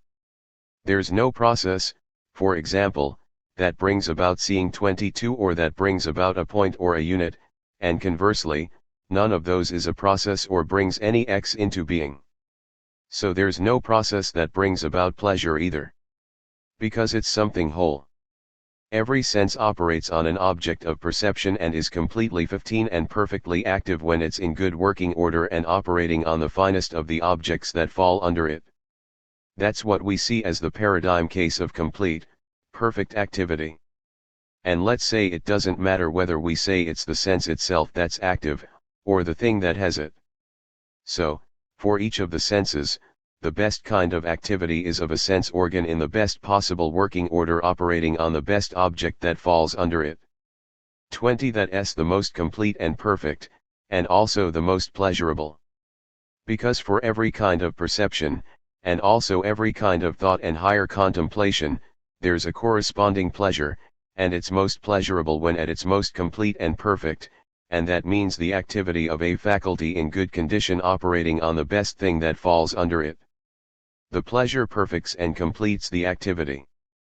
But the pleasure doesn't perfect or complete the activity in the same sense as the object of perception, when it's good, and 25 the faculty, when working well, 23 perfect the activity, just as health and a doctor 24 don't cause you to be healthy in the same sense. It's clear that for each kind of perception there's a corresponding pleasure.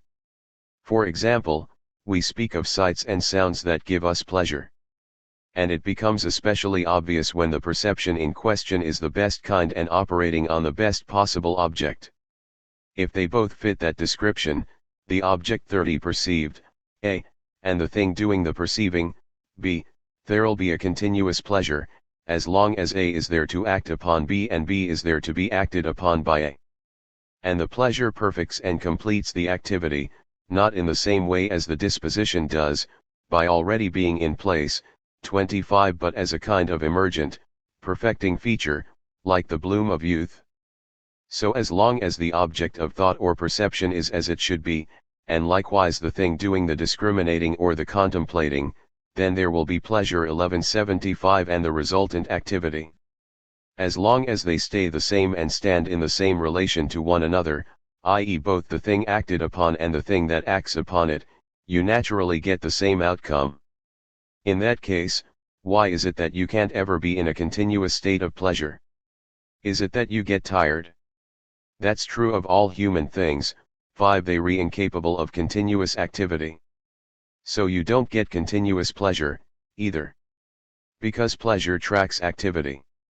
Some things delight us when they're new and fresh, but don't give us the same pleasure later, for the same reason.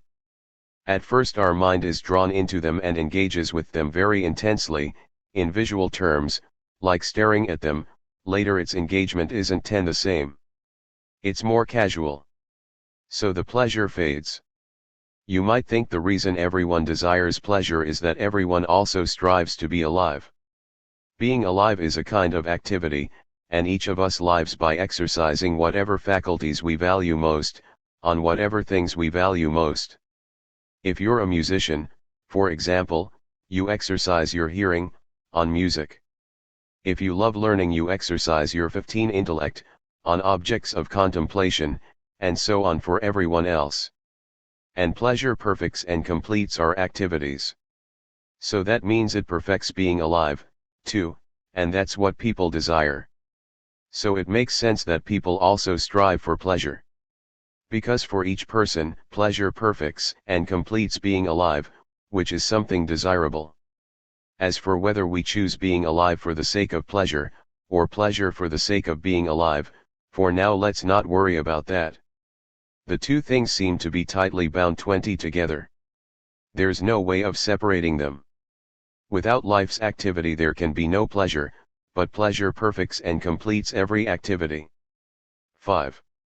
That's also why pleasures surely differ in kind. We assume that things that are different in kind are completed and perfected by things that are different in kind. That seems to be true, for example, both of products of nature, e.g. animals as opposed to trees, and products of human craft, a painting as opposed to a statue, a house as opposed to a 25 tool. And in the same way, we assume that activities that differ in kind are perfected by things that are different in kind. And intellectual activities are different in kind from the activities of our senses, and they both differ, in kind, from one another. So the pleasures that perfect those activities must also differ in kind. It's also clear from the fact that each pleasure is intimately tied 30 to the activity it perfects. Because the corresponding pleasure enhances the activity. People are better at judging all the details, more able to master an activity, when they get pleasure from engaging in it. For example, people become expert at geometry, better at figuring out all the answers, if they enjoy geometry. And the same goes for people who love music, or 35 people who love building, and so on, they all improve at their particular task if they enjoy doing it. So the corresponding pleasures enhance the activities. But the things that enhance X, Y, and Z have to be specific to X, Y and Z, and if X, Y, and 1175BZ are different in kind, so are the things specific to them. Point 26. We can see the same thing even more clearly from the fact that our activities are actually impeded by pleasures that arise from another source. For example, people who love flute music can't pay attention to a conversation if they hear someone playing a flute in the background, because they enjoy the flute music far more than the activity they're engaged in. So the pleasure they get from flute music disrupts their other activity, engaging in conversation. And the same thing happens in other cases. Whenever someone engages in two activities at the same time, the one that gives them more pleasure knocks out the other, and if it gives them a lot more pleasure, all the more so, to the point where they can't even engage in the other activity at all. That's 10 why when we're enjoying something intensely we can't do anything else, and, conversely, if we aren't particularly entertained by something, we do other stuff, like people eating snacks at the theater. They're most likely to do it when the acting is lousy. So, given that the pleasure specific to our activities refines them, prolongs them, and improves them, while outside pleasures 15 mess them up, it's clear that the two are very different. In fact, outside pleasures have pretty much the same effect as the pains specific to an activity. Pains specific to our activities disrupt them. Like, say, if you find writing or doing arithmetic boring and tiresome. You just don't do it, you simply don't write, you don't do the arithmetic, if the activity is painful like that. 20 So the pains specific to an activity have exactly the opposite effect on it as its pleasures. By specific to it I mean the ones that arise in the activity itself. And outside pleasures, as I just said, have pretty much the same effect as pain. They disrupt the activity, only not in the same way. Now, activities differ from one another in their decency or badness, 25 and some are desirable, some undesirable, some neither. So the same goes for the corresponding pleasures. Because there's a pleasure specific to each activity. So a pleasure specific to morally good activity is a decent pleasure, and one specific to a bad activity is a nasty pleasure. It's just like with desires.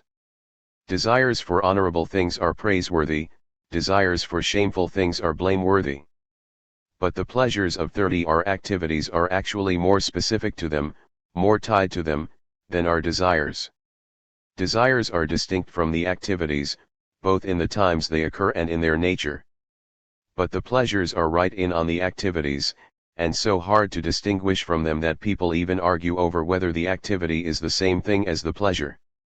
Not that anyone thinks that pleasure just is, e.g., thinking, or just is perceiving. Of course 35 not. That would be silly. I just mean that because they can't be separated, to some people they feel as if they're the same thing. So pleasures differ from one another in all the same ways as activities do. Seeing differs from touch by being purer, and 1176 a hearing and smell are purer than taste. So their corresponding pleasures differ from one another in the same respect. And intellectual pleasures are purer than all sensual pleasures, and in both groups, some are purer than others. Also, each kind of animal seems to have its specific kind of pleasure, just as it has its specific task or function, i.e. the pleasure that corresponds to its characteristic activity. If we just look at it case by case we can make that clear. Horses, dogs, and human beings, for example, all have different pleasures. As Heraclitus says, donkeys would rather have the sweepings off your kitchen floor than gold. Food is a more pleasurable thing than gold if you're a donkey.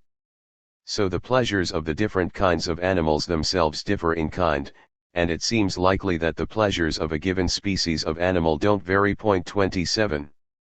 10 But there's certainly plenty of diversity in the pleasures of human beings.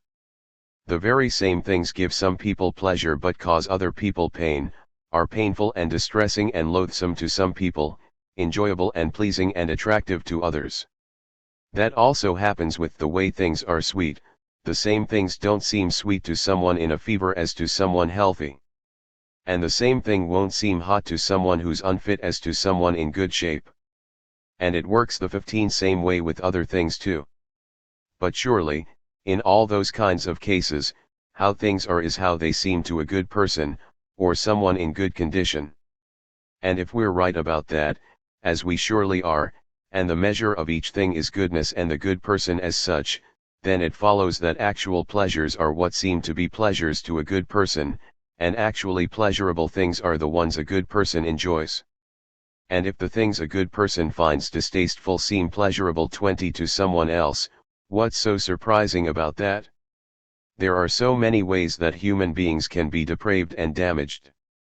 Those things aren't really pleasurable. They're just pleasurable to those people, to people in that condition. So the undeniably shameful ones, clearly, we just shouldn't say they're pleasures at all, other than for people who are depraved. And as for pleasures we think of as morally decent, which sort, or which of them 28 should we say is the characteristically 25 human form of pleasure? Or is that clear from our activities? Because our pleasures match those. So whether there's just one kind of activity, or several, that go with being a man whose life is complete, perfect, and blessed, the pleasures that perfect those activities can properly be termed the pleasures of a human being. 29 The rest can be treated as human pleasures of the second rank 30 or the third or fourth rank, like their corresponding activities. 6. 30 So now that we've talked about virtues, and forms of friendship and love, and pleasures, what remains is for us to give an outline account of what it is to flourish and prosper, since we're assuming that's our overall goal as human beings. Maybe we can shorten the discussion by recapitulating some of what we've already said. So, we said that flourishing isn't just a matter of having a certain state of character. If it were, you could be flourishing even if you were in a coma your whole life, living the life of a vegetable, 35 or even while suffering the most appalling misfortunes. So if we're not happy with that, and it seems more plausible to assume 1176 that it's some kind of activity, as we said in our earlier discussion, and if, of our various activities, some are necessities, only desirable because they get us other things, and some are desirable in themselves, obviously we have to assume that flourishing is one of the latter, an activity desirable in itself, and not 5 because it gets us something else. Because of flourishing, blessed life has nothing missing from it. It meets all its own needs. Activities are desirable in themselves when there's nothing you're trying to get out of them besides the activity itself. And surely something that fits that description is a life of being an actively good person. Doing things that are honorable and good, that's something desirable in itself. You might say so are parties, and having fun. People don't choose to party to get other things out of it. If anything, they're harmed more than benefited, through neglect of their health and their finances. And most of the people typically hailed as flourishing, prosperous men throw themselves into those kinds of pursuits. That's why tyrants have especially high regard for men who are good at making people laugh in those settings. Funny guys are a pleasure to have around in exactly 15 the pastimes tyrants are attracted to. So those are the kind of men they need. The reason these things are thought to imply a flourishing, blessed life is that powerful rulers tend to spend all their time partying. But surely those kinds of people don't prove anything. Moral goodness and intellect, the things that give rise to good activities, don't depend on being powerful. And just because those people have never tasted the purer 20 kind of pleasure, the more gentlemanly kind, and instead throw themselves into physical pleasures, that's no reason to think those pleasures really are more desirable. After all, don't little boys assume the things they like the most are the best, too? So it's only to be expected that bad people and decent people will see different things as valuable, just like little boys and grown men. 25 So, as I've said several times, what's actually valuable or actually pleasurable is whatever's valuable or pleasurable for a good person. And for each person, the exercising of their particular disposition is the most desirable kind of activity. So for a good person, that means exercising goodness. So, no, flourishing is not about partying, or fun and games. In any case, it seems absurd to say that the goal of life is just our amusement, and that we go to all the trouble that we go to, and suffer hardships our whole lives, just so we can play around and party. 30. All the things that we choose, pretty much, we choose for the sake of some further thing, except flourishing itself. Because that's the goal of life. And the idea that we do the serious things in life and toil away just so that we can play around seems silly. What an extremely childish suggestion. The opposite idea that you play so that you can get on with serious things, as Anaxagoras says, that seems right. Play is surely a form of relaxation, and it's because people can't toil 35 continuously that they need to relax. So relaxation isn't a goal. It's there for the 1177 Asaki of activity. And we think a flourishing life is one of exercising goodness. But that kind of life is a serious business. You can't do that while playing around. And we speak of Spudea 31 serious things, as also better than things that are jokey and playful. And we say that the 5 activity of anything better, the better part of us, or the better person, is itself more Spudea, i.e. better, but by etymology more serious.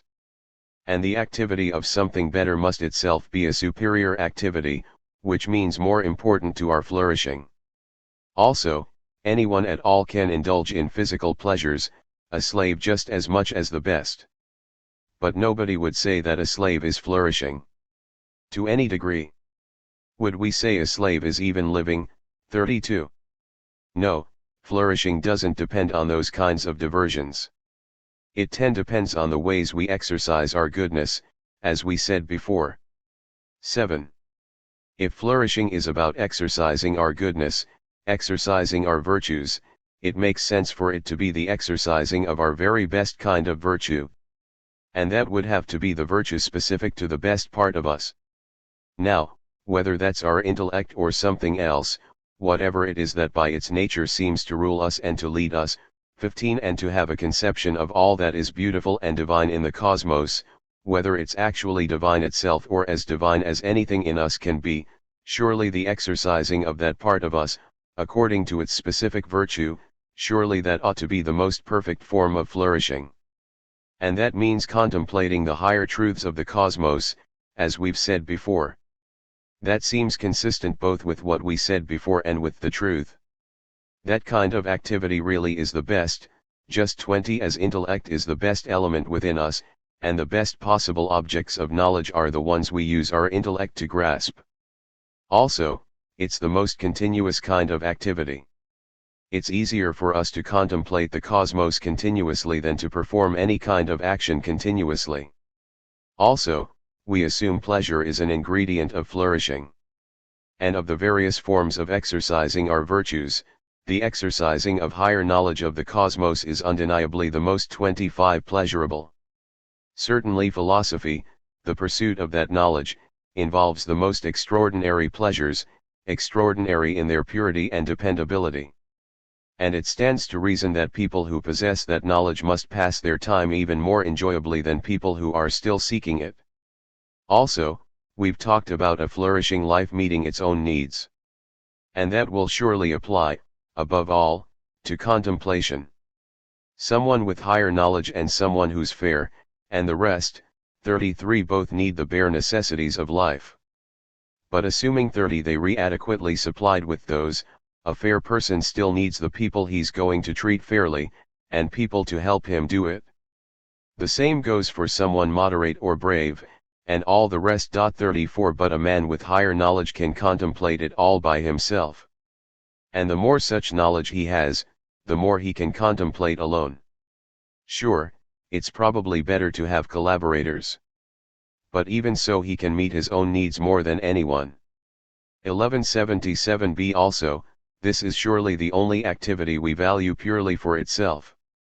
After all, we get nothing out of it beyond the contemplating itself. But with our practical activities we gain something, sometimes more, sometimes less, besides the doing itself. Also, surely a flourishing, blessed life should be one of leisure. 5 When we're busy in life it's so that we can be at leisure. We fight wars so that we can have peace. Now our practical virtues are exercised largely in political life or warfare. and our actions in those domains surely take away our leisure and must be aiming at something beyond themselves, completely so, in the case of warfare. Nobody chooses to go to war just so they can be at war, 10 or works to achieve war. You'd have to be a sort of homicidal maniac to want to turn your allies into enemies, so as to bring about battles and bloodbaths. But even the activity of a statesman allows no leisure and aims to achieve other things beyond the engaging in politics itself, like power and prestige, or, more to the point, a flourishing life for himself and for his fellow citizens, which is therefore clearly not the same thing as the political activity itself. It's what we're 15 searching for. Obviously, we assume it's something other than the search itself. 35. Of all the ways of exercising virtues by action, it's actions in politics and war that stand out as by far the finest, most honorable, most important. But they're exactly the ones that rob us of leisure, and they aim at some further goal, and they aren't desirable just in themselves. Exercising your intellect, by contrast, is exceptionally leisurely. 36 because it's purely contemplative. 20 and doesn't aim at any goal beyond itself, and it has its own particular pleasure, and that pleasure enhances the activity. So it has all the required features. 37 It meets its own needs, it's leisurely, you never get tired of it, within human limits, and all the other things we attribute to a blessed, flourishing life are quite clearly what you get with this kind of activity. So that must be how to flourish, completely, as a human being, provided. 25 It goes on for the length of a complete life, nothing connected with a flourishing life should be incomplete. A life like that is surely superhuman. That's to say, it isn't as a human being that you'll live a life like that. It's insofar as there exists something divine within you. And that bit of us is far superior to the compound being that we are, so to the same degree its activity is superior to the exercising of our other sort of virtue, our moral virtues.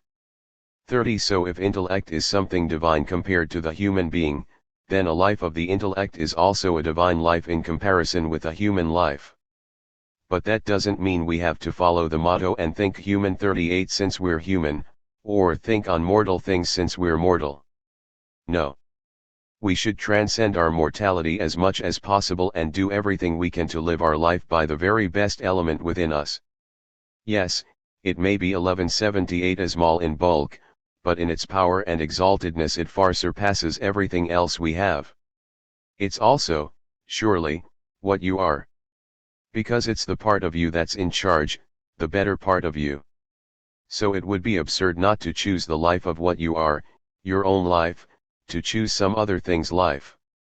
5 And what we said before will apply here as well, what's proper to each thing's nature is best and most pleasurable for that thing. So that means that for a human being, a life of the intellect is the best and the most pleasurable, since that's what a human being is, most of all. So that's the form of life by which you're flourishing the most, too. 8. The second best way to flourish is to live a life of exercising the other type of virtue. 39 Your moral goodness. All the ways we exercise that are human. 40. 10 We do things that are fair, for example, or brave, and the other things that express our virtues, to one another, taking care in our exchanges and in meeting each other's needs. 41 And in all manner of actions, and in our feelings, to observe what's fitting for each case. And all those things are clearly tied to our humanity. Some of these things even seem to arise from the body. 42 and 15 Goodness of character, moral goodness, has multiple ties to our feelings. And then wisdom in turn is closely bound up with moral goodness, and goodness with wisdom, seeing as the principles wisdom uses are set down by the virtues of character, but then getting things exactly right, in all aspects of character, depends on wisdom. So since they're dependent upon our feelings too, these virtues 20 must be features of our composite being, and the virtues of our composite being are human. Hence, so is a life of exercising those virtues, and the kind of flourishing that goes with it. But the exercise of the intellect has no such ties. For now that's all we need to say about it. To explain what I mean in detail is beyond our purpose here. And surely it only needs external resources to a small extent, or to a lesser extent than 25 being a morally good person does. I mean, let's grant, for the sake of argument, that both need the bare necessities equally, even if, in fact, a statesman is more likely to exert himself physically, and so on. Because there won't be much difference there. But when it comes to their activities, there's going to be a huge difference. To be generous, for example, you'll need money for doing generous things, and as a fair person you'll need 30 it for paying people back. Just wanting to isn't enough. That's invisible. And even people who aren't fair can pretend that they want to treat everyone fairly. And to be brave you need power 43 if you're actually going to accomplish anything that goes with that virtue, and to be moderate you need opportunity point 44 otherwise how's anyone supposed to know you're moderate, or indeed have any other virtue? Also, people argue over whether what matters with moral 35 goodness is choice and intention, or actions. It seems to depend on both. 1178 BSO the complete package obviously must require both. And for actions you need lots of resources, and the greater the actions and the more honorable they are, the more you need. But someone engaged in contemplation doesn't need any of those kinds of things 45 at least not for the activity itself. If anything, those things just get in the way, at any rate, of his 5 contemplating. But as a human being, and as someone who lives a life with other people, he still chooses to do all the things that go with being a good person. So he will need those kinds of things, for being human. The fact that we flourish, perfectly and completely, by engaging in contemplation can also be made clear by the following. We take it for granted that the gods are especially blessed, they're an ideal of flourishing. 10 But what kinds of actions are we supposed to attribute to them? Can they do things that are fair and honest? Or isn't there something absurd in imagining the gods trading, returning money that's been lent to them, all that kind of thing? Can we assign them brave actions? Shall we have the gods standing up to frightening situations and facing down danger because it's the honorable thing to do? Or generous actions? Who are they going to be giving stuff to? And it's absurd to think of them using cash or anything like 15 that. And how could they do things that are moderate? It's a pretty paltry sort of praise, to say that the gods don't have any sordid cravings. In fact, if we go through them all like that, it seems quite clear that all things related to actions are trivial to the gods, and beneath them. On the other hand, everyone takes it for granted that the gods are at least alive. So they must have some sort of activity. Right? They can't just be asleep the whole time, like 20 Nicomachean. So, if something's alive, but doing things isn't an option, much less making things 46, then what's left for it other than contemplation? So it follows that God's activity, exceptional in blessedness, must be one of pure contemplating. So it also follows that, of all possible human activities, the one most closely akin to that will make us flourish more than any other. Another indication of this is the fact that none of the other animals 47 can in any sense be blessed or flourish, and 25 notice that they're completely deprived of that kind of activity.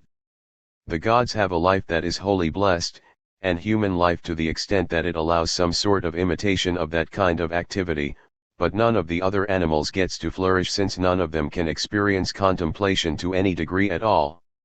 So flourishing is exactly coextensive in the universe with contemplating.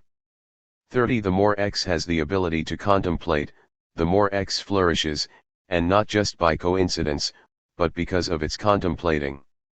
Contemplation's value is in itself. So that shows, again, that flourishing, being blessed, is some form of contemplating. You'll also need external wealth and good fortune, as a human being. Our nature can't meet its own needs, for contemplating, point 48 your body has to be healthy, it needs a supply 35 of food and the other forms of care and attention. 1179a That being said, we certainly shouldn't think you'll need huge quantities of stuff to flourish, just because it isn't possible to flourish without external goods. Meeting your needs doesn't require excessive wealth. And neither does action. It's quite possible to do honorable things without being lord of land and sea. 5. You can be an actively good person even from moderate means. That's perfectly plain to see. After all, ordinary citizens are surely able to do morally decent things as much as powerful rulers, in fact, more so. So it's enough to have that amount of stuff. A life of exercising your goodness in that way will be a life of flourishing and prospering. 10. Solon 49 was surely right about the people he declared blessed. He named men only modestly provided with material wealth, but who'd performed, as he saw it, 50 glorious deeds and lived out their lives moderately. It's perfectly possible to do the things you ought to do as a good person with only a modest amount of property. Anaxagoras, likewise, evidently thought that a flourishing prosperous man wasn't someone wealthy or powerful. He said 15 he wouldn't be surprised if his idea seemed absurd to most people. Because most people judge flourishing and prospering only by external goods. It's the only thing they notice at all. So the views of other philosophers seem to be in harmony with our claims. And that kind of thing does carry a certain amount of weight. Some.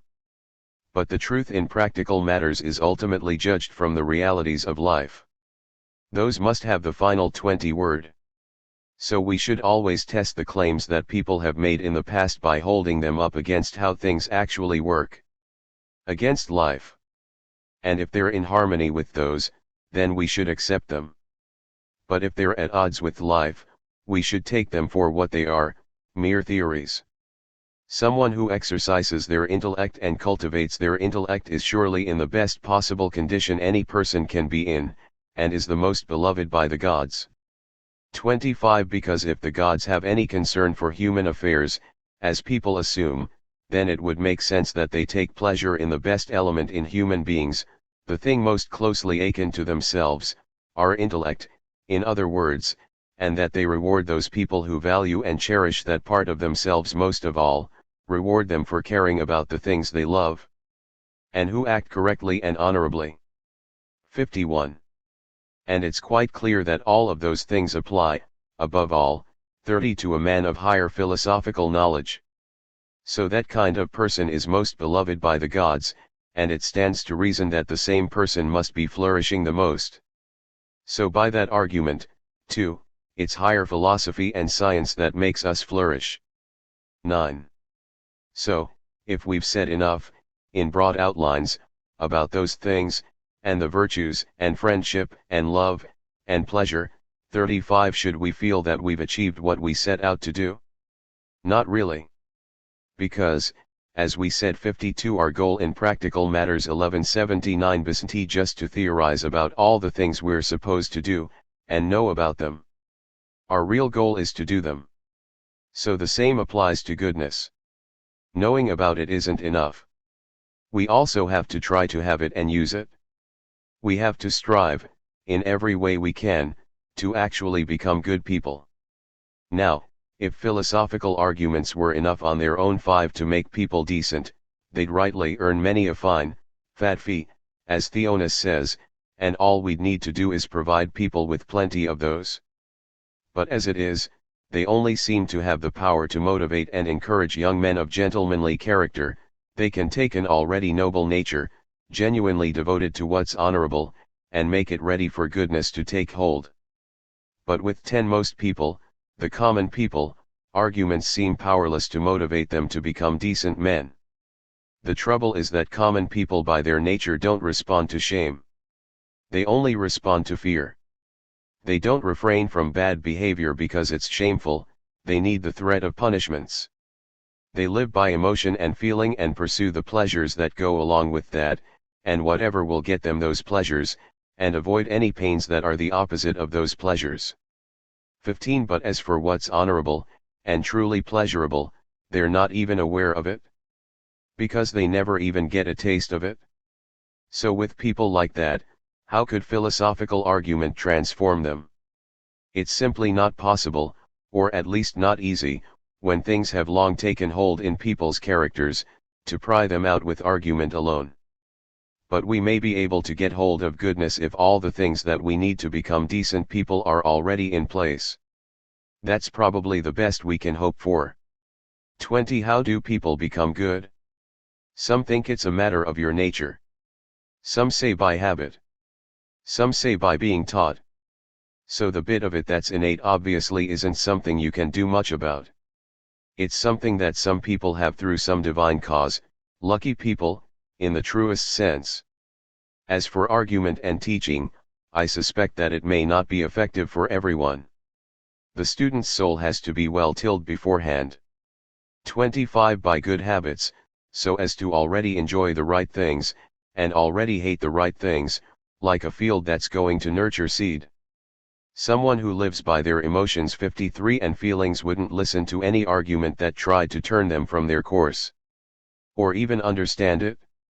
How can you possibly persuade someone like that to see things differently? In general, emotion seems not to yield to argument. Only to force. So the student's character has to be, in a sense, 30 already germane to goodness. It has to already have a liking for what's honorable and a distaste for what's shameful. But it's hard to get the right kind of pointers on being a good person, from early childhood, if you haven't also been raised under the right kinds of laws and social norms. To live with moderation and resilience isn't something most people enjoy, especially not young people. That's why the rearing of children, and their day-to-day activities, need to be regulated by law. 35. They won't find those things so painful once they're accustomed to them. 1180. And it surely isn't enough just for people to get the right kind of upbringing and care only while they're young. As grown men, too, they have to engage in the pursuits and acquire the habits proper to their age, so we need laws to cover that too, and in general to govern every stage of life. Because most people respond to compulsion more than to reason, to penalties 5 more than to what's honorable.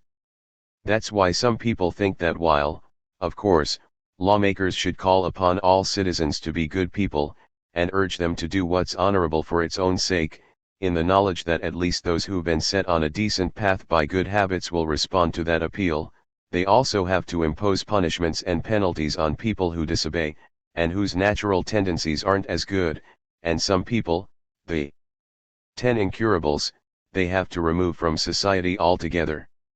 Only a decent person, on this view, lives his life guided by what's honorable, or will be responsive to reason. A scoundrel, striving only for pleasure, has to be kept in line with pain, like a beast of burden.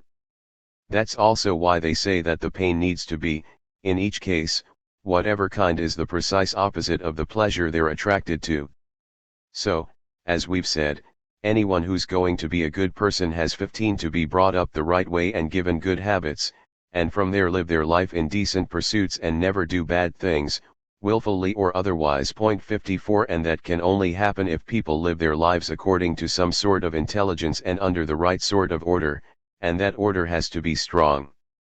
Now, a father's orders just don't have that strength. They 20 can't compel. Nor, in general, can the orders of any one man, unless he's a king, or something like that. But law does have the power to compel. And law is reason. It derives from some sort of wisdom and intelligence.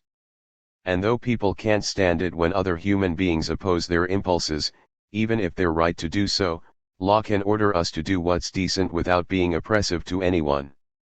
Yet it's 25 only in Sparta, along with 1 or 2 other cities, that their lawmaker seems to have taken any interest in children's upbringing, or in how people are to employ their time. In the vast majority of cities those kinds of things have been neglected and everyone lives just as they please, with each man, like the Cyclops, acting as lawman to his children and his wench. So the best thing would be for there to be public provisions 30 for those things, communal education, of the correct kind. But if such things are being neglected by the community, I suppose it falls to each individual to help his own children, and his family and friends, become good people. Or at least that should be his aim. And from what we've been saying, it seems you'd be most able to do that if you became an expert on law and lawmaking. Because all public education 55 obviously works through laws 35, and decent public education is the product of good laws. And whether that means written laws or unwritten norms, 1180 that shouldn't make any difference, nor should it matter if they're for the education of just one person or many, just as it wouldn't make any difference in the case of music, athletics, or other pursuits.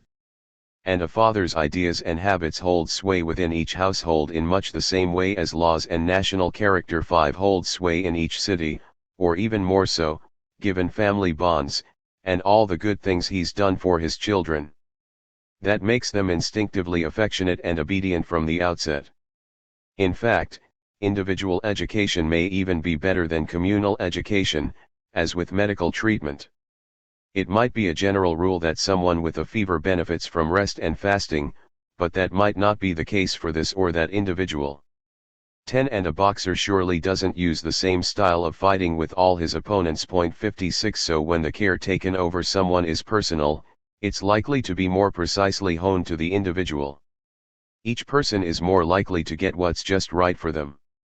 Of course, you're certainly best able to attend to someone, as a doctor, physical trainer, or whatever, by having the general, scientific kind of knowledge, by knowing what's the 15 case for everyone, or for anyone in that condition.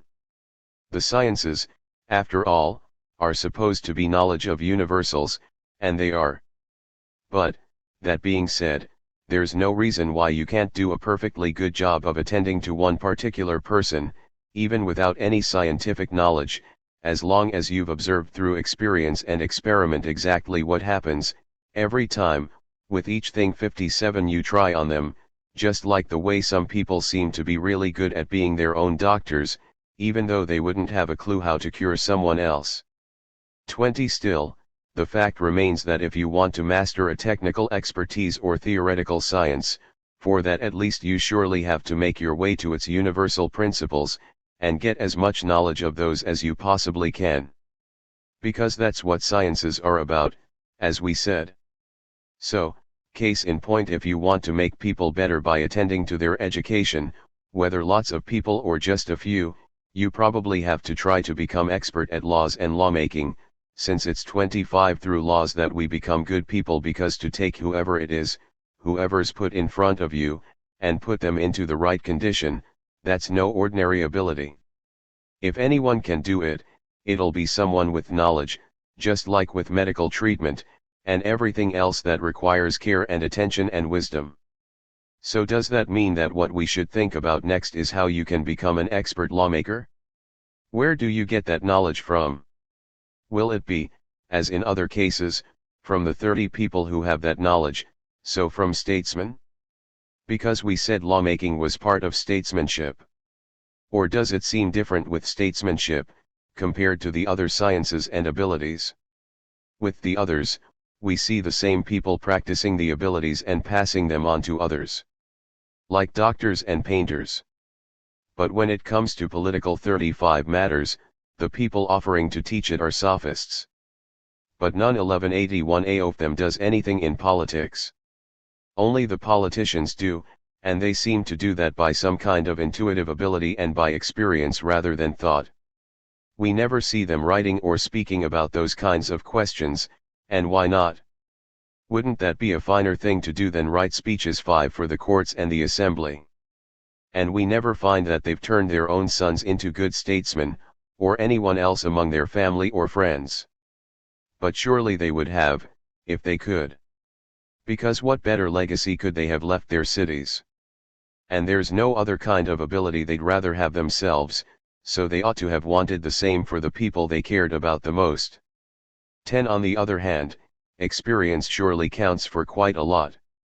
Otherwise they wouldn't have become good statesmen the way they did just by being familiar with political life. That's why anyone who aims to know all about statesmanship surely also needs to experience it. As for those sophists who profess to teach these things, they're clearly a very, very long way from doing so. I mean, in general terms, they don't even know what kind of thing statesmanship is, or what kind of things it's about. If they did, they'd never have assumed that it was the same as the art 15 of public speaking, or inferior to it, Some of them say, or thought that it was an easy thing to make laws, just by collecting together existing laws that are highly thought of. It's just a matter of picking out the best ones, as if the selection itself weren't something that required insight. As if being able to evaluate laws correctly isn't extremely difficult, just like making judgments about music. It's only people who have 20 experience in each area who can correctly judge its products and understand the means and methods of achieving them, and what sorts of things are suited to one another. When people don't have the relevant experience, the best they can hope for is to just about notice whether the finished product is good or bad. Like with paintings, for instance. But laws are the products of statesmanship, so to speak. So how, just from 1181 could someone possibly become expert at lawmaking, or able to judge which laws are the best? People don't even seem to be able to become good doctors from medical case books. And yet those do at least attempt to explain not just the treatments, but also how people can be cured, and how to give the treatment in each case, distinguishing the different states the patients might be in. But those things only seem useful to people with medical experience. To people with no knowledge of medicine they're useless. It's probably the same with laws. Catalogs of laws and forms of government may well be useful things, yes, for people with the ability to study them and to assess what works and what doesn't, and what kinds of things suit what kinds of people. But when people without that ability work their way through those kinds of things, well, they certainly won't be making any sound judgments, unless it's by fluke. But perhaps it'll make them a bit more insightful about political questions. So, since our predecessors left the whole question of lawmaking unexplored, maybe it's a good idea for us to look into it more thoroughly ourselves, and the whole question of forms of government in general, so as to bring to completion, as fully 15 as we can, our philosophy of human things. So first of all, let's try to go over the one or two particular claims made by our predecessors that were right. Then, using our collection of different forms of government, let's try to ascertain what kinds of things preserve or destroy cities, what kinds of things preserve and destroy each of the different forms of government, what things cause some cities to be well governed and some not. If we can ascertain all of that, we're likely to get a better overview of what form of government is the best, and the best way for each to be ordered, the best laws and customs for it to employ. Alright, so let's begin by saying. Note on eudaimonia, arete, and dikaiosune. Eudaimonia. It is of some importance that the term eudaimonia does not mean happiness, though there is, of course, a very long tradition of translating it that way. This isn't just something we say because, although it really does mean happiness, the Greek conception of happiness is different enough from ours that it feels safer not to use our word. Actually, happiness, exactly as we understand it, is something that the Greeks talk about all the time. It just isn't the same thing as eudaimonia. Eudaimonia refers to a state of well-being, not to a sense of well-being. If you are eudaimon, then you are doing well in life, your life is going really well, you are living a wonderful life, you are prospering, flourishing, you are blessed. To be eudaimon is to be living a life that has every good thing in it, a life that meets all our needs as human beings. Now, it is perfectly possible to say in English, my life is going extremely well. As well as it possibly could. There is nothing whatsoever I would want to add to it. And yet I am very unhappy. Or, conversely, every single thing has gone disastrously wrong in my life. But, for some strange reason, I am very happy. There is nothing illogical or self-contradictory about this, though it may sound psychologically unusual, because happiness refers to a state of mind, not to the state of living described in the other portions of the sentences.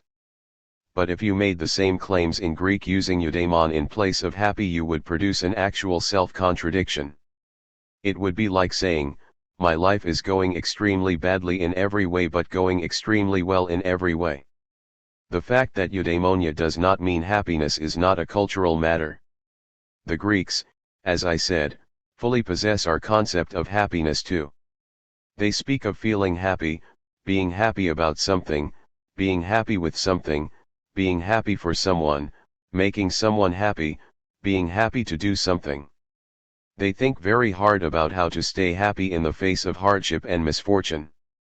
It's just that they never use the word eudaimon, or any related term, to say or ask any of those things. If you want to check your own existing conception of eudaimonia, here are 2 easy ways to do it. A. Make a list of the 10 or so things that you most want your life to have in it. A life with all those things in it constitutes your vision of eudaimonia. B. Make a list of the 10 or so things that you're most likely to congratulate someone for, and then imagine a life with all of those things in it. We do not have a single, neat noun that maps perfectly onto all the uses of eudaimonia. But the verb eudaimonizo, literally, to declare someone eudaimon, also means, very precisely, to congratulate someone, so the correspondence with the Greek concept, by the second test, is exact. Also, we certainly never congratulate people just for being happy. That in itself neatly proves that eudaimon does not mean happy. The term flourishing, and the expression human flourishing, started out as a way of referring specifically to Aristotle's and the Greek idea of eudaimonia.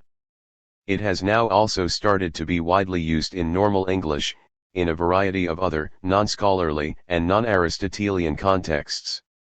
That wider usage itself has helped make it easy to understand, in the right sense. So I have used it as the central translation of the term. It does not quite work perfectly, because it has connotations of growth and flowering that are absent from the Greek word. Aristotle does use a word that literally means flourishing, i.e. has the very same metaphor of growth, as a synonym for eudaimonia, but only once, at 1107. In wider Greek usage both eudaimon and its synonym makarios have a very strong tendency to mean simply wealthy, rather like English prosperous, well-off, well-to-do. The word eudaimon is used of prosperous cities, prosperous households and the wealthy classes. There are several places in the text where Aristotle leans heavily on that common usage. A similar conceptual connection, going in the opposite direction, as it were, lies behind the English word wealth, originally wealth, i.e. general wellness, well-being. And we see it again in the fact that good fortune is quite close in sense to eudaimonia, but a fortune means lots of money. And in the fact that we use the very same metaphors, we speak of our lives being enriched by the activities that we most value, and impoverished by the lack of them. Those are claims about eudaimonia. Eudaimonia also traditionally implies being well treated by the gods. In that respect it corresponds quite well to English blessed, which can have similar historical connotations and which otherwise also carries a similar broader meaning, a person whose life is full of good things is blessed. The synonym makarios has those connotations too, in part because Homer often uses a related word, makaries, of the gods themselves, the blessed gods, as most English versions say. Closely related to this, eudaimonia in ordinary Greek usage sometimes directly implies good fortune. According to Aristotle, some Greeks speak as if being eudaimon is just the same as being lucky or being fortunate. By a similar connection, in English we sometimes use lucky in almost exactly the sense of eudaimon. We say lucky you, or you're a lucky woman, simply to mean congratulations. Or we might say, we're so lucky to have this job when we simply mean this is a really good job. Lucky in that kind of statement is not a reference to luck in its normal sense, it means eudaimon. This connection with luck and fortune is also why happiness was used in this context in the first place. The English term happy used to mean lucky. In Shakespeare's English you are happy that, meant, and only meant, you are lucky that. So the noun happiness meant luckiness, good fortune. That's why it was used to translate eudaimonia. You can see the older sense of happy in its cognates, happen, hapless, haphazard, mishap, happenstance, perhaps. But the term has now shifted in sense quite sharply. In modern English, you are happy that, cannot mean, in any context, you are lucky that. It has drifted off in a different direction. That is why happy is no longer able to serve as a translation of eudaimon. The resulting difference between eudaimonia and happiness is not exactly vast, but it is important.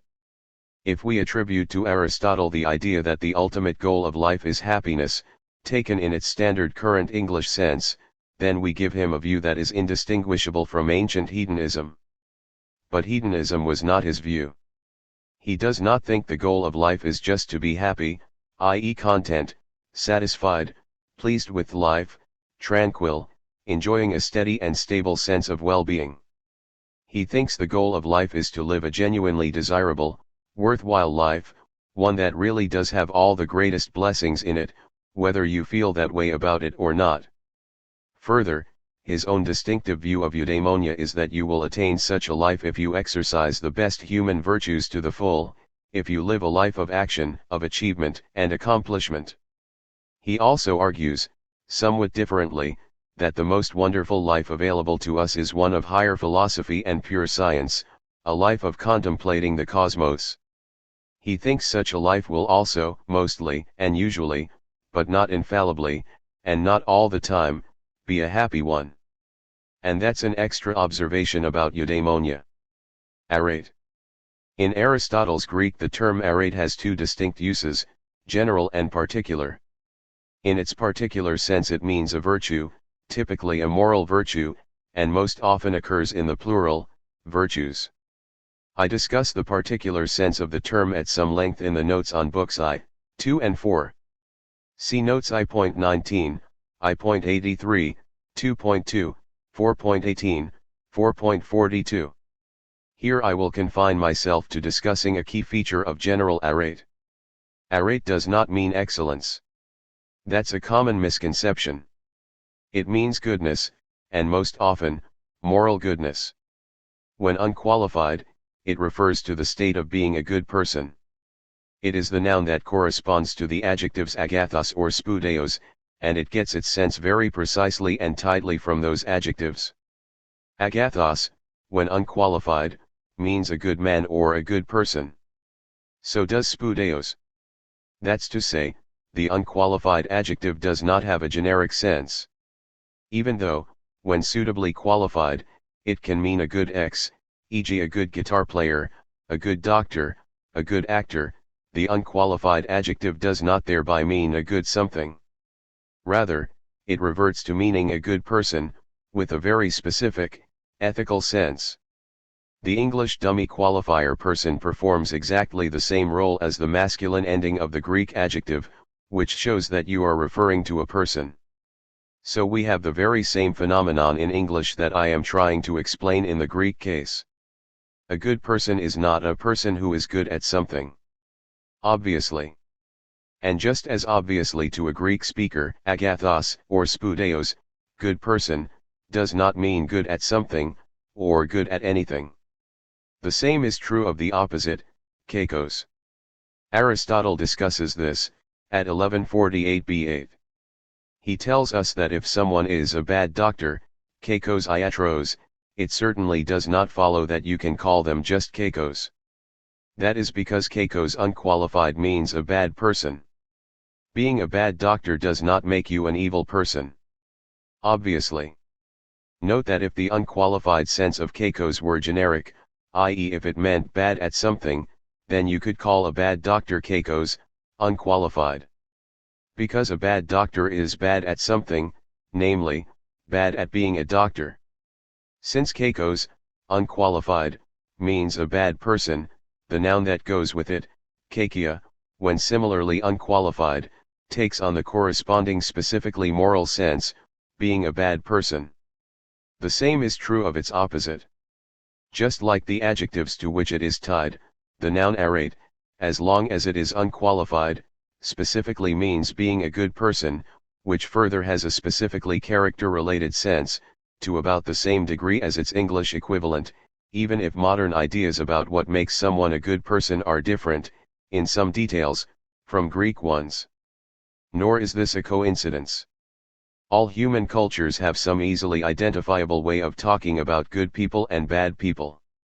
We should not be surprised that arete corresponds, pretty closely, to our concept of being a good person and kakia to our concept of being a bad person, just as we should not be surprised that there are Greek words for father, mother, right, wrong, brave, anger, funny and feed. The translation excellence is thus, at least in part, based on a simple and precisely identifiable mistake, that of thinking that because the noun arate can be used in other senses when suitably qualified, the unqualified noun must retain a neutral, generic sense, being good at X, hence excellence i.e. of whatever sort. The English word excellence was chosen here because it is generic by default. It has to be qualified, strangely, to have an ethical sense, and even then has trouble bearing a clearly ethical sense.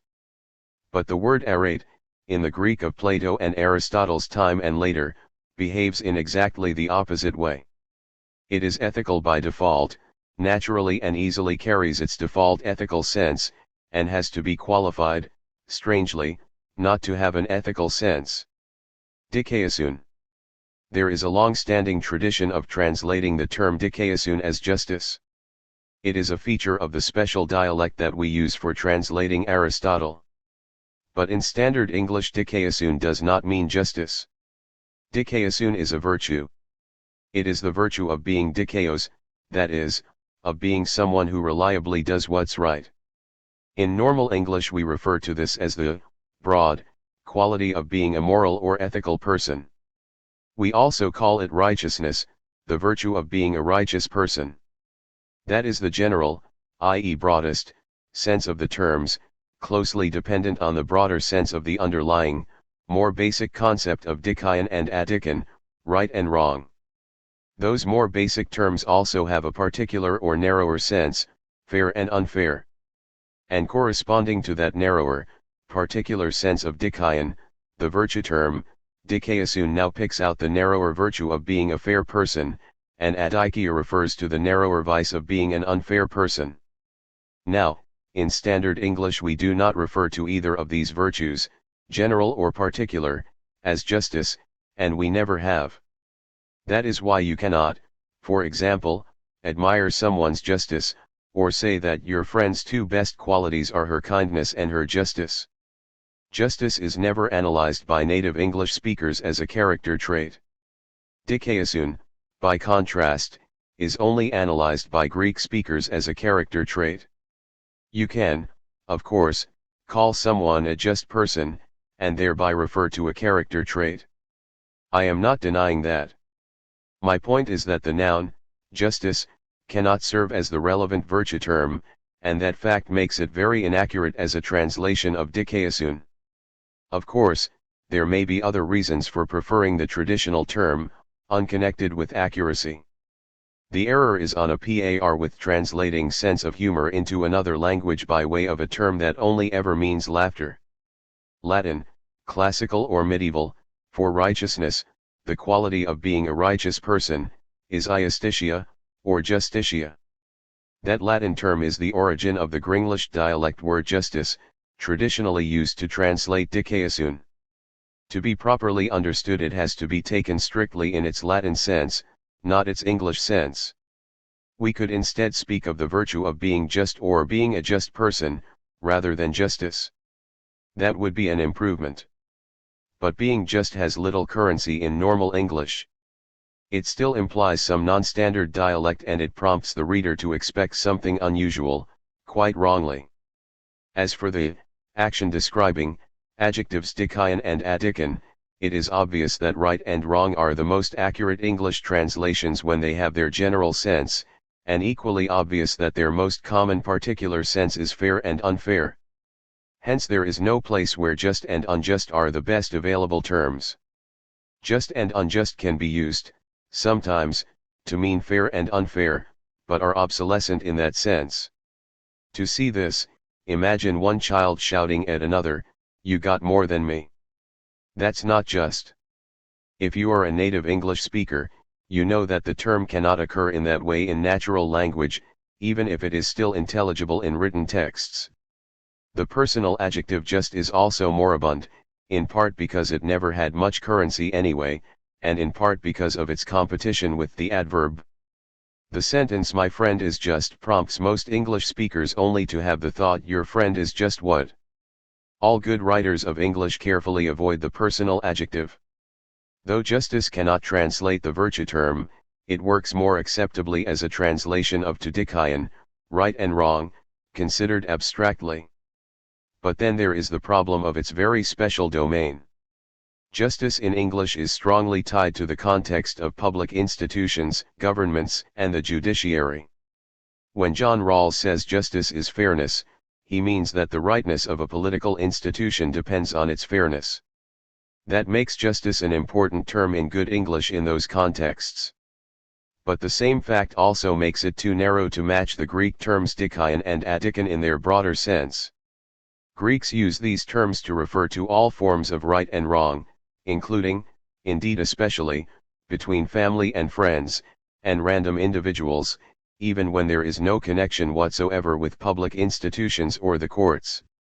Likewise, the narrower sense of dikaion, fair, applies to all domains of fairness, including, say, a backyard game of soccer, or sharing a birthday cake, not just to political institutions and legal systems. So should we at least use justice as the translation in those contexts? Not necessarily. Even in its special domain, justice belongs to optional registers of speech. It's quite normal to speak of government institutions, laws, and legal rulings as being right and fair. Even in legal contexts, it's more common to say he denies any wrongdoing rather than he denies any injustice, and it is more normal to speak of our civic obligations than it is to say that voting and paying our taxes is political justice. The latter expression, as an attempt to say the former, would baffle virtually all English speakers. When Aristotle says in v.1 and v.6 that what is dikaion has a special connection with laws, social norms, and the agreements formed between fellow citizens, he is offering a theory about the nature of right and wrong, a version of the social contract theory that Greek humanists strongly favored. He is not making a claim about the domain in which Greeks use those words. He is making a bolder claim, about where our ideas about right and wrong, as used across a wide range of contexts, come from in the first place. The rather trivial fact that, in English, just and unjust are by linguistic etiquette used for the political and legal domain is a different matter. It should not be confused with Aristotle's etiological theory. Because of its long connection with the judiciary, justice in English is also now increasingly used in the very narrow sense of punishment. We demand justice almost always means we demand that someone be punished, we demand redress against a wrongdoer. To dispense justice means to carry out punishments, to evade justice means to escape legal punishment. To make similar claims in Greek, by contrast, you have to use words or idioms explicitly tied to punishment. So here is a paradox. The pervasive use of justice, and just and unjust, in translations of Greek philosophical texts, because of the use, there, of the Gringlish dialect and its medieval Latin vocabulary, has created the misconception that these are specially Greek concepts, and that without them the text is less authentically Greek. But that is the opposite of the truth. In reality, justice is a word whose finicky boundaries and subtle connotations and idioms are intimately tied to the peculiar history of the English language, with its large vocabulary, and layers of Anglo-Saxon, French, and Latin. The Greeks do not have any term at all that means, i.e. only means, justice. They have no terms that mean, i.e. only mean, just or unjust. That is to say, they have no word, as we do, that refers, only, to what's right specifically within the domain of public institutions and the judiciary. They make do with their ordinary, common words for right and wrong, fair and unfair, whatever the context, public or private. That is why Aristotle can move seamlessly between those contexts in his discussions.